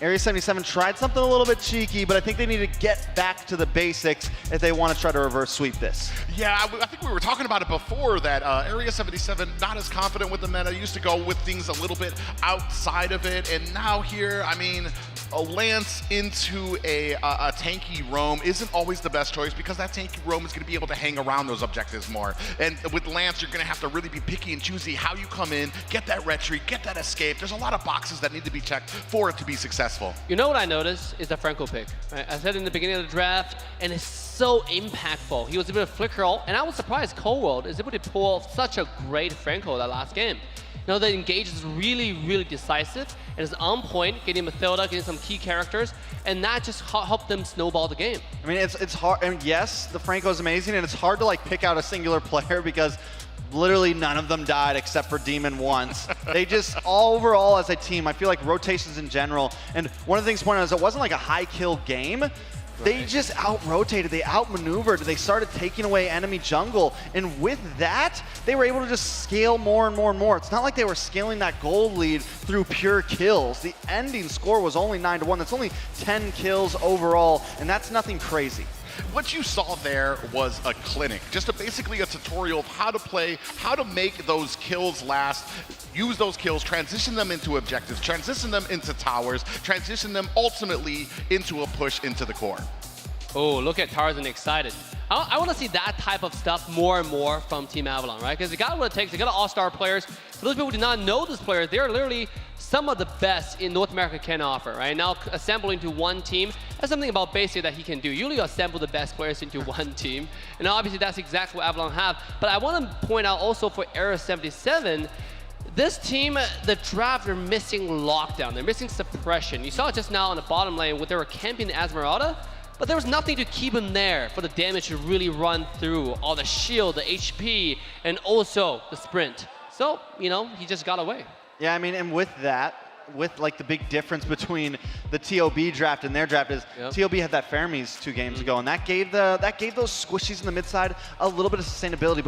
But watching the difference between this, that one hero picking up a Harley instead, you just don't have that movement with him. And yes, you have the flicker, but you're just a prime target, man. And that is the thing that I think really ultimately shows the difference. Like, it's not like it's unviable to not have lockdown, but you have to really think it through, and you have to have the mechanics too. Right. Because if you get caught off at any point, you're done so, you know? And you don't have a way to catch them off, so you really have to have those micro movements throughout laning phase to the end. Yeah, and when you come with those outside-the-box picks, I mean, you really are banking on a great early game to kind of get you that lead, to get them afraid of it. Unfortunately, they didn't take off when they wanted to, and that kind of spelled disaster for the rest. Right now, we're going to be moving into the draft. Very familiar bands out already. We do have that DPR-focused Marta span and the Valentina taken off for Area 77. Area 77 now on the blue side is going to have that first pick. We're going to see where they focus. Not as successful, though, with that Matilda pick, and I kind of wanted to see it utilized a little bit better than we saw from that first game. The thing about last game, about Area 77 that I noticed is like, yeah, we're talking about lack of, you know, quad control, locking people down, but at the same time, it's like an off-sync draft. You know, you have someone who's looking to dive, the full comp is looking to dive, but then you have carry, right, who's more of like a play towards me, play front to back, play the peeling strategies, like a conflict of interest, right? One person's yelling out, yo, protect me, let me kill their tanks, let me kill Esmeralda. But at the same time, the rest of the team's like, but we have to dive into their backline. So you just have your carry stay in the back, completely unprotected, and you just lose the game like that. Now let's see if Area 77 can adjust their draft and pick something that Zero can work with, at the same time that has the overall synergy to the entire comp. And I mean, now Avalon does have they're going to have a last band here, and I'm wondering, does DPR this time pick up the Fredder? And if Avalon leaves it open, I think it'd be a solid upfront pick. I hate to say it, but I don't want to see him in the Lancelot again.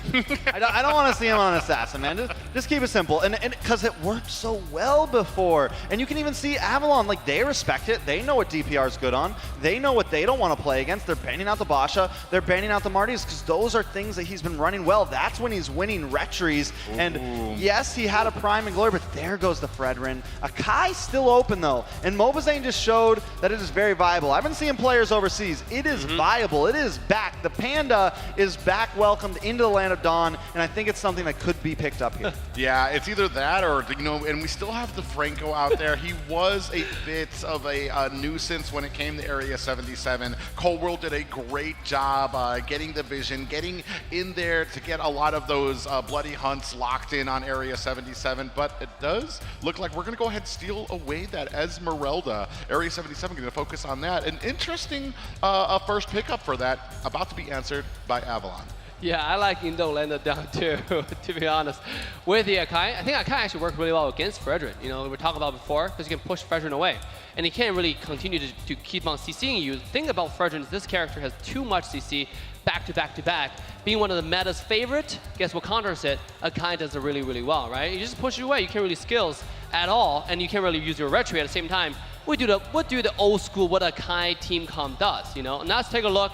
Of course, Team Avalon's gonna take it out. This is against Esmeralda. Yeah, and I mean, I feel like Area 77 maybe should have picked it up first, but Avalon's like, fine, with Fredrin gone, with Basha gone, with Martis gone, we're just gonna pick this up. And like, what does Area 77 have to answer with it? Like, they can't really pick up an assassin. It's just gonna get bullied by that.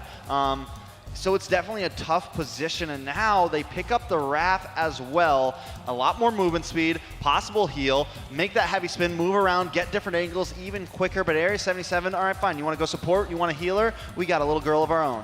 Yeah, it's going to be very interesting to see how it goes. I do favor, I want to say, Avalon's draft right now when it comes to those objective focus. You can put that heavy spin, lock up the other jungler against the wall while you have enough time to kind of just chill, get that retry, and then go ahead and dash yourself to safety. And then the Kadita pickup there, so punishing, especially when it comes to these fights, especially when it comes to grouping up or even just standing around. It's kind of got that same, I want to say, style that Franco is. If you linger in one position too long, he's going to punish you with the hook. Just the same way that Kadita can punish you with that petrify, with that pop-up, and then into the rough waves. Hey, this is like a racing game now. You know, on one side we have Angela with Arathel. I mean, that's going to run really, really fast, right? Yeah. That's going to run super fast, like a Ferrari. But the other side, we got a Lambo ball, right? We got Rafaela plus Akai. That's going to be a super fast, speedy ball that you can catch, and he's immune to quad control. It's like playing, what's a roulette, right? Just bouncing around. Fast boy. Yeah, whatever that game is called, right? But hey, this is also a race to stay.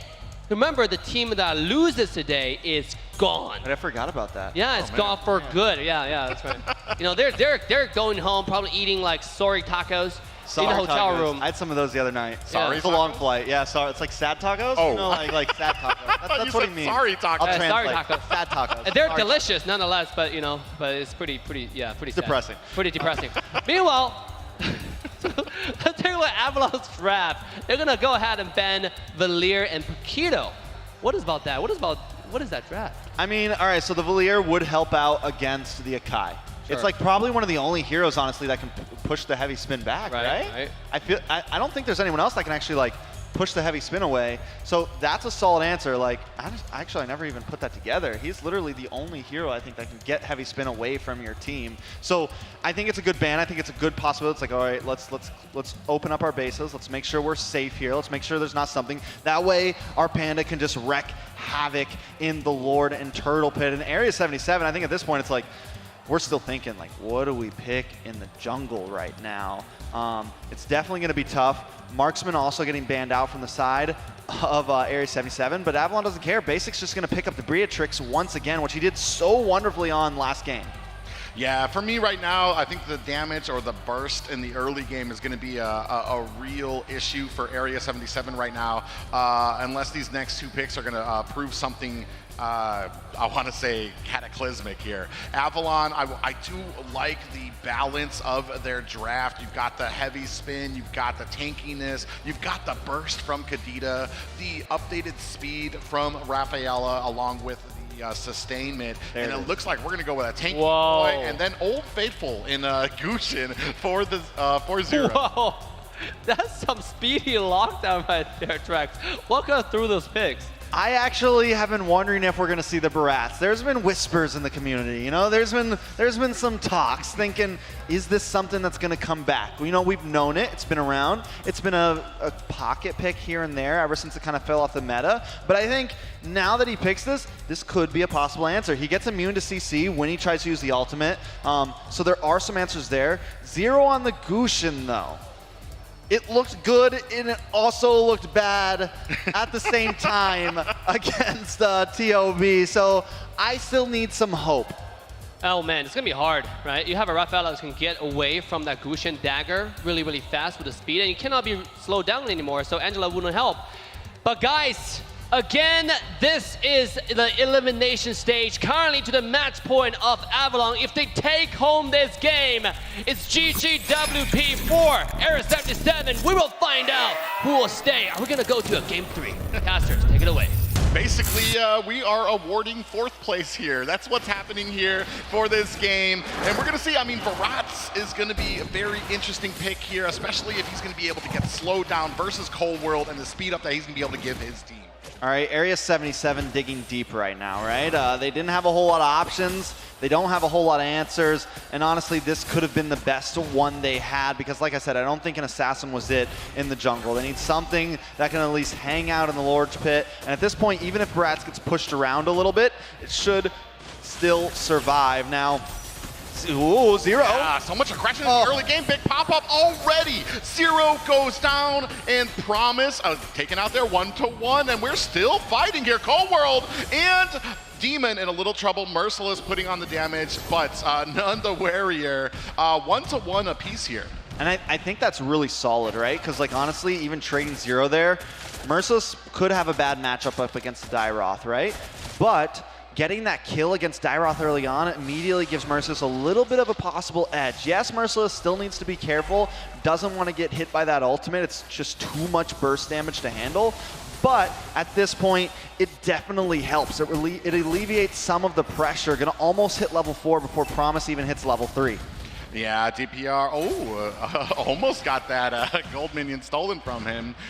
Is going to go ahead and rotate. 0 coming up here onto the side. Demon hiding, and doesn't look like we're going to have too much of an engagement here just yet. Yeah, so let's take a look at both compositions. For a late game, I mean, we saw how well Basic did on the Beatrix. It's hard to count him out in the late game.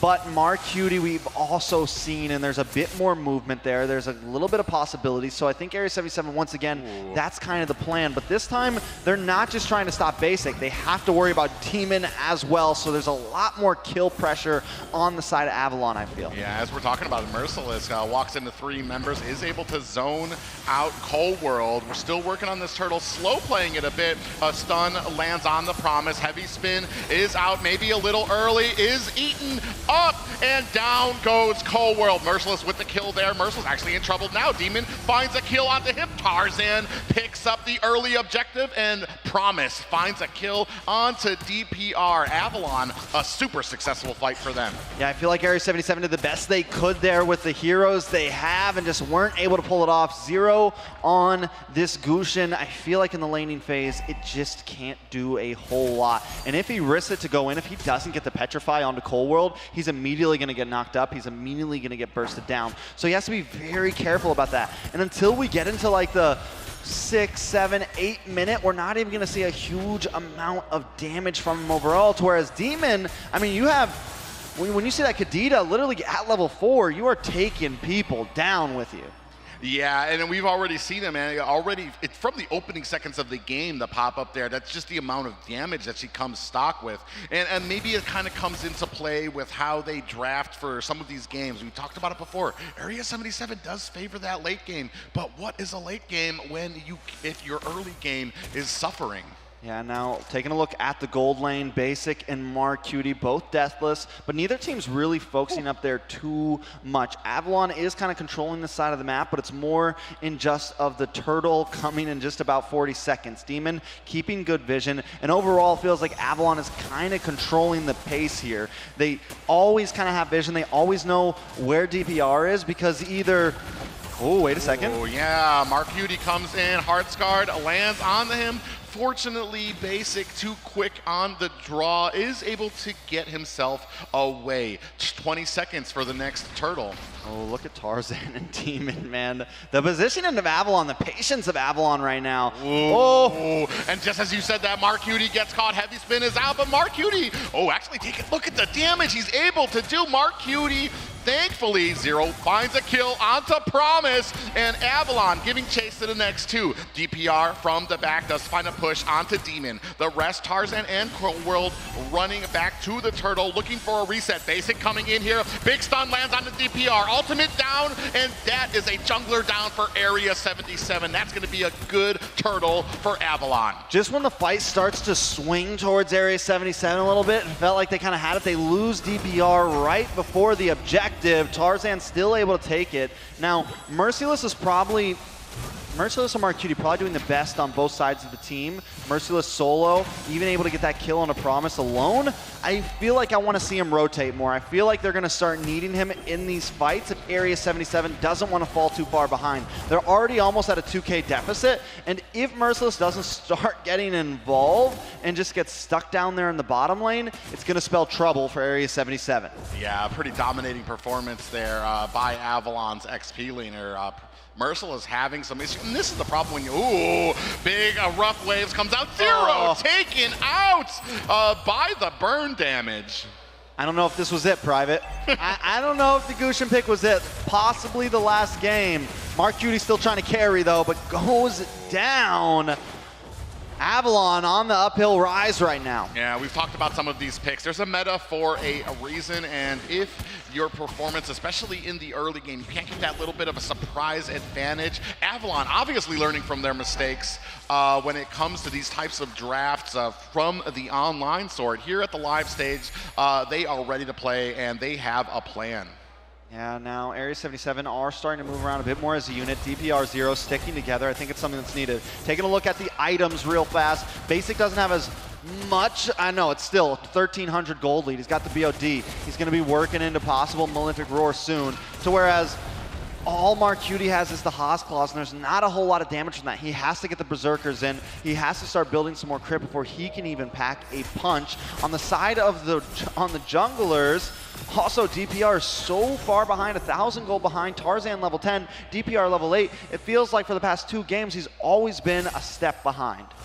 Yeah, and I mean, that's just the value you get. A BOD when it comes to a Hazclaw in comparison. Hazclaw will give you that little bit more of sustain, but the BOD, especially if you can get it at around the same time, you're just dishing out so much damage that it doesn't even matter how much sustain you have. With that said, Area 77, Mark Cutie doing a good job, still able to macro up, gets a tower for his team, but that's going to be the first one out of the, I want to say, 4 towers that Avalon has, and another objective.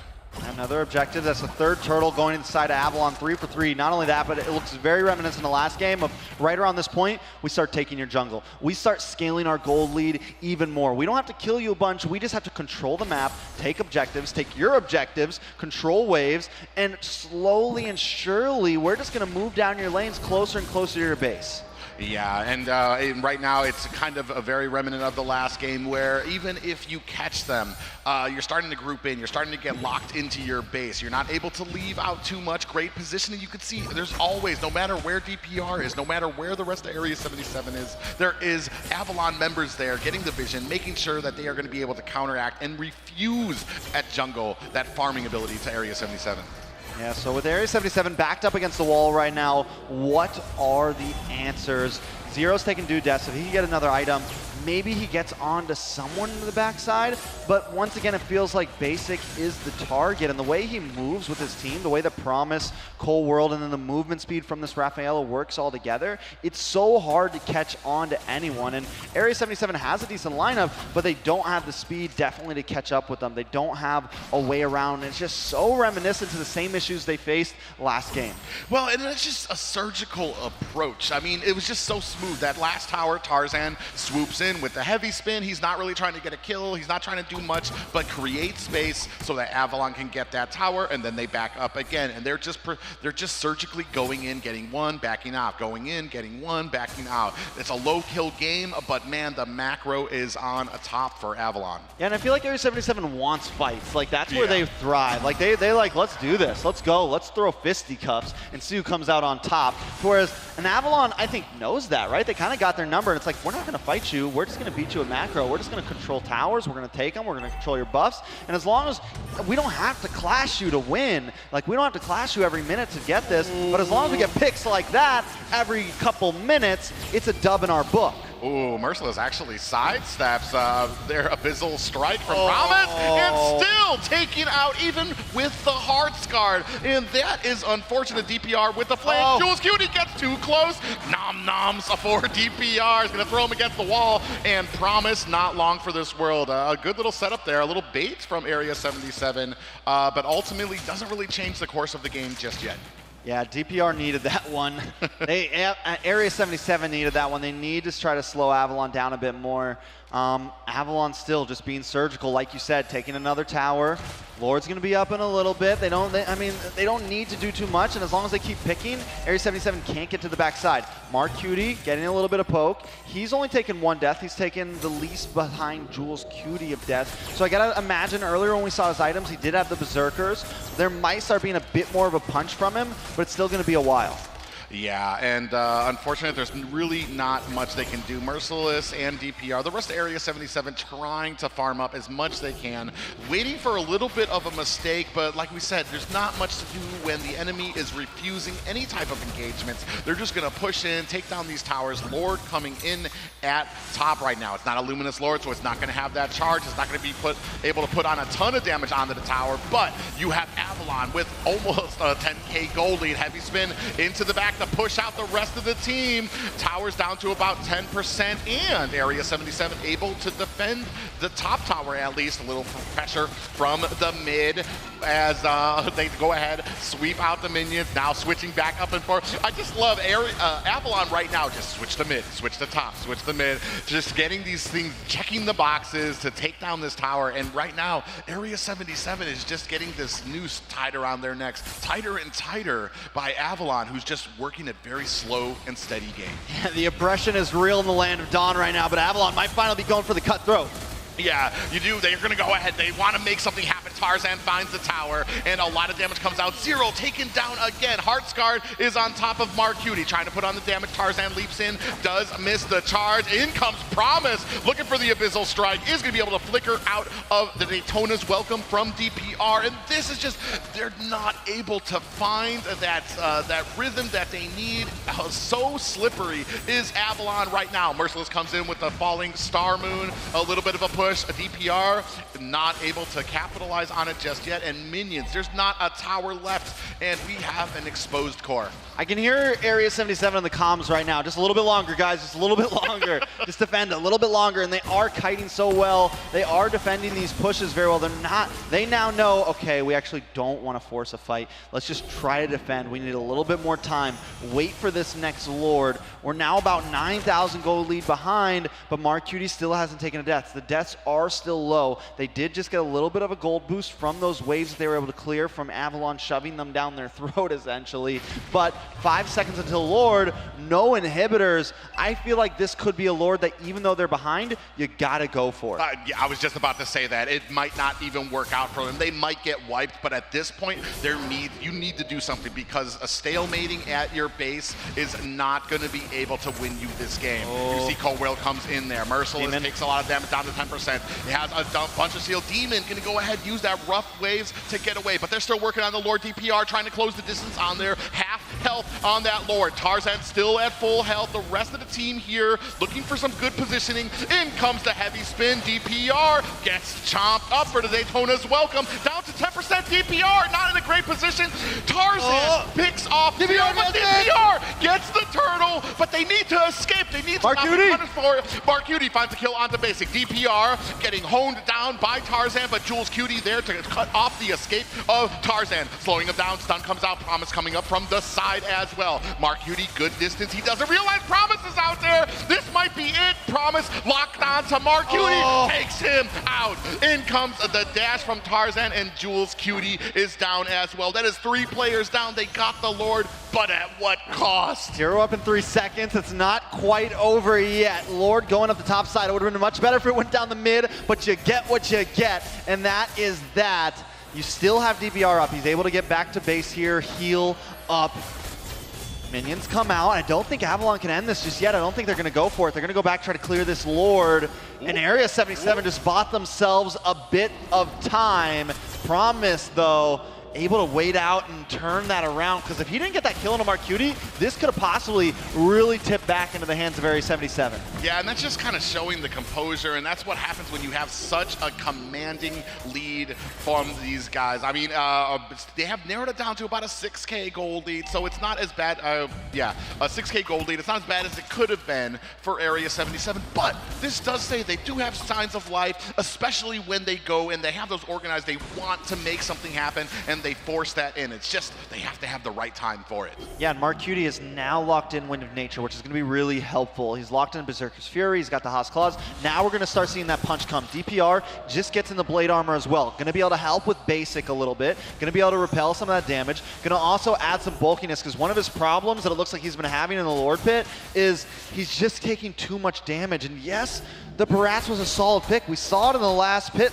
Even when the heavy spin is going on, he can get the num-nums, he can get the Daytona's Welcome and stall that out, and it's one of the only answers, but they had such a rough start in the laning phase in the first 5 minutes that they fell behind too much. But if they can buy some more time, we're looking at least an even game here. The only one that really needs to come online is Zero, because right now 1, 5, and 3 we're seeing nothing from him, but you know who we're seeing a lot from? Demon. 3, 0, and 6. Definitely one of the stars of Avalon right now. Yeah, 5 to 12 right now, and they've kind of started closing in that gold gap. It's only about, I want to say, a 4K gold lead. So even though they don't have the advantage, still able to use that early, I want to say, deaths they were able to cause onto Avalon and go ahead and farm up. Tarzan knows, he knows his strength right now. He's like, I know you guys are there, but there's nothing you're going to be able to do that I'm not going to be able to escape from. He has the heavy spin. He has no fear right now, and DPR, unfortunately, doesn't have the stacks that you usually want with a Barats there. All right, but Lord is now up. This could be the one to decide the whole series or just this game. Promise going to hang out up in the top side, and that's something the Merciless is going to have to continue to go. But look at them. They might be trying to go for something a little cheeky here, something bad. Area 77 doesn't have vision on them, and if they're able to take out Merciless and all of Area 77 is on the other side, this could either be bad for either team. I will say that. Yeah, Merciless is going to be forced to try to make something happen if his team engages here at the Lord Pit, but he has to know the rest of the team is nowhere on the map, and you have a Dairoth. That's kind of almost the wrong person, because the Dairoth is going to push him back anyway. Merciless doesn't want any bit of that fight in the first place, so he's not going to be kind of pressing on there, but you can see they're doing a great job moving up forward fast and quick, down to about half health right now at this Lord. Tarzan slow playing it, DPR. Bites onto the bait right now. Good positioning for Area 77. On the side, 3 members. It's just Tarzan. This is going to be all on DPR if he can get it. And alone at the base right now is Merciless going against Promise. Yeah, good. A flank right now. They're going to go in. Promise activates that flicker to get himself out of harm's way. But now Avalon in a good position to go ahead, flank onto DPR. Amen. He's trying to get away. Down is the Lord to about 10%. DPR not in a position. Promise takes him out. And this Lord goes to Tarzan. Heavy spin is out. Basic takes down Zero. 2 down for Area 77 right now. 5 members. Basic actually taking a decent amount of damage. Mark Cutie in trouble, trying to get himself to safety. Good job by Jules Cutie, who takes a chunk from Basic, and that sniper shot falling Star Moon used to escape. The rest of Avalon pushing in. Big pop-up lands. This could spell the end for Area 77. Merciless getting jumped on by 5 members. It is only Mark Cutie alone. Out come the hellos. I think Mark Cutie knows what's up here. 5 members. He knows he doesn't have a chance, and Avalon have eliminated Area 77. GG's, well played. A lot of us doubted Avalon. after phase 3, they had a slightly rough run, but they took that dust off their shoulders. They came in, took a loss, but in the losers bracket, they've taken their first dub in the playoffs. They're gonna move forward and play on tomorrow. Yeah, I mean, an intense game for Avalon, who just, I mean, that loss that they took, I mean, and I was actually kind of wondering, you just got done with a loss, you get right back on stage to face another opponent, but Avalon showed that, man, that loss kind of pumped them up, they were ready, and they weren't willing to take another one from Area 77. I mean, and they came in very just clean that game, whereas Area 77 almost went the opposite way. And maybe it was the draft, maybe Avalon got in their heads. Even with that second game, banning out the Fredrin, the Basha, and the Martis, and then because they win, I feel like the real death sentence, putting Merciless on the Esmeralda immediately instead of picking up the Akai, it shows how just sometimes that one pick can be so troublesome, how just making that one small chess move in the draft can change can tip the scales in so many ways. Not just that, but when you take away something that he is so good on and you try to use it against him, you're talking about somebody, if he's good on that hero, he knows what counters it. He knows how to deal against it in the lane, and he showed it in there. Usually Dairoth doesn't shine when it comes to those team fights, but when you get such a commanding lead on Dairoth, it doesn't even matter of his squishiness because the rest of the team there was there to provide that support for him in a very dominating performance by Avalon. Man, what incredible performance, like you said, Private, by Avalon. Area 77, they put out some creative draft. Unfortunately, it did not work out for them. Let's take a look at the post-game stats. You know, both games, I would say second game is a lot more aggressive, a lot more death, a lot more kills than the first game, but nonetheless, it's still more of a macro rotation type of playstyle coming out from Avalon. Yeah, I mean, Private said it the whole time, just surgical, very clean and dealing with Area 77 here. Game 1, I would say Basic was our player to keep our eyes on, but this time, Demon and Tarzan going deathless, just moving around as a unit, and Demon's positioning was so clean, along with Tarzan's as well, but they wouldn't have been able to do that without Cold World, without Raph able to get that movement around. The whole team just as a unit, it felt different than what we've been seeing from them. It feels like maybe taking that loss, maybe being here, maybe finally getting through this, has really put them online. Now, what we're looking at here, a replay from the last game, and this was when Area 77 almost kind of took an advantage. They get the Lord, Mark Cutie gets a couple kills, but then walks right back into Promise and is taken out, and right before DPRs tries to steal that last Lord of Game 2, they're able to finish him off, and that secures Tarzan the red tree. Yeah, just such interesting positioning for them. We saw basically the whole of the team, except for the jungler who was going ahead fighting the Lord, able to put the flank onto Area 77, but here we have the post-game stats. Whoa, everything is going to Avalon right now, right? Sandbag carry, Rich Guy, Basic popped off that game. 35% total damage dealt, I think. That's a lot of damage right now. Yeah, I mean, he's definitely been a monster, and even we saw it last game. He's definitely cleaned up, and on Beatrix isn't something we've been seeing all the time, but it just goes to show, because they were banning the Prody, they were banning this and that, but Basic's been around a little while, and though sometimes he has some rough games, he can still pull a Beatrix out of his pocket, he can still pull this out of his pocket, and do very, very well with it. And it just goes to show right there, able to get a clean sweep, not just a dub, but a clean sweep against Area 77. Yeah, that is as smooth as you would like to have your lower bracket match up to as well. I mean, if it would have gone, I know we both wanted to see it go out to the 3 games, but if you're the team, I mean, there's no better way to get that victory when it comes to the lower bracket. You know, speaking of Basic, I think our wonderful host Liz have him on the stage ready for a post-game interview for that incredible performance. Actually, let's take a look at the stats first before we go onto the stage. All right, game number 1, 2-0-5, and that's what I'm talking about, 40,000 damage. They cleaned that one up quick, but game 2, that was game 1. Game 2, he only takes 2 deaths, but still 85, doubling his damage and putting out an even greater gold amount. And this is the same hero. This is they were banning other marksmen thinking that was going to be the problem, but obviously Basic had a solution for it. It's like, listen, Beatrix is just as good. What are you talking about, guys? Yeah, I mean, the team able to get that early advantage, so he was able to get those BODs, which usually can set marksmen's behind, because BOD is a lot of money there, a lot of gold that has to be bought out there. But when your team is so ahead and you're able to kind of out-get items from the enemy marksman despite getting the more expensive items out of it and the damage that comes along with it. I mean, just great play style and great strategy when it comes into it, and just aided his team through it. Right, before we actually show you the heat map of the MVP for this match, I want to give a shout out to Area 77 still. They did a phenomenal job.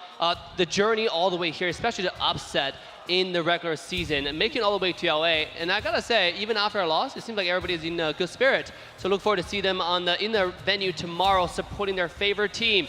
Now, with that being said, I'm gonna quickly show you the heat map of the MVP in the past game. Now, this is a heat map throughout the entire game. You can see that basics mostly hang out everywhere. Yeah, like everywhere. But orange buffs, those orange buffs are crucial. Whether it's our orange buff or your orange buff, I'm hanging out there and I'm taking it. Yeah, and I was just about to say, I mean, a lot of that heat coming from the enemy's side of the jungle there. So, I mean, and that's just what you get when you have such a firm lead. And then not Area 77, but Avalon able to take that lead and force their way into the jungle to go ahead and secure those buffs for Basic to allow him to be that successful. Now, we know the MVP is Basic. We know he was all over the map taking everybody's buff, everybody's red buff especially. We got a special interview ready for you with our wonderful host list. Let's go ahead and take it to the stage. All right, everybody, we have Mr. Steal Your Buff, the MVP of the last series, on the stage. Basic, how you feeling? Feeling good. We were nervous in the first game against BTK, but we bounced back. They gave us momentum when after that loss, we kind of woke up, and then so when we faced A77, we were not that nervous anymore. Because it was very fast, right? Speaking of bouncing back, that was a 5-minute break after a defeat against BTK, and you guys quickly came back right around the corner and then took a sweep against Area 77. That was impressive. Now, a lot of the heroes you guys picked today, with that Rafaela and the Akai, is that a pocket pick that you guys have been practicing in the back? Oh, we saw them first picking Esme, so we were like, we were thinking, what good tank can we like take? They said Angela, but I was like, I think Angela's bad because Esme is gonna take the shield off. So we said Rafaela, and I think Rafaela is good right now since support meta is buff. So I think she was really effective for our team. Especially we got like Akai, Beatrix, something like that. For sure, that mobility is key, and you guys had some pretty surprising drafts like Dyrod, as well as we have a Basic bobblehead in the audience right now, but we also had the Guinevere in the first game, so a lot of things are pulling out in your pocket, and it's really shocking us. And you, as the marksman, is always their ground in the back. You're just farming, you're getting your money in, and then who is your favorite marksman? Because Beatrix, you did amazing. Who's your favorite marksman right now? Come into the next games. Probably Brody. Brody is my favorite marksman. Brody, are we gonna be seeing more Brody tomorrow? Let's see. I don't know. All right, thank you, Beatrix. You're gonna do great tomorrow, and we'll see you then. All right, guys, last series of the day is on its way. We have our teams ready behind us, but first, let's have our cosplayers joining us on stage. We have the Dairoth in celebration of that wonderful Dairoth game. Just now, KOF skin, our cosplayers here. So, you know the drill. What is going to be your favorite number? 37. 37. 37 is the lucky winner. 37, who will that be? Zabbies? Zabbies. Do we have a Zabbies in the audience? Number 37, check your wristband to see if you're that lucky winner to take home this box. Anyone, Zabbies? Anyone in the back? We're gonna go one more time. All right, so I guess 37 isn't your lucky number today, so what will it be? 32. Okay, 32, let's see. The luck is back in the hands of the audience. 32, who is the third number? 32. Jericho? Jericho, number 32. Oh, do we have it in the back? All right, come up on stage. Number 32, Jericho. We have him rolling in onto stage for our last mystery box for the lovely audience. We have our exclusive merch coming from Mobile Legends to give our lovely audiences. Thank you guys. This will be the last giveaway today, but we have much more coming tomorrow. So without further ado, I believe the next series will be ready. So I'm going to toss it back first, the caster set, to see what is going on. Wow, I want to see what's in the mystery box. It seemed like the viewer was ready. He was excited. I think his friends were more excited than him, though. When I was looking at his friends, they were cheering louder than him. He was like, oh, crap, I got it. Yeah, I definitely want to see what's in that mystery box as well. But hey, today's been pretty eventful so far, right? We got to see Area 77 and Avalon fight it out. Another sweep. It's been 3 sweeps today. We do have 2 days of this, though, so it's only going to get more intense. And up next, we have a match that I know everybody's waiting to see. Absolutely, guys. Coming up, it's the TheOhioBrothers versus BloodThirstyKings, the game you waited for. Obviously, it's a Tansic run. It's going to be exciting. Who will show us the ultimate meta tonight? Don't go anywhere. We'll see you after this short break.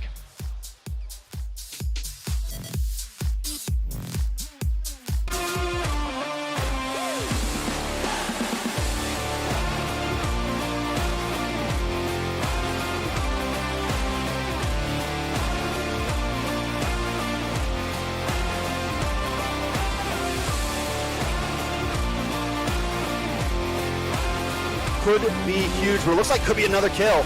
Yeah, Razor's Wrath onto Marcuti ends his hopes.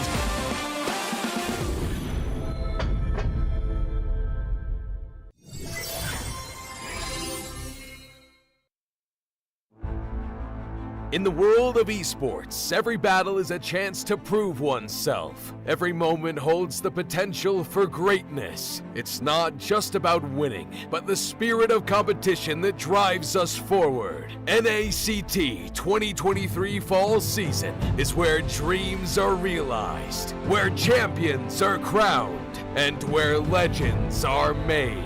In the arena, we face our rivals head-on with unwavering focus and unwavering resolve. We leave no stone unturned, no opportunity wasted.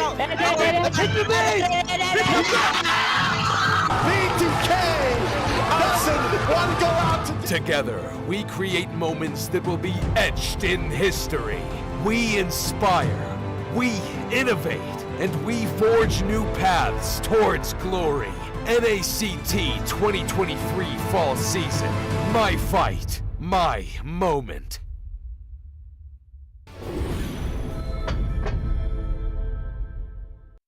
Welcome to a journey through time as we delve into the transformative milestones of North American Challenger Tournament, NACT.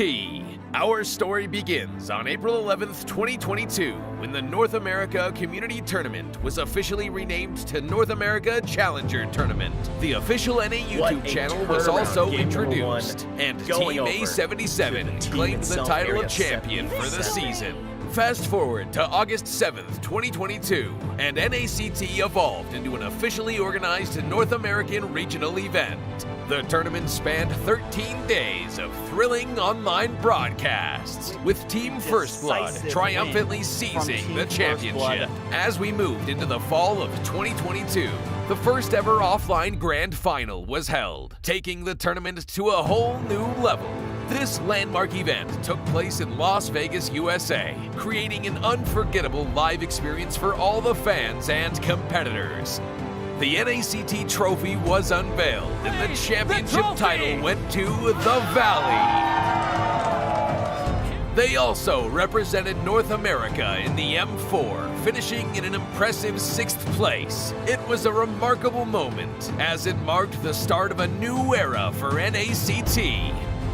By February 2023, the NACT spring season was underway. The offline finals took place on May 14th at the HyperX Arena in Las Vegas. Our livestream page was a sensation, reaching number 36 on YouTube's trending list. Gerald Solomon, the head of the North American Esports Association, was in attendance. BloodThirstyKings, who will represent the United States in the IESF. This has been a brief look at the significant milestones of NACT, charting its growth, evolution, and the challenges conquered along the way. Stay tuned as we continue to make esports history.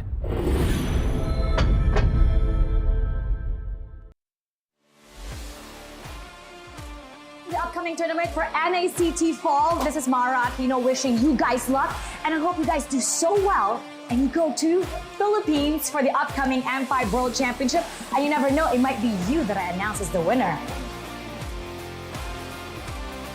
Hi, I'm Gideon Q. I'm from Malaysia. I'm a talent as well as a caster for a majority of the MLBB tournaments that you may see internationally. Good luck to all the teams who are coming in for NACT Fall season. I can't wait to see potentially new talents coming out from North America. Obviously, we love the old, but some new ones would be great to see how the community is going to continue to grow, and especially when we're looking at the top 1%, good luck to all of you guys, and especially those who are prepared to deal with a giant crowd when you start flying over for the international. Good luck, everybody. Wait. Hi, everyone. I'm Eterna. How are you guys doing? I just want to say a few good words here.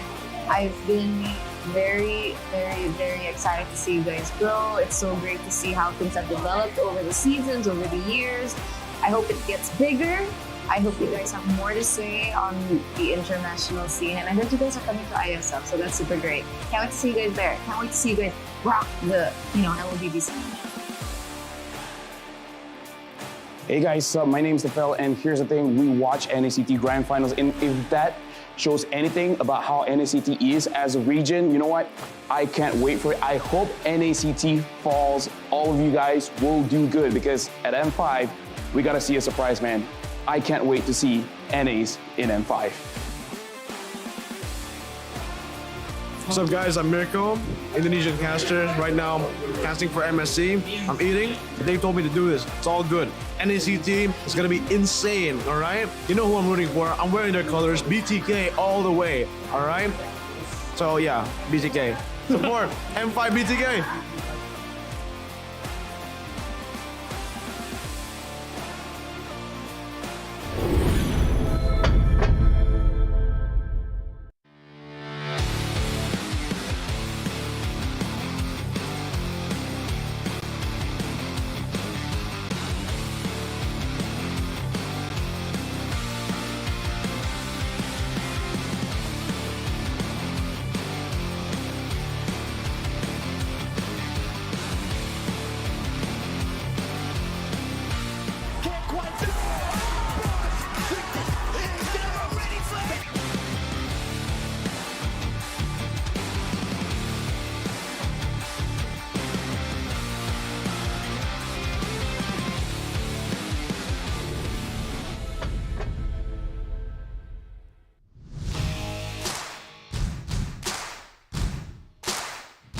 All right, as Bloodthirsty King and TOB are gearing up for the very last series tonight.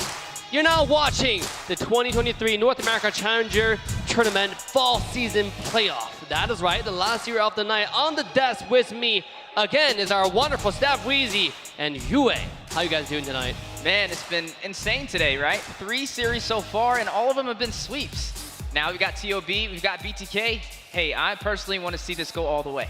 No, it's a really big sneak peek for the Grand Finals event that's going to be happening tomorrow. Today's only going to be a best-of-3 series, but tomorrow we got a best-of-5 and 7, so it's going to be a really good show. Hey, like I said, it's a testing ground, right? We're going to see some new meta, but obviously, let's take a look off the bracket so you get a clear picture in your head of exactly what's ahead of us.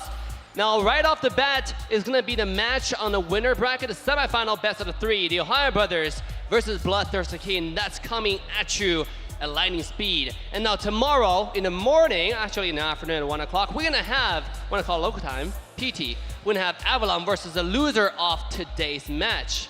Right? I mean, everybody got one more chance. Who's going to make it to the grand final? And obviously, you have the grand final, which is tomorrow, best out of 7, guys. That's we're back to the OG style. Best out of 7, and I really want to see where this goes. TOB, BTK, we always say it's like the God flips a coin, and you never know which way it's going to land, and So far, they both have had phenomenal performances in the NACT Fall season. TOB almost undefeated, and BTK right behind them, sitting in second place. And it's kind of like the biggest story of North America. You got the two big titans clashing, and we get a sneak peek, and I think, you know, that's going to be absolutely amazing. It's like going to school. It's like a midterms, you know?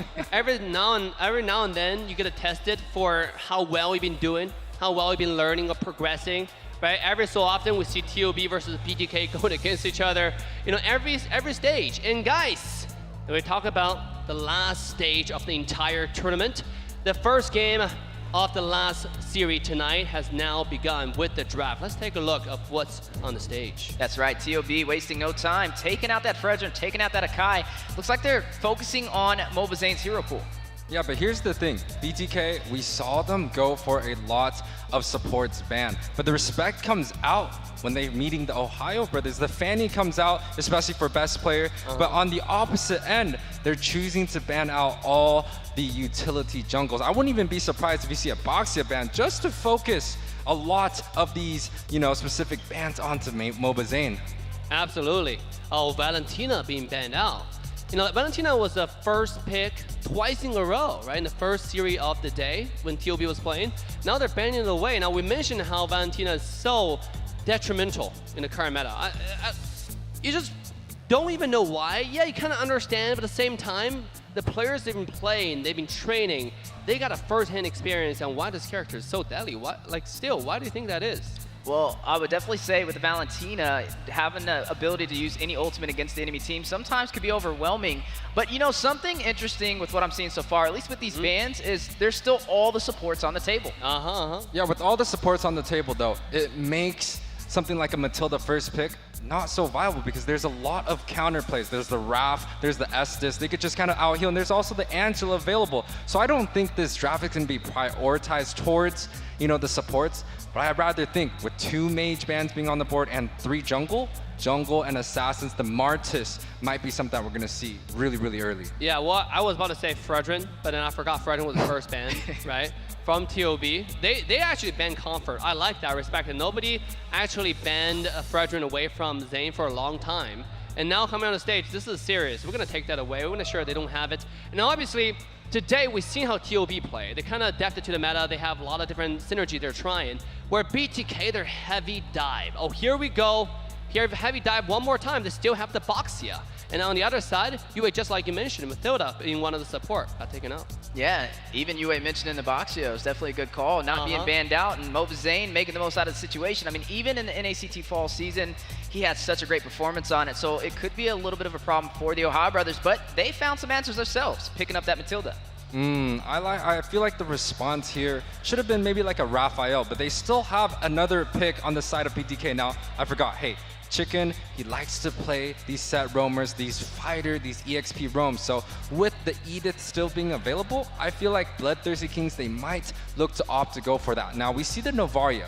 It has been a great pick. I'm not sure if we've seen it today, but definitely the range that comes with that hero, it is unbelievable, and the cooldown's so short. You know what? I think this might be a Franco game from the side of BTK, because we've seen how successful this character can be going against a high mobility support like Matilda. Matilda can give vision. Even if he gets stunned up by someone like Boxia, he can then just jump away. Not only jumping away, he's taking away a teammate with him, right? Which is going to be problematic if you play Edis. Yeah, you can knock people up, but what about Matilda just, you know, takes their teammate away, save them? So let's go ahead and take some suppression to make sure, yeah, even if you jump, that person's not going anywhere. We can.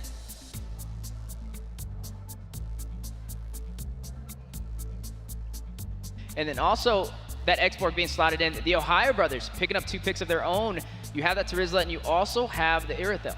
Now, the Irithel pick, we've seen it quite often in this tournament already. I would say, especially with the Bruno nerf and a lot of like the Claude nerf also, it makes Irithel shine even more. And with the Hasclaw change to make her go into that really crit heavy build, it makes Irithel stand out so much more. And Terizla being popped out, he has a lot of AoE CC with the penalty zone, but the response coming in with the X-Borg, I think that might be a perfect counterplay here.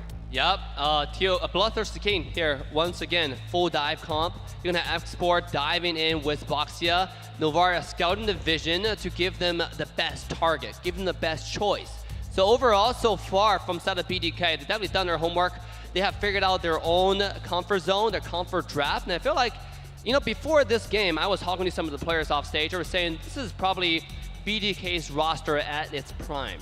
You know, I think we talked about how Joybaj is really, really good roam player, but right now with Chicken on the roam, I feel like it added another flavor. Somehow it's working out extremely well for BTK. Yeah, and we've just been seeing Chicken unravel and showing his showcase of flexibility with all the picks so far. He had a great performance on the Edith, and I'm wondering which way this is going to go now. Edith is still on the table, or does he pull something else out? You know, we haven't seen the roam slotted in for BTK yet, but what I'm seeing so far from TOB, sustainability, frontline presence, and also damage provided by the Irithel. When I'm looking at BTK, I see frontline presence as well, but we still have yet to see the gold lane. Yeah, and the Edith pick comes out for BTK. Chicken has been on, you know, on this pick, and he's been doing so well, but with the Lancelot and the Marches being banned out, OhioBrothers opt to go for the Ling. The Ling was nerfed a few patches ago and has continued to be nerfed. Now, with this draft coming out, it's definitely OhioBrothers style here.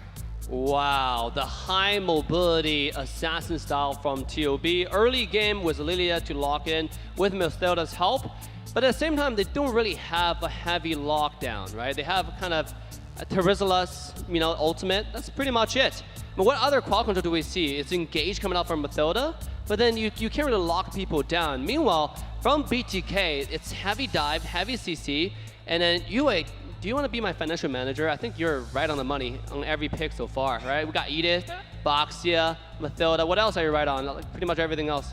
I mean, I honestly think Irithel and the Lilia buff is quite nice. The Novaria pick has been quite well, and wow, the Bruno pick comes out. It's one of those nerfed heroes, but at the same time, it still does work. It pushes towers, it punishes towers, and it gets a lot of gold crabs really, really easy.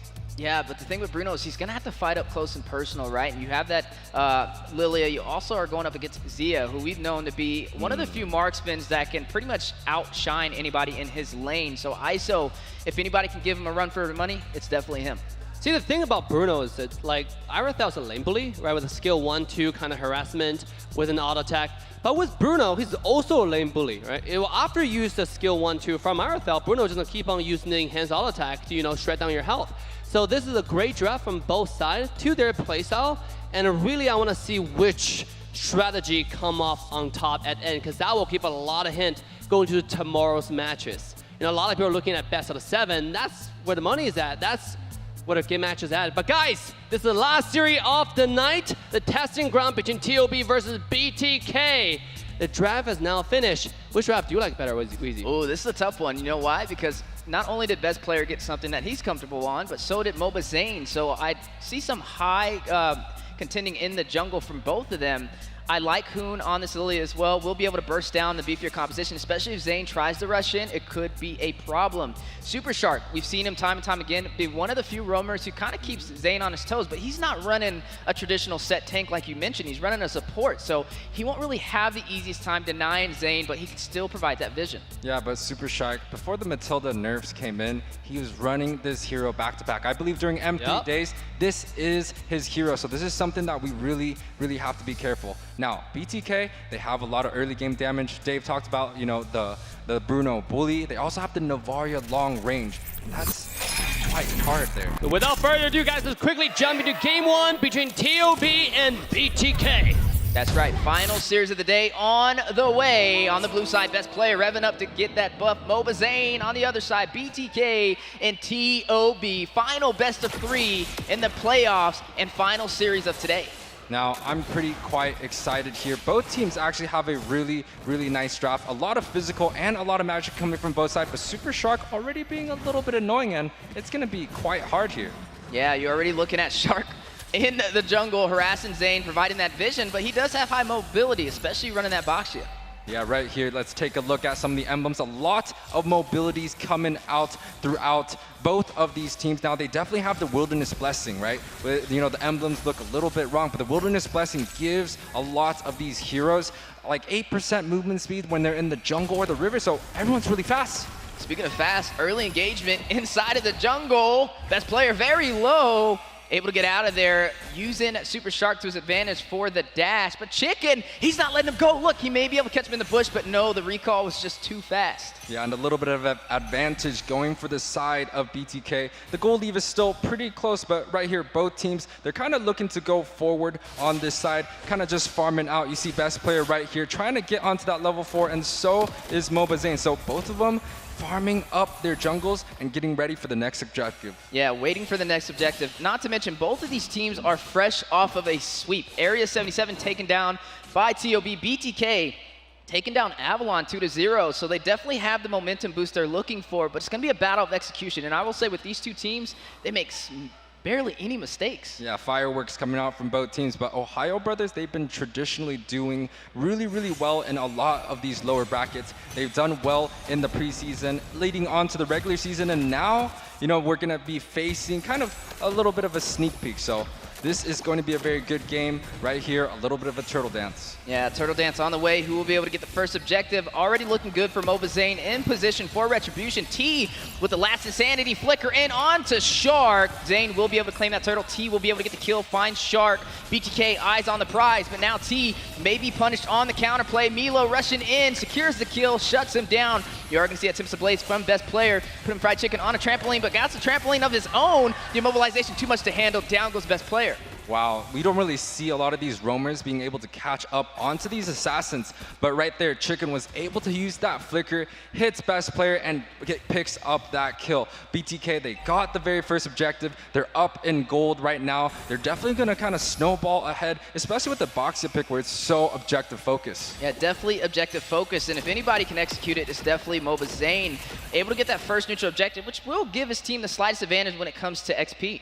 Yeah, but now take a look at some of like the macro plays coming out from BTK. They're putting Chicken onto this gold lane, making it visibly clear, right? Giving ISO a leeway to kind of fast clear and go back to the base. So definitely putting some pressure, but best player right here already going for a little bit of an invade, and we don't see that often when it goes against Boxia. And now the 1v2 matchup. Last Insanity from T. Astro Echo from afar. T need to get out of there. The Finch boys dive in from best player. Tips of Blades dropping down for the knockup. Milo securing the kill with execution strike, and Chicken will fall. Best player takes him down. Man, you could definitely see the Matilda plays coming out. He did die early on, but he was able to get a 2-man knockup along with best player picking up T right there. A 2-for-0 trade for the side of OhioBrothers. And now Mobazane invading on the purple buff. Has Shark, has Hoon by his side.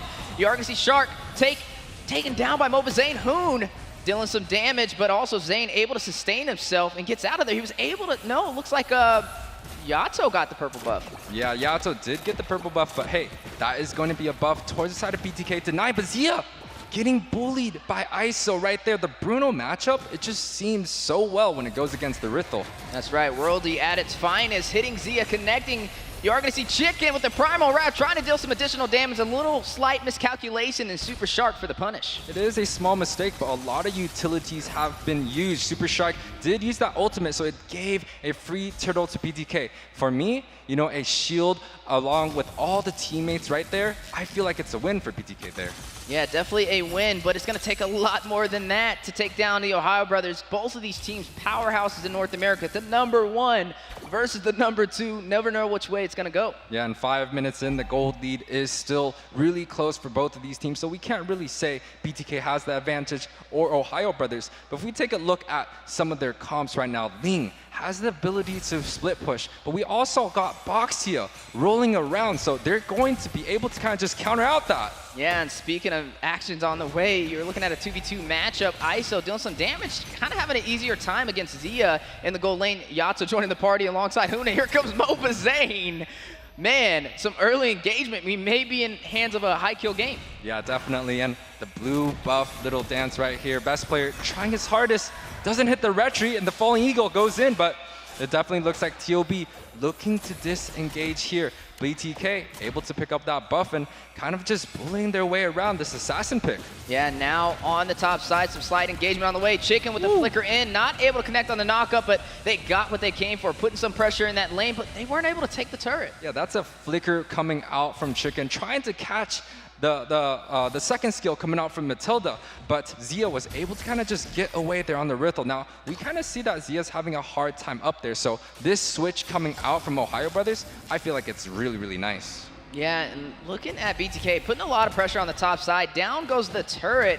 They're definitely focusing on the gold lane, and that may be a way for them to have the advantage. Yeah, advantage indeed. You see a little bit of gold lead on the a little bit of a gold lead on the side of BTK, but honestly, both teams are just trying to deny some of these buffs. Ooh, speaking of buffs, Astro Echo on the way, the knockup. Poon taken down to about 50% HP. Does have the black shoes, is going to use that to regain some of that health, but BTK, they do have map control right now. They were able to take the first turret and 2 turtles on their side. Yeah, but Chicken, he's not having the cleanest game anymore. The Circling Eagle is going to go down. Mobazane getting the wind of it, possibly. Very low, 25% HP. Tips of Blades dropping down, but Hoon will secure the kill. Last Insanity from T. Maybe able to get a double. Fried Chicken gets Milo. He gets a double of his own.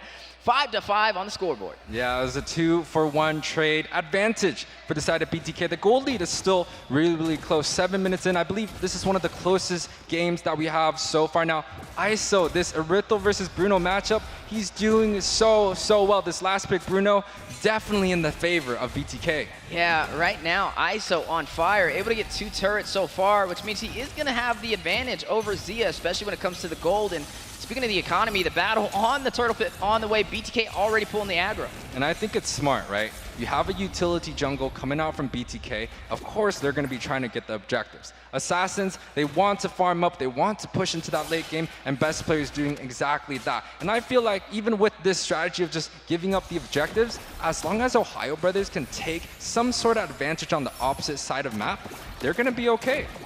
Yeah, speaking of okay, a little bit of a conceal play from Chicken. Thought he had an opportunity for a kill, but was denied by TOB. And speaking of TOB, putting some presence in the mid lane, even though they're down turrets, down turtles, it's one of the things that doesn't really bother them. They're one of the only teams that I can say, when the odds are not in their favor, they still pull through. And I feel like BTK's draft is so smart here. They put the X-Borg against Charizla, winning matchup here. Mobazane, Cheese Wheel, rolling onto the top side. It's Milo, penalty zone for the double set, and flickers away to safety. And take a look at bot. You got Chicken hiding in the bush. His flicker is on and available. So the first scene that when they see Zia, the flicker is going to be popping. He's going to try to knock him up.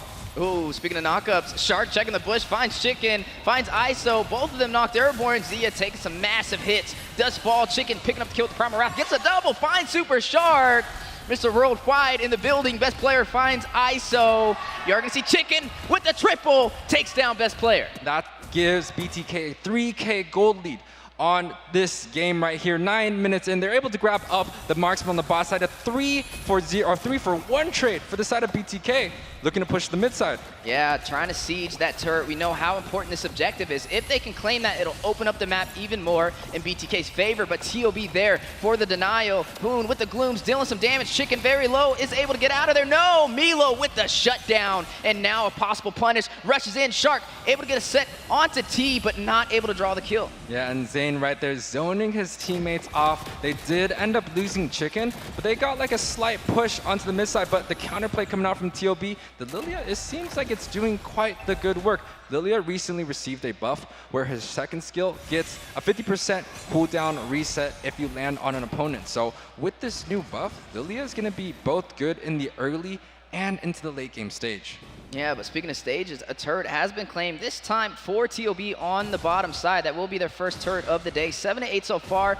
We've officially hit the 10-minute mark. Yeah, and we go on to the mid game right here. A lot of these items are going to be built for both of these players. I believe Zia definitely has 2 to 3 items, Berserkers into Hasclaws. You see the Lightning Truncheon being built up by Yato, and it feels like they're ready for a small Lord Dance Tango. Yeah, and looking at best player, just focusing on the objectives, he snuck in and took down that mid lane turret, which means they do have map advantage for TOB. You are looking at BTK though, trying to get onto this Lord, zoning out TOB from even pushing through the mid lane. Yeah, but they're looking to target Milo. Milo is kind of low, but whoa! The Lord is already at 25%. They do end up disengaging the Lord, but I think BTK has the advantage right now. They're looking to see if they could get this Lord here. Yeah, Mobazane in position for Retribution. Winter Truncheon. Oh no, you are going to see ISO go ahead and pick up and negate that damage when the Nature best player is going to get the Lord for his team, and now they have to get out of there alive. BTK trying to put on some hits. Chicken very low. Shark draws the kill, and BTK disengages. Yeah, BTK was unable to grab up that objective. Even though they were the ones starting,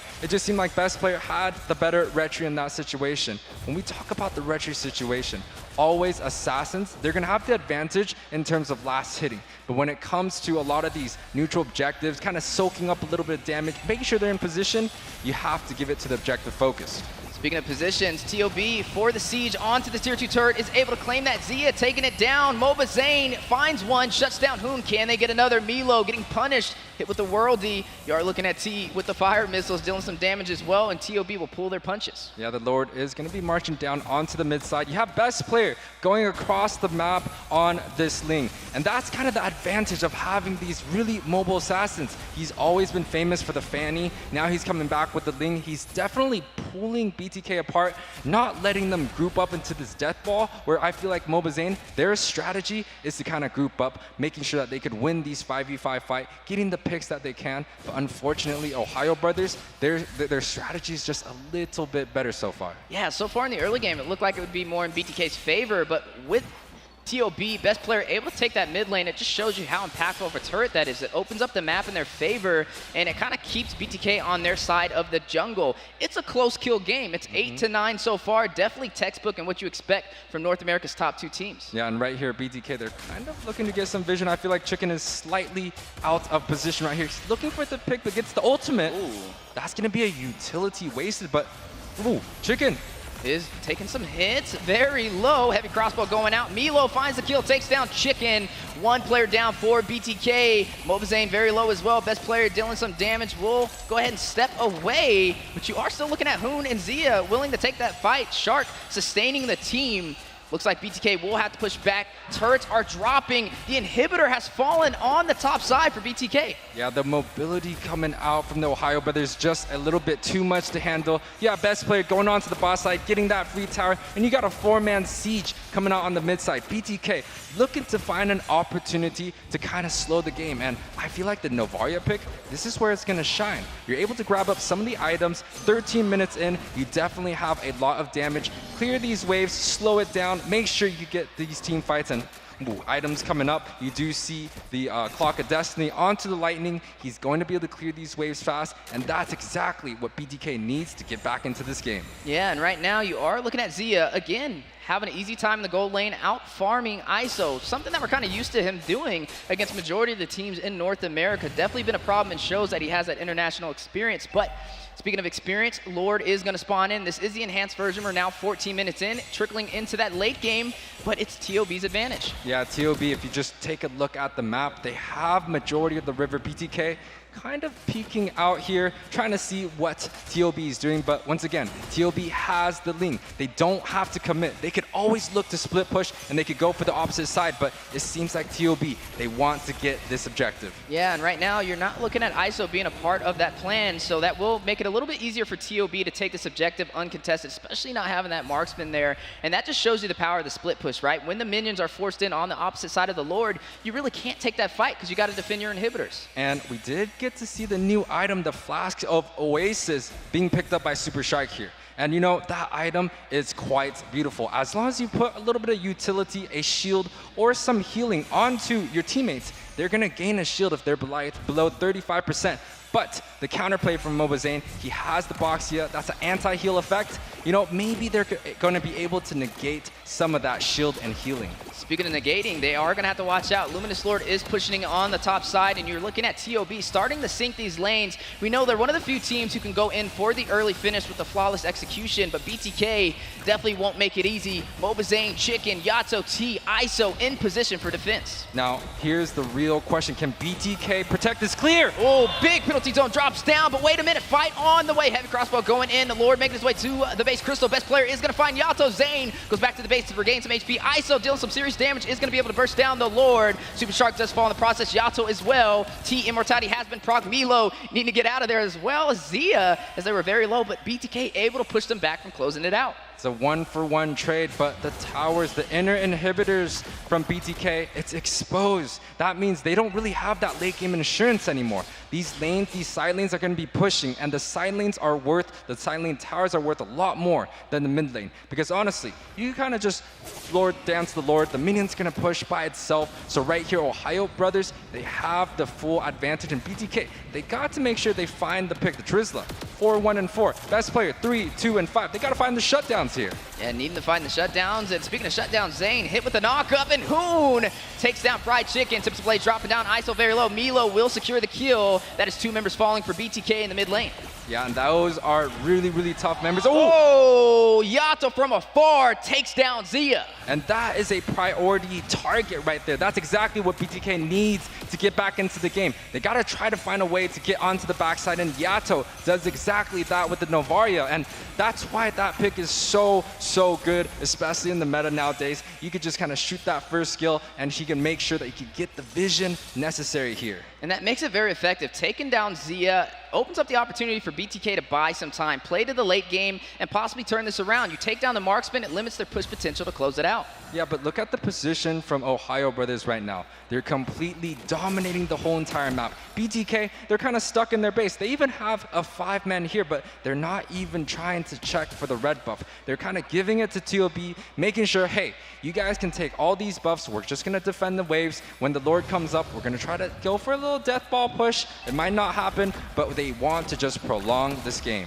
And this is where the split push potential comes out, especially with the Ling on your side. Best player will be able to go to the opposing lanes, clear out those minions, and possibly take the neutral objectives. But you do have mobility on the side of BTK, but they are lacking in terms of defense. Only down to their inhibitor left, but they are still going in for the denial. Look at Mobazane, already still in position for the objective. And BTK chooses to go for a split push strategy. They're putting 4-man down near the Lord, and they're putting the expert to push that far side. So it's a disadvantage for the side of BTK, but OhioBrothers, they're not biting. They're not going to just take this Lord 50-50. They're making sure that they can make this Lord happen here in ISO. Top side pushing in a little bit. You see that Charizla? Ooh, T.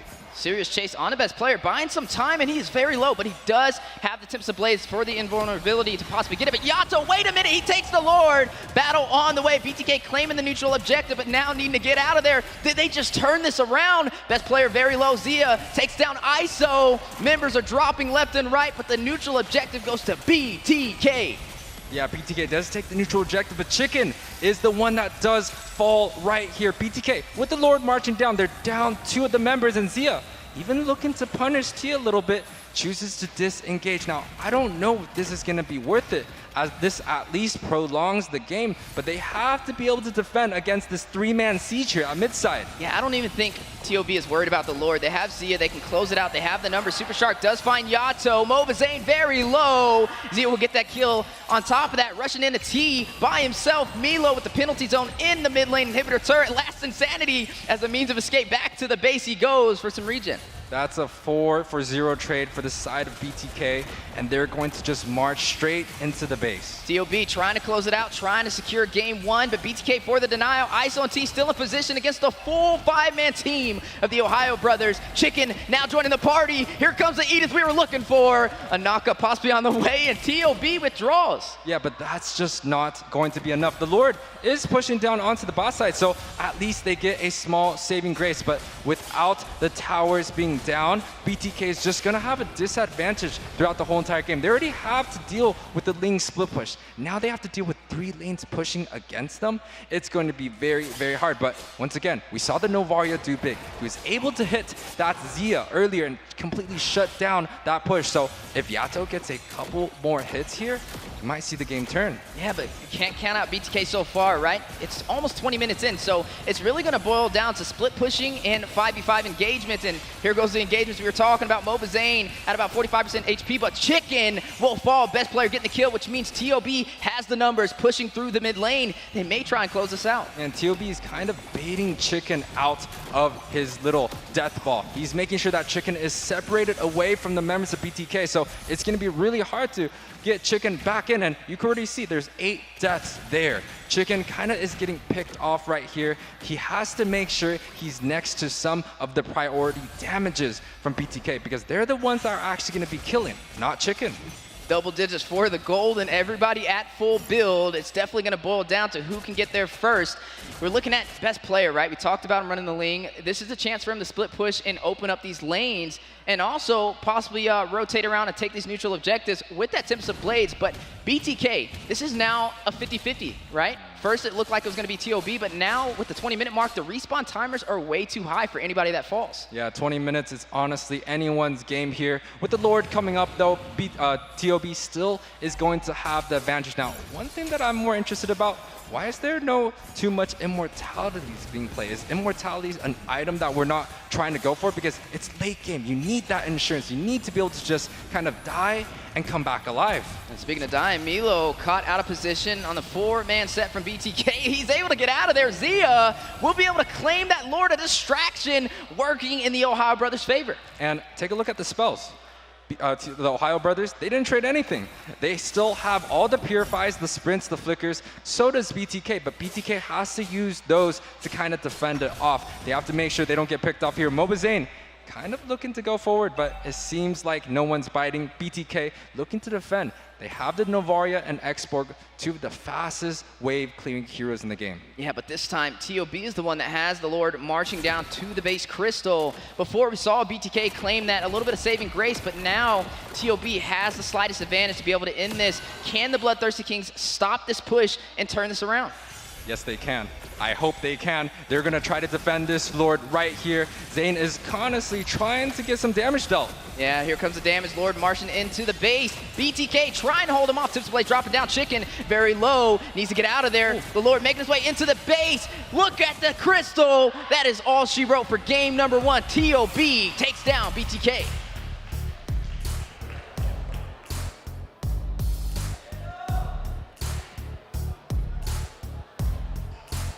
Right here, BTK was unable to defend against the Deers, the TOB right here. They kind of had a clean early game leading on to this mid game and just kind of snowballed ahead. TOB kind of too much to handle. The Ling that came out, it was nerfed, and you know, the mobility coming out, we felt like the Boxia should have been able to negate the rotations coming out, but the Ling, it just seemed like it was too good. We saw best player able to get that mid tower really early, grab up some of the neutral objective, did lose some of the Lords, but Ohio Brothers, especially with Zia, he was just popping off. The Rithel, it was too much to handle in the late game, but early game, it still seemed like BTK still had some advantages. Yeah, definitely having the slightest advantage, and now they are 1 up in this best of 3, which is going to put them at match point. They could possibly send BTK to the loser's bracket, but hey, it's still anybody's game. That was a 20-minute match. For sure. What a game for the Ohio Brothers. BTK definitely pulled out a great fight. In the beginning, it seemed like they had an advantage. What was the turning point now looking at the stats? Yeah, it was quite close. We're talking about a 17-11 game for the side of TOB. 22 minutes in, so, you know, it was quite close. It was quite 50-50. And honestly, BTK was there at almost every single objective. I would even say they had a small advantage, but I felt like Chicken, he was kind of singled out by the pack and TOB, and I would say that's thanks to TOB. It's not that Chicken was playing bad. TOB just played so well, they baited Chicken into a spot where he had to be singled out. He was soaking up damage, and there was no Bruno, there was no Boxia, there was no Navaria there. Yeah, as we are looking at a replay from the first game today, Fried Chicken getting that double, takes down Shark, just showing he's ready to step into the wrong position. Best player getting a kill of his own, though, did find ISO, but Chicken with that triple. And now, as we look at the possible siege for that turret, amazing penalty zone set from Milo on 2T. You are looking at best player taking down Yato and the Lord, making his way into that base crystal. You know, it was back and forth, right? That was 15 minutes. That was over a 20-minute game. Right when you thought it was going to end, BTK was able to hold them off. Here we are, 22-minute mark. This is where the game ender was. BTK trying to hold TOB from closing out this game, but it was too late, and that was all she wrote. Look at the hype from TOB. Yeah, look at Mielo jumping up the sea. Very excited. I gotta say the winning strategy from the Ohio Brother here is really mobility, right? Kiting. One word, kiting. They were kiting so much. Everybody on their team, except for the frontline Mielo, who's tank and soaking up a lot of damage, everybody can move around. And then they dodged the dive from Chicken. Look at this. You have Sandbag being Zane. He goes in, take a lot of damage, or Chicken goes in, take a lot of damage. but they can't really find anything solid because there's so much mobility from the entire side of OhioBrothers. Remember the last engage when they were catching Milo? Right? He was there trying to jump away, and then Shark jumps in with a skill too. He was out of there. And it's honestly the insurance that comes out from OhioBrothers' draft. They have the black shoes to kind of negate a lot of the damages. They have the Matilda to kind of just dash around. So honestly, they just had so much insurance. If one player was out of position, Matilda comes in to save. If Lilia was out of position, you could just use the black shoes and just kind of leave away. So honestly, the draft coming out from TOB, it just kind of seemed a little bit better. And especially with the team fights coming out, the picks that are coming out too. And also, best player on the Ling, you're giving him confidence now in a meta that's dominated by utility junglers. That's scary. Yeah, and on the other side of the table, BTK, right? They did have some things that worked in their favor. The early game looked very promising. I honestly thought they would have been the ones who were able to close that one out. But TOB, their resolve, right? When their backs are against the wall, that's when they really shine. Able to take the neutral objectives toward that mid to late and close that out. Like I said, I want to go back to the kiting thing, right? Because it's just so important. They find the way to crack the code for BTK. BTK is full dive. And yet, what they did, I was mentioning BTK should have got Franco, because with Matilda, you can't really lock anyone down. You needed some kind of suppression, either Kaja or Franco, which one you feel comfortable. But at the same time, we know Chick can actually play a really scary Franco. That's why I was thinking, oh, maybe that's a good character. But it turned out, look, with Edith engaged, they couldn't lock him down. Well, here's the thing, Dave. Yeah. Franco got banned out. Oh. Franco got banned on the second phase. He was kind of locked onto the Edith, and he talked about the kiting. Chicken was just singled out from that kiting. Again, he was lost from the pack. He was unable to kind of close out, and it kind of felt like Chicken was trying to do it all. He was trying to kill best player multiple times and just ended up not succeeding. He got him maybe once or twice, but that was not enough to kind of push forward the game. Yeah, not able to push forward, and now moving forward into the draft, BTK TOB, game number 2. This is game point. TOB, if they close this out, they will be able to move on forward and send BTK to the loser's bracket. Now, looking at the ban so far, best player, a little bit of a target ban right there. The Fanny taken off the table alongside that Valentina and the Angela. Weezy, I want to, add on top of the point that you just said, the winner will move on to the grand finalists tomorrow. They're a grand finalist tomorrow, right? But the loser, they actually... You might think, oh, they have another chance tomorrow, but they're actually under a lot of pressure because they will have to play a game, and then right after that, right after a short break, they have to play again, and it's going to be best out of 7, right? So you really want to put yourself in an advantageous situation to give yourself the most amount of resources you need for your players to relax and mentally be prepared for the grand final of today. So it makes this game for BTK even more pressure to win. They have to make sure that they could get this game right here, because honestly, tomorrow, if they have to face the same exact team, they gotta find a strategy here. And the strategy coming out, the bans are still similar to what happened in game 1, but the Roam, the Kaja comes out, and that is definitely a fried chicken hero here, Weezy. Yeah, and it's a target, right? They are not able to ban out the Ling. There's just so much meta on the table that they have to allow it to walk. But hey, if you let it walk, we'll have an answer, and that's where the Kaja kind of shines. Not only for the jungler best player, but it also shines to be able to go into that goal lane and get some early pickoffs. Right, with Kaja, the best thing about it is everywhere you go, you got a guaranteed lockdown. There's no Purify or there's no Matilda skill 2 in the world that can save you. Now, on top of the fact that Matilda's banned this game, you can see right now with Lancelot, with Terizla, even though you have high mobility or a tanky character, you have to think twice before you jump in, just because of the Kaja pick, right? Because that character changes everything. If you have the full, especially late game, when you have everybody fully decked out with item, with have full burst damage, Kaja 1 ult can just change the entire landscape of the game. But here I feel OhioBrothers, they kind of picked the Lancelot a little bit too early. I feel like Martis can be some hero that can kind of negate some of that Divine Judgment, but also Lancelot has a lot of iframes. You're able to kind of negate the Divine Judgment if you time it perfectly.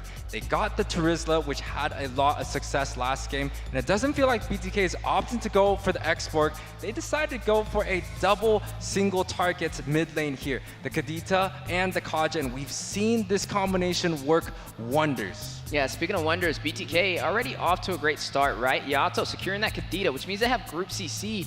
The problem with the Kaja is he's only single target, so you need somebody else on the team to be able to make up for that, and that is what what the Kadita will provide. So overall, I'm liking where this draft is going for them. When I'm looking at TOB though, I'm right there with you, UA. The Lancelot may be a little too early, but I'm assuming they have a plan behind it.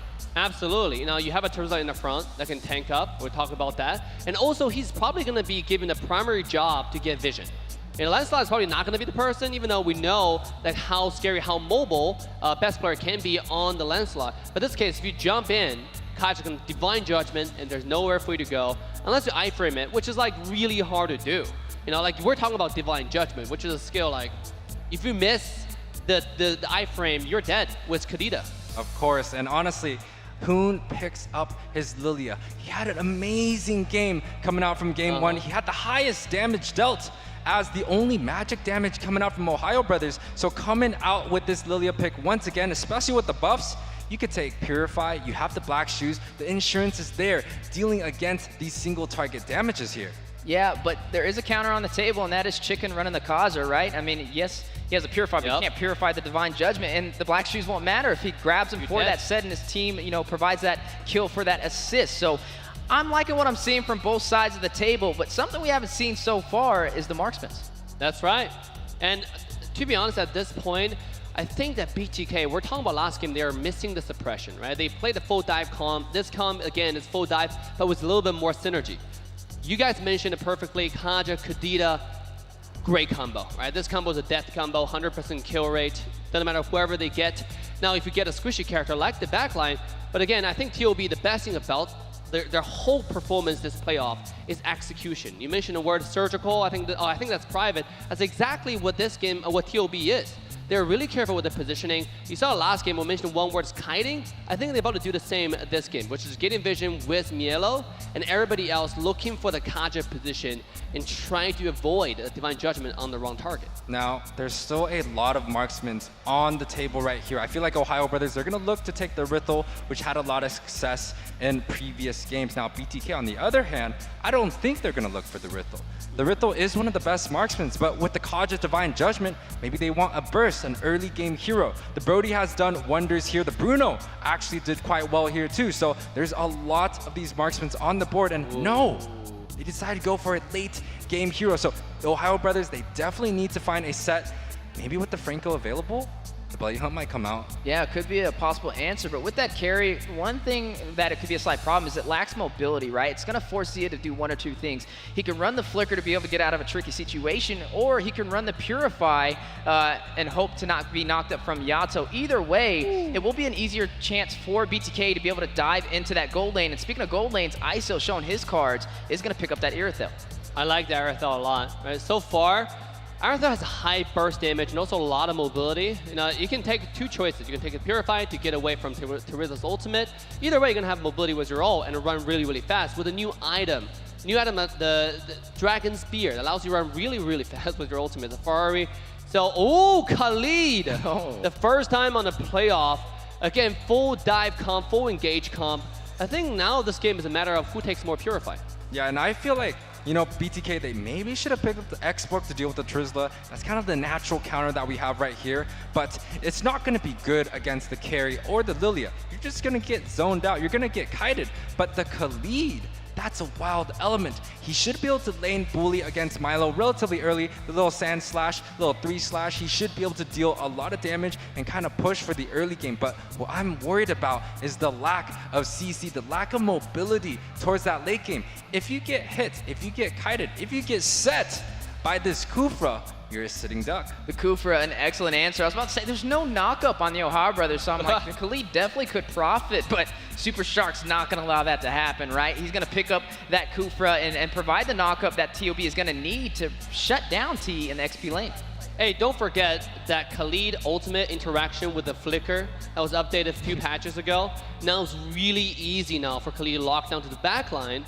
And this, I mean, again, BDK's full dive comp, so I think they're going to target Zia, they're going to target Hood, especially with Kaja. It doesn't matter who they target, that person's most likely dead if they combo it properly along with Kadita.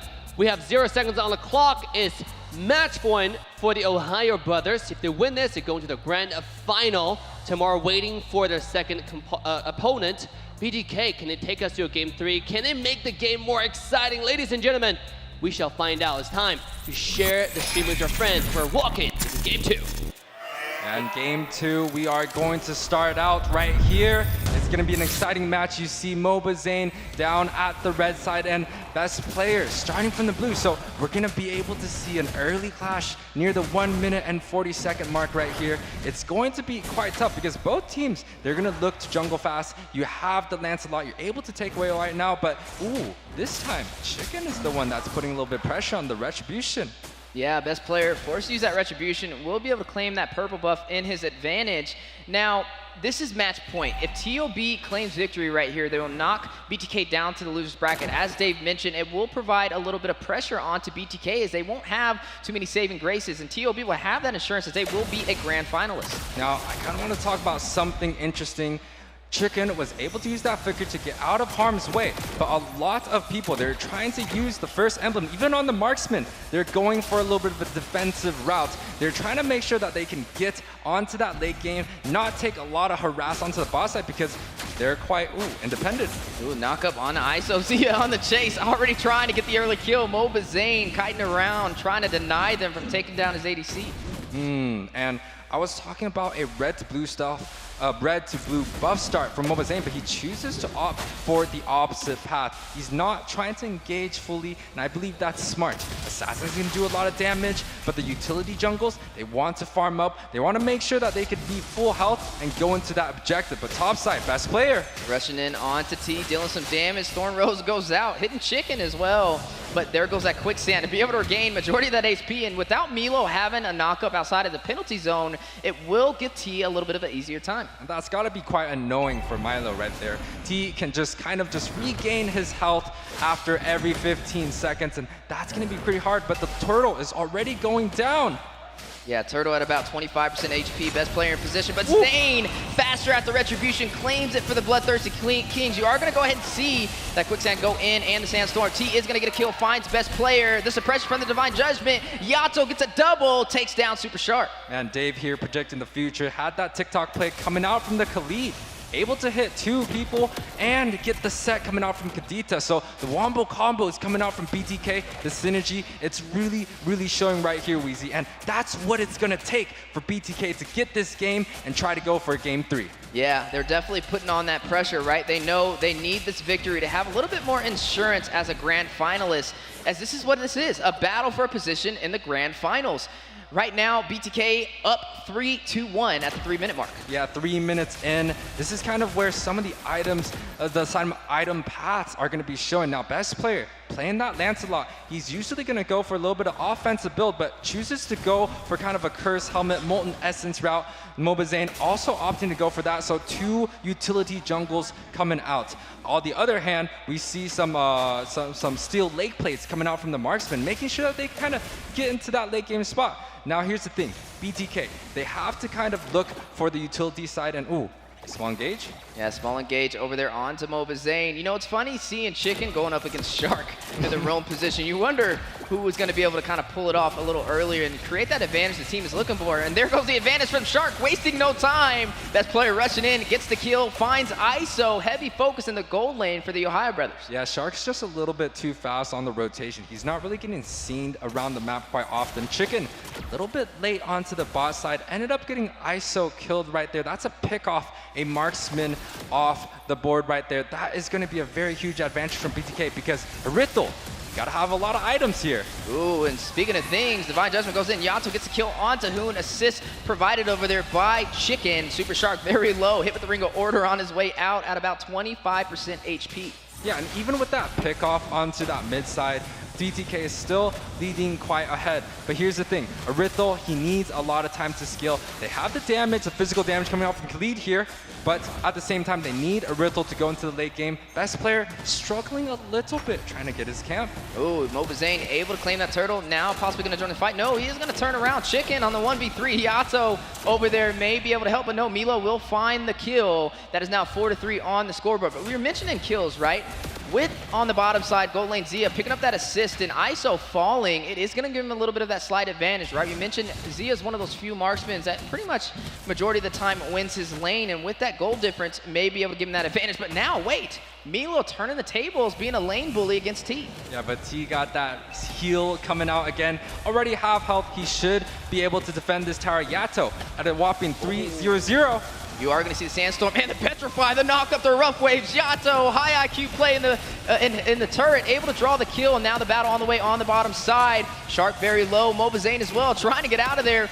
Best player right on his back, doesn't connect with the Thorn Rose. You are going to see Mobazane be able to sustain the damage. Yeah, Mobazane kind of was being a little bit tanky boy. He soaked up a lot of damage, enough for the members of BTK to kind of collapse around, and TOB chooses to disengage. That's going to be quite the best decision that they're looking for. 5 minutes in, 2K goal lead, 5-3 is going to be the scoreboard. TOB caught in the backside of the situation. You are going to see Mobazane hit with that Tyrant's Revenge, and also, speaking of the scoreboard, 2 turtles for BTK and 1 turret, which means they have the map advantage. TOB kind of falling behind so far in the objectives. Keep in mind, this is match point. TOB 1 win away from being a grand finalist, but BTK may be able to take this to a game 3. If any team can do it, it's definitely them. I mean, it's kind of looking like a repeat of the Las Vegas finals. Ooh, the repeat of the Las Vegas final. That was the best of 7 series, and man, no one slept that night. Everyone was just looking at that match. But here, BTK, they're still looking to hold on to their lead. We saw this in the last game, and they just weren't able to push ahead. And we actually saw it in the A77 game.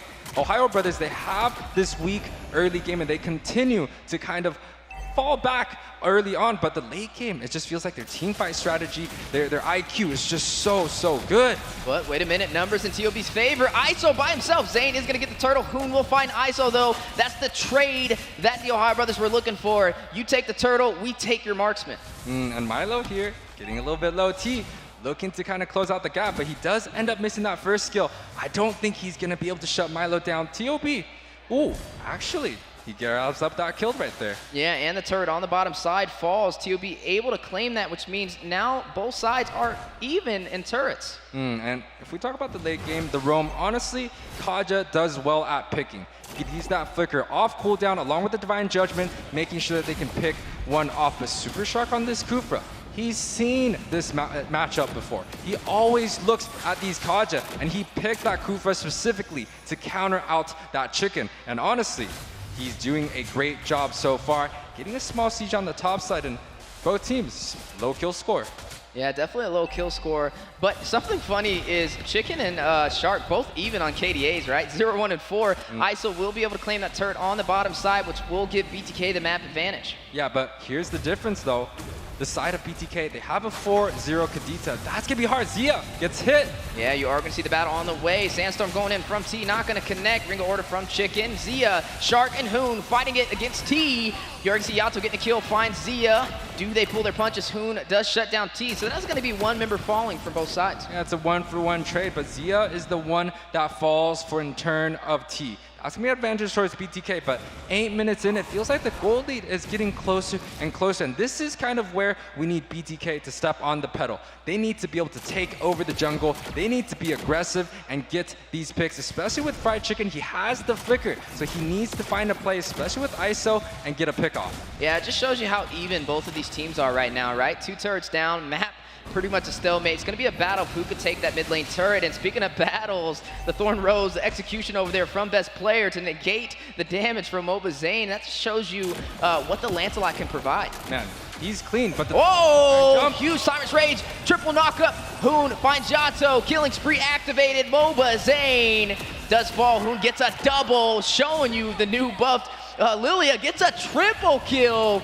What is going on? Shuts down ISO. And look at Yato and Hoon's KDA. They're both the same once again, 5-1-1. So both of these teams are actually quite focused onto the mid side and the roam. So honestly, it depends on the marksmen. And ISO sitting at a 0-3-0, he's not going to be doing that much damage. Ooh, speaking of damage, Divine Judgment and the Sandstorm combination to shut down Hoon. A little bit of revenge for that triple kill that we seen, that TikTok play a minute ago. And now T trying to go ahead and clear this mid lane. Does not want to open up the map anymore in TOB's favor. But speaking of favor, best player able to claim the Lord and a set on the chicken on Mobazane. But wait a minute, the Rough Waves goes in. The Ocean's Oddity from Yato. ISO finding Zia, takes down the ADC for the TheOhioBrothers. Shark by himself may not be able to escape. T finds Milo off screen. ISO gets a kill as well. That is going to be 3 members falling for the TheOhioBrothers. A full 5-man team of BTK still standing. Yeah, TheOhioBrother led with the Shark ultimate, hits 2 players onto the wall, and then Milo jumps in with the penalty zone. But here's the thing, BloodThirstyKings, they fought on that objective, and that is one of the rules. You don't fight after you get an objective. So it's a very big mistake coming out from TOB. They have to make sure they play a little bit more disciplined. Zia, it didn't even feel like he wanted to fight, and his teammates went in, he just had to send it, and he had Yato on him the whole entire time. Yeah, now you got to ask the question, where does BTK go from here, right? Their backs are against the wall right now. They need this victory to be able to have a secured spot as a grand finalist. If not, we're going to be seeing them fight out tomorrow to try and claim a spot up against Avalon. Now, looking at what we're seeing so far, mid lane turret has been pushed in. BTK needs to be able to take the one from TOB to open up the map, and that looks like that may be their next focus. Yeah, TOB has a small advantage in the jungle, about 500 gold difference. He built up that War Axe into the Thunderbelt, so best player, he's looking quite sharp. But when you talk about both the marksmen, they're actually even in gold. So BTK, they still have a good chance at this, but TOB really pushing the jungle right now. They're getting a lot of pressure. And look at the map. You have Yato on the bot side, kind of just sneaking there, and TOB pushing on the far side with 4 members. Yeah, it's definitely a game of patience so far. 11 minutes in, moving to the mid game. Zia does find his turret. Yato takes down Milo.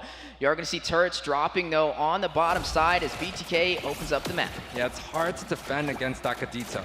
Recently, they did have a change where her single target damage was slightly lowered, but they added, the AoE aspect onto her ult. Back then, basically, if there's multiple members that get hits from the ult, the damage goes down. But now with the new change, the Kadita, the Rough Waves, it's able to kind of just do the maximum damage, even with multiple members. And I feel like Yato right here, definitely getting 2 to 3 man sets each time. He's eating up that new update. Yeah, definitely eating up the new update. And my question now is, where is the Khalid going to be impactful? The later this goes, the more burst damage is going to target him, and he may not be able to sustain himself with the quicksand. I think this is one of the downfalls of running the Khalid, especially when the map's opened up. You're going to be going up against Shark, who does have the bouncing ball for some knockups. And speaking of Shark, there goes the set. Wait a minute, Caster's Curse on the way. Best player takes him down. T does fall. ISO finds Zia. That is going to be a 1-for-1 trade. But wait a minute, ISO getting the kill, finds best player, gets the double. 2 members falling for the TheOhioBrothers, now pushing into the mid lane. That was a good set coming out from Shark right there. He was able to pick up T, which was sitting at a 4, 1, and 6. Now with T down, you had Chicken flicker into Zia right there, and with the Purify, he wasn't able to negate some of that damage, and then you had ISO coming in, so BTK having the perfect plan right there, getting onto the priority targets. Fried Chicken definitely grabbing up the right one, letting BTK have this objective for free. Yeah, Mobazane wasting no time. Definitely will take that Lord in their advantage. Holy Crystal being picked up for some additional magic power from Yato. 14-9 so far. BTK leading in terms of kills, but they still have yet to find a way to open up the mid lane. It's only a 2K goal lead at 13-minute, Weezy. And that doesn't really speak the whole entire story. They have the Lord marching down onto the far side, so they could try to group up either with the Lord or against the Lord. They could send 3 to 4 members onto the top side. Maybe they could try and get onto this mid tower, but again, 13-minute Lord. This guy, it's not going to be doing too much. He may smack the tower once, but man, look at the clear from TOB. They're just on point with this defense so far. And this is BTK's chance to open up this map, right? Luminous Lord on the bottom side, sinking the lanes. This will create the advantage, but Zia finds Yato all by himself. Didn't really have anybody to help kind of fight that battle, and that will be 1 member down for the BloodThirstyKings. A little bit of a slight miscalculation, and they had the Lord advantage. You are going to see best player hit with the Divine Judgment, and ISO with the heavy crossbow to shut him down. That is going to be a 1-for-1 trade. Battle in the mid lane on the way, while the Lord on the bottom side still pushes through. You are going to go ahead and see Zia for the denial.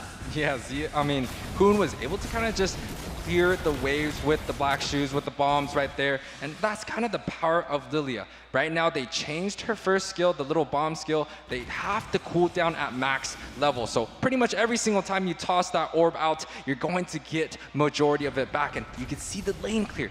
even with the 13-minute Lord Weezy, they're able to defend mid quite well, and they even got that Kadita pickoff. So TOB, they're looking quite sharp right now. Yeah, just slight miscalculation. Yato getting picked off kind of gave him a hard time to really capitalize on that Luminous Lord, but it looks like they still have a game plan. They were able to open up that mid lane and shut down that turret.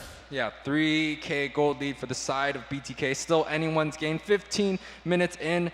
We got a lot of the items being built up. I could believe Carry does have the full trinity of DHS, Golden Staff into that Corrosion. And also, he has the Wind Talker, so that's going to negate a lot of damage coming out from T. But what I'm scared of is going to be Kadita. Kadita and Kaja, they have the Divine Judgment into the rough ways. That's going to be a death sentence for Zia. Yeah, and right now, still a battle of the mid laners. Yato sitting at 6, 2, and 5. Highest kills for the Bloodthirsty King. On the other side of the table, highest kills goes to Hoon. 5, 2, and 2 on this Lilia. We mentioned how much of an impactful force he can be, especially with that pick with Lilia having the recent buff in the meta. Yeah, the conceal play pops out, looking for Milo. Oh, able to catch him with the Divine Judgment. The suppression, too much to handle. ISO with the monster kill takes down Milo, but are they done? Will they still push through? You are seeing TOB clear that bottom side, but look at the HP on that turret. It is hanging on by a hair. And I thought BTK was kind of sneaking in to get some of that pokes right there, but Milo does end up falling right there. That's going to be a trade, but a lot of spells have been used. The Flicker, the Conceal, Divine Judgment, they're not going to be able to have that for this next objective. So BTK looking to slow down the pace a little bit. Zia does pop the Speedy Light Wheels. That's another utility used kind of for nothing here. Yeah, and this is kind of looking familiar, looking similar to last game, going to the late game. But this question is, can BTK close this one out and take us to a game 3? Or will we see TOB push forward as the first named grand finalist for the NACT Fall season? Now with the Lord on the way, the knock-up, you are looking at the Lord at about 50% HP and Mobazane in position for the Retribution. Same with Best Player. Now these Lord dances, I'm not sure. The Lord is so low, so they're definitely going to look for full engage. Big Divine Judgment on the Best Player. Has to use the Phantom Execution. Shark finds Yato. Lord still intact at about a quarter of HP. Fried Chicken and Mortality. Frog T takes down Best Player. No Retribution for the TheOhioBrothers. Hoon takes down Chicken. Mobazane with the Retribution for BTK. Super Shark finds Mobazane for the response. Hoon takes down T. ISO by himself against the 4-man team of the TheOhioBrothers. Can they close this out? They do have about 20 seconds before any members spawn back. For BTK, ISO left to defend. There goes the conceal play. Yeah, it's a 4-for-1 trade. The Lord does go to the side of BTK, but 4-man is awake for the TheOhioBrothers. ISO is the only one left to defend, and there's a lot of minions still. He needs to wait for Yato. There's a cannon right up there, and the Lord, thankfully, marching down onto the mid side, becoming the saving grace for BTK. Very close call, but Shark rushing in for the set, the stun, the penalty zone. Hoon finds Yato. Wait a second, there are no minions though. Do they get out of this? Do they still fight? Milo shuts down ISO. Huge play, finds the marksman for BTK. An airborne knockup on the Chicken. Ring of Order goes out. Sandstorm going in from T. Chicken finds Z. Zia T finds Super Shark. Look at the base crystal, 1%. TOB officially named the first grand finalist, taking down BTK and sending them to the loser's bracket. A complete clean sweep for the side of the Deers. A 2-for-0. For these brothers right here. They kind of took the game by surprise. Both games, they struggled a little bit early on. It kind of shows a small tad of weakness, but they were able to close it out with a lot of the strategies. Thankful to Shark, thankful to Hoon, clearing these waves, having that synergies over. Honestly, they're making sure that they're having the strategies to be able to take this whole event and go to M5. It's textbook, right? Both of these teams, great performances so far. Honestly, you never really knew which way it would go. It's just a slight mistake, and they can just go so far with it. But TOB on fire. They've been dominating the entire NACT Fall season. There's a reason why they're sitting at the #1 position. Yeah, and honestly, at the #1 position, they're kind of looking to make sure that they can stay in that position. Last time, we did see TOB fall to BTK in the Grand Final Series. This time around, I feel like they have the firepower behind. They have literally one of the best of each of the roles on their roster. They're looking to push ahead. They're looking to make that judgment into M5. That is a different TOB, right? A different TOB. Everything turned on one team fight at the Lord. Just like that, snap of a finger, it changed, right? It seemed like BTK had what it takes to finally find their playstyle, but then one team fight when BTK was so focused onto the Lord, the same thing they did in many other games before, TOB took the opportunity, go for the kills, go for the team fight first, then find an advantage. I don't know if you guys noticed, but also we're talking about iframe UA. There was an iframe there from best player. He iframed the ultimate from Conscious Divine Judgment. It was insane. Yeah, and he's building tanks, so even if he did not iframe it, he should be able to soak up a little bit of damage. But the post-game stats coming up, it is going to be a 16-20 advantage for the side of OhioBrothers. They're able to take this game 17 minutes in. Now, Milo did take a lot of deaths right here, but honestly, Hoon is definitely going to be the MVP, along with Shark. This mid lane duo, 8-2, 5-2, 3, and 12.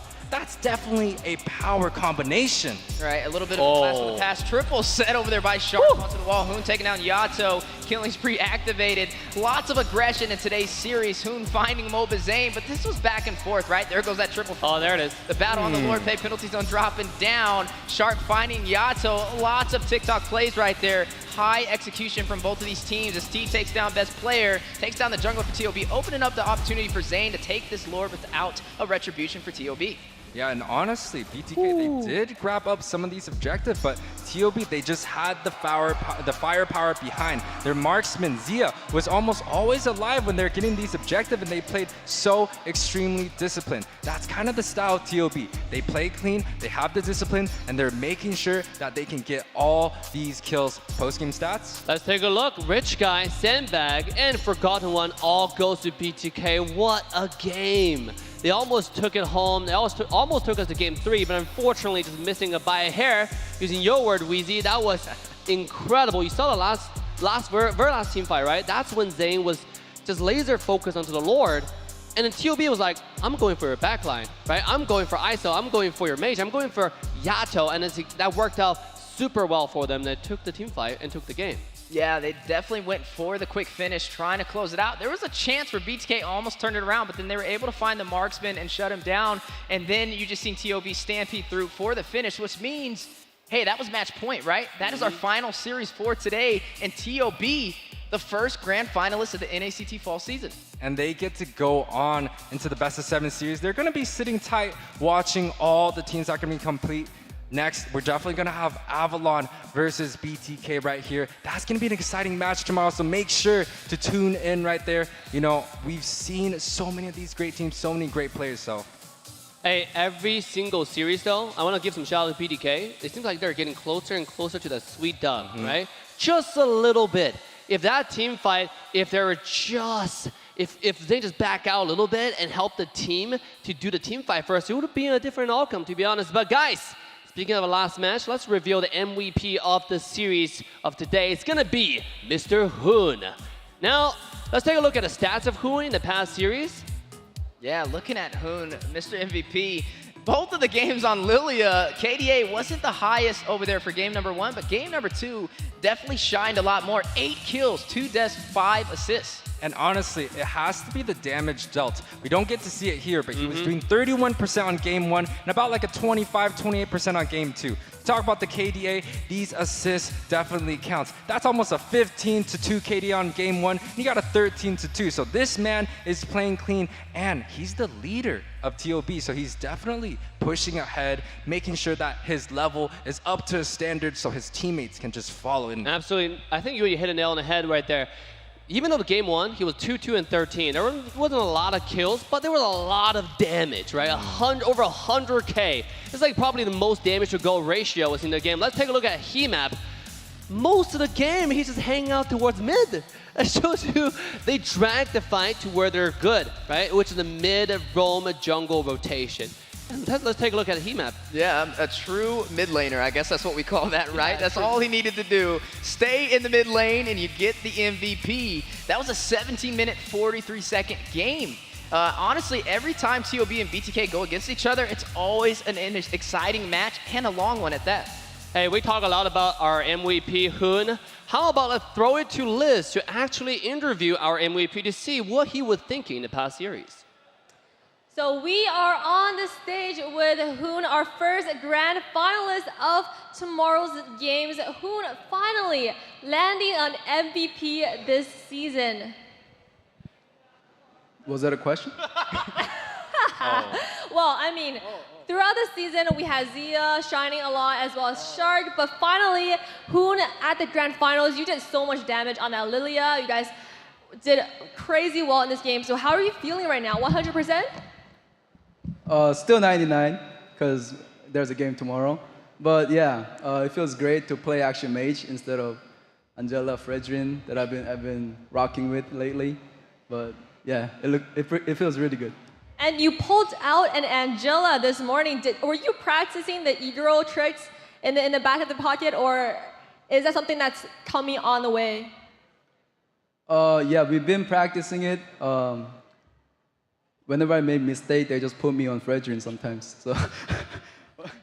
So they put you in the penalty zone when you're making a mistake.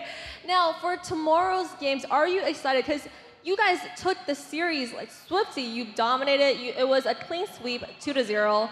So tomorrow is going to be the grand final. 7 games. Are you prepared?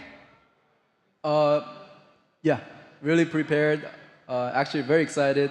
I wish we just play right now. You know.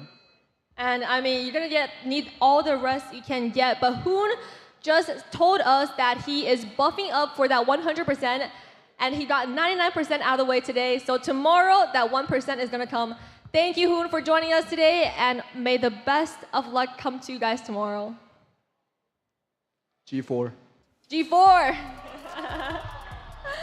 All right, thank you, Hoon. Now, let's bring it back to our wonderful casters, Yue and Wheezy, to give us their final thoughts after that exhilarating match. Yeah, right here, OhioBrothers able to take that victory. Moving on to the grand finals of best of 7. That's going to be the match later for tomorrow. Now, losers round 2, BTK versus Avalon, the best of 3 series. That's going to be up ahead for us, Wheezy. We're going to have that game tomorrow, and man, it's definitely going to be an exciting to fight for that 2nd place. I'm just looking at all those 2s on the board. Nothing but sweeps today, and I'm a man that likes to see it go all the way, so hopefully tomorrow we can go the extra mile. A best of 3, a best of 7. Now, BTK and Avalon, that's definitely going to be explosive, but whoever wins that, like you mentioned, will be able to be the grand finalists to go up against the OhioBrothers in that best of 7. So that's it for me and UUA, but let's go ahead and see what Dave has for us.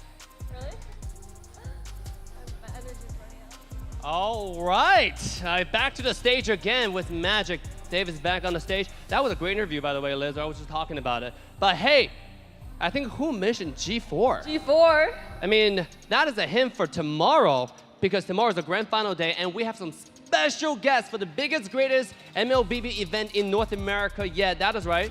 So make sure, if you're in the LA, Long Beach area, get your Lyft, get your Uber, get your car. I don't care what it takes. Come to the offline event. It's going to be exciting.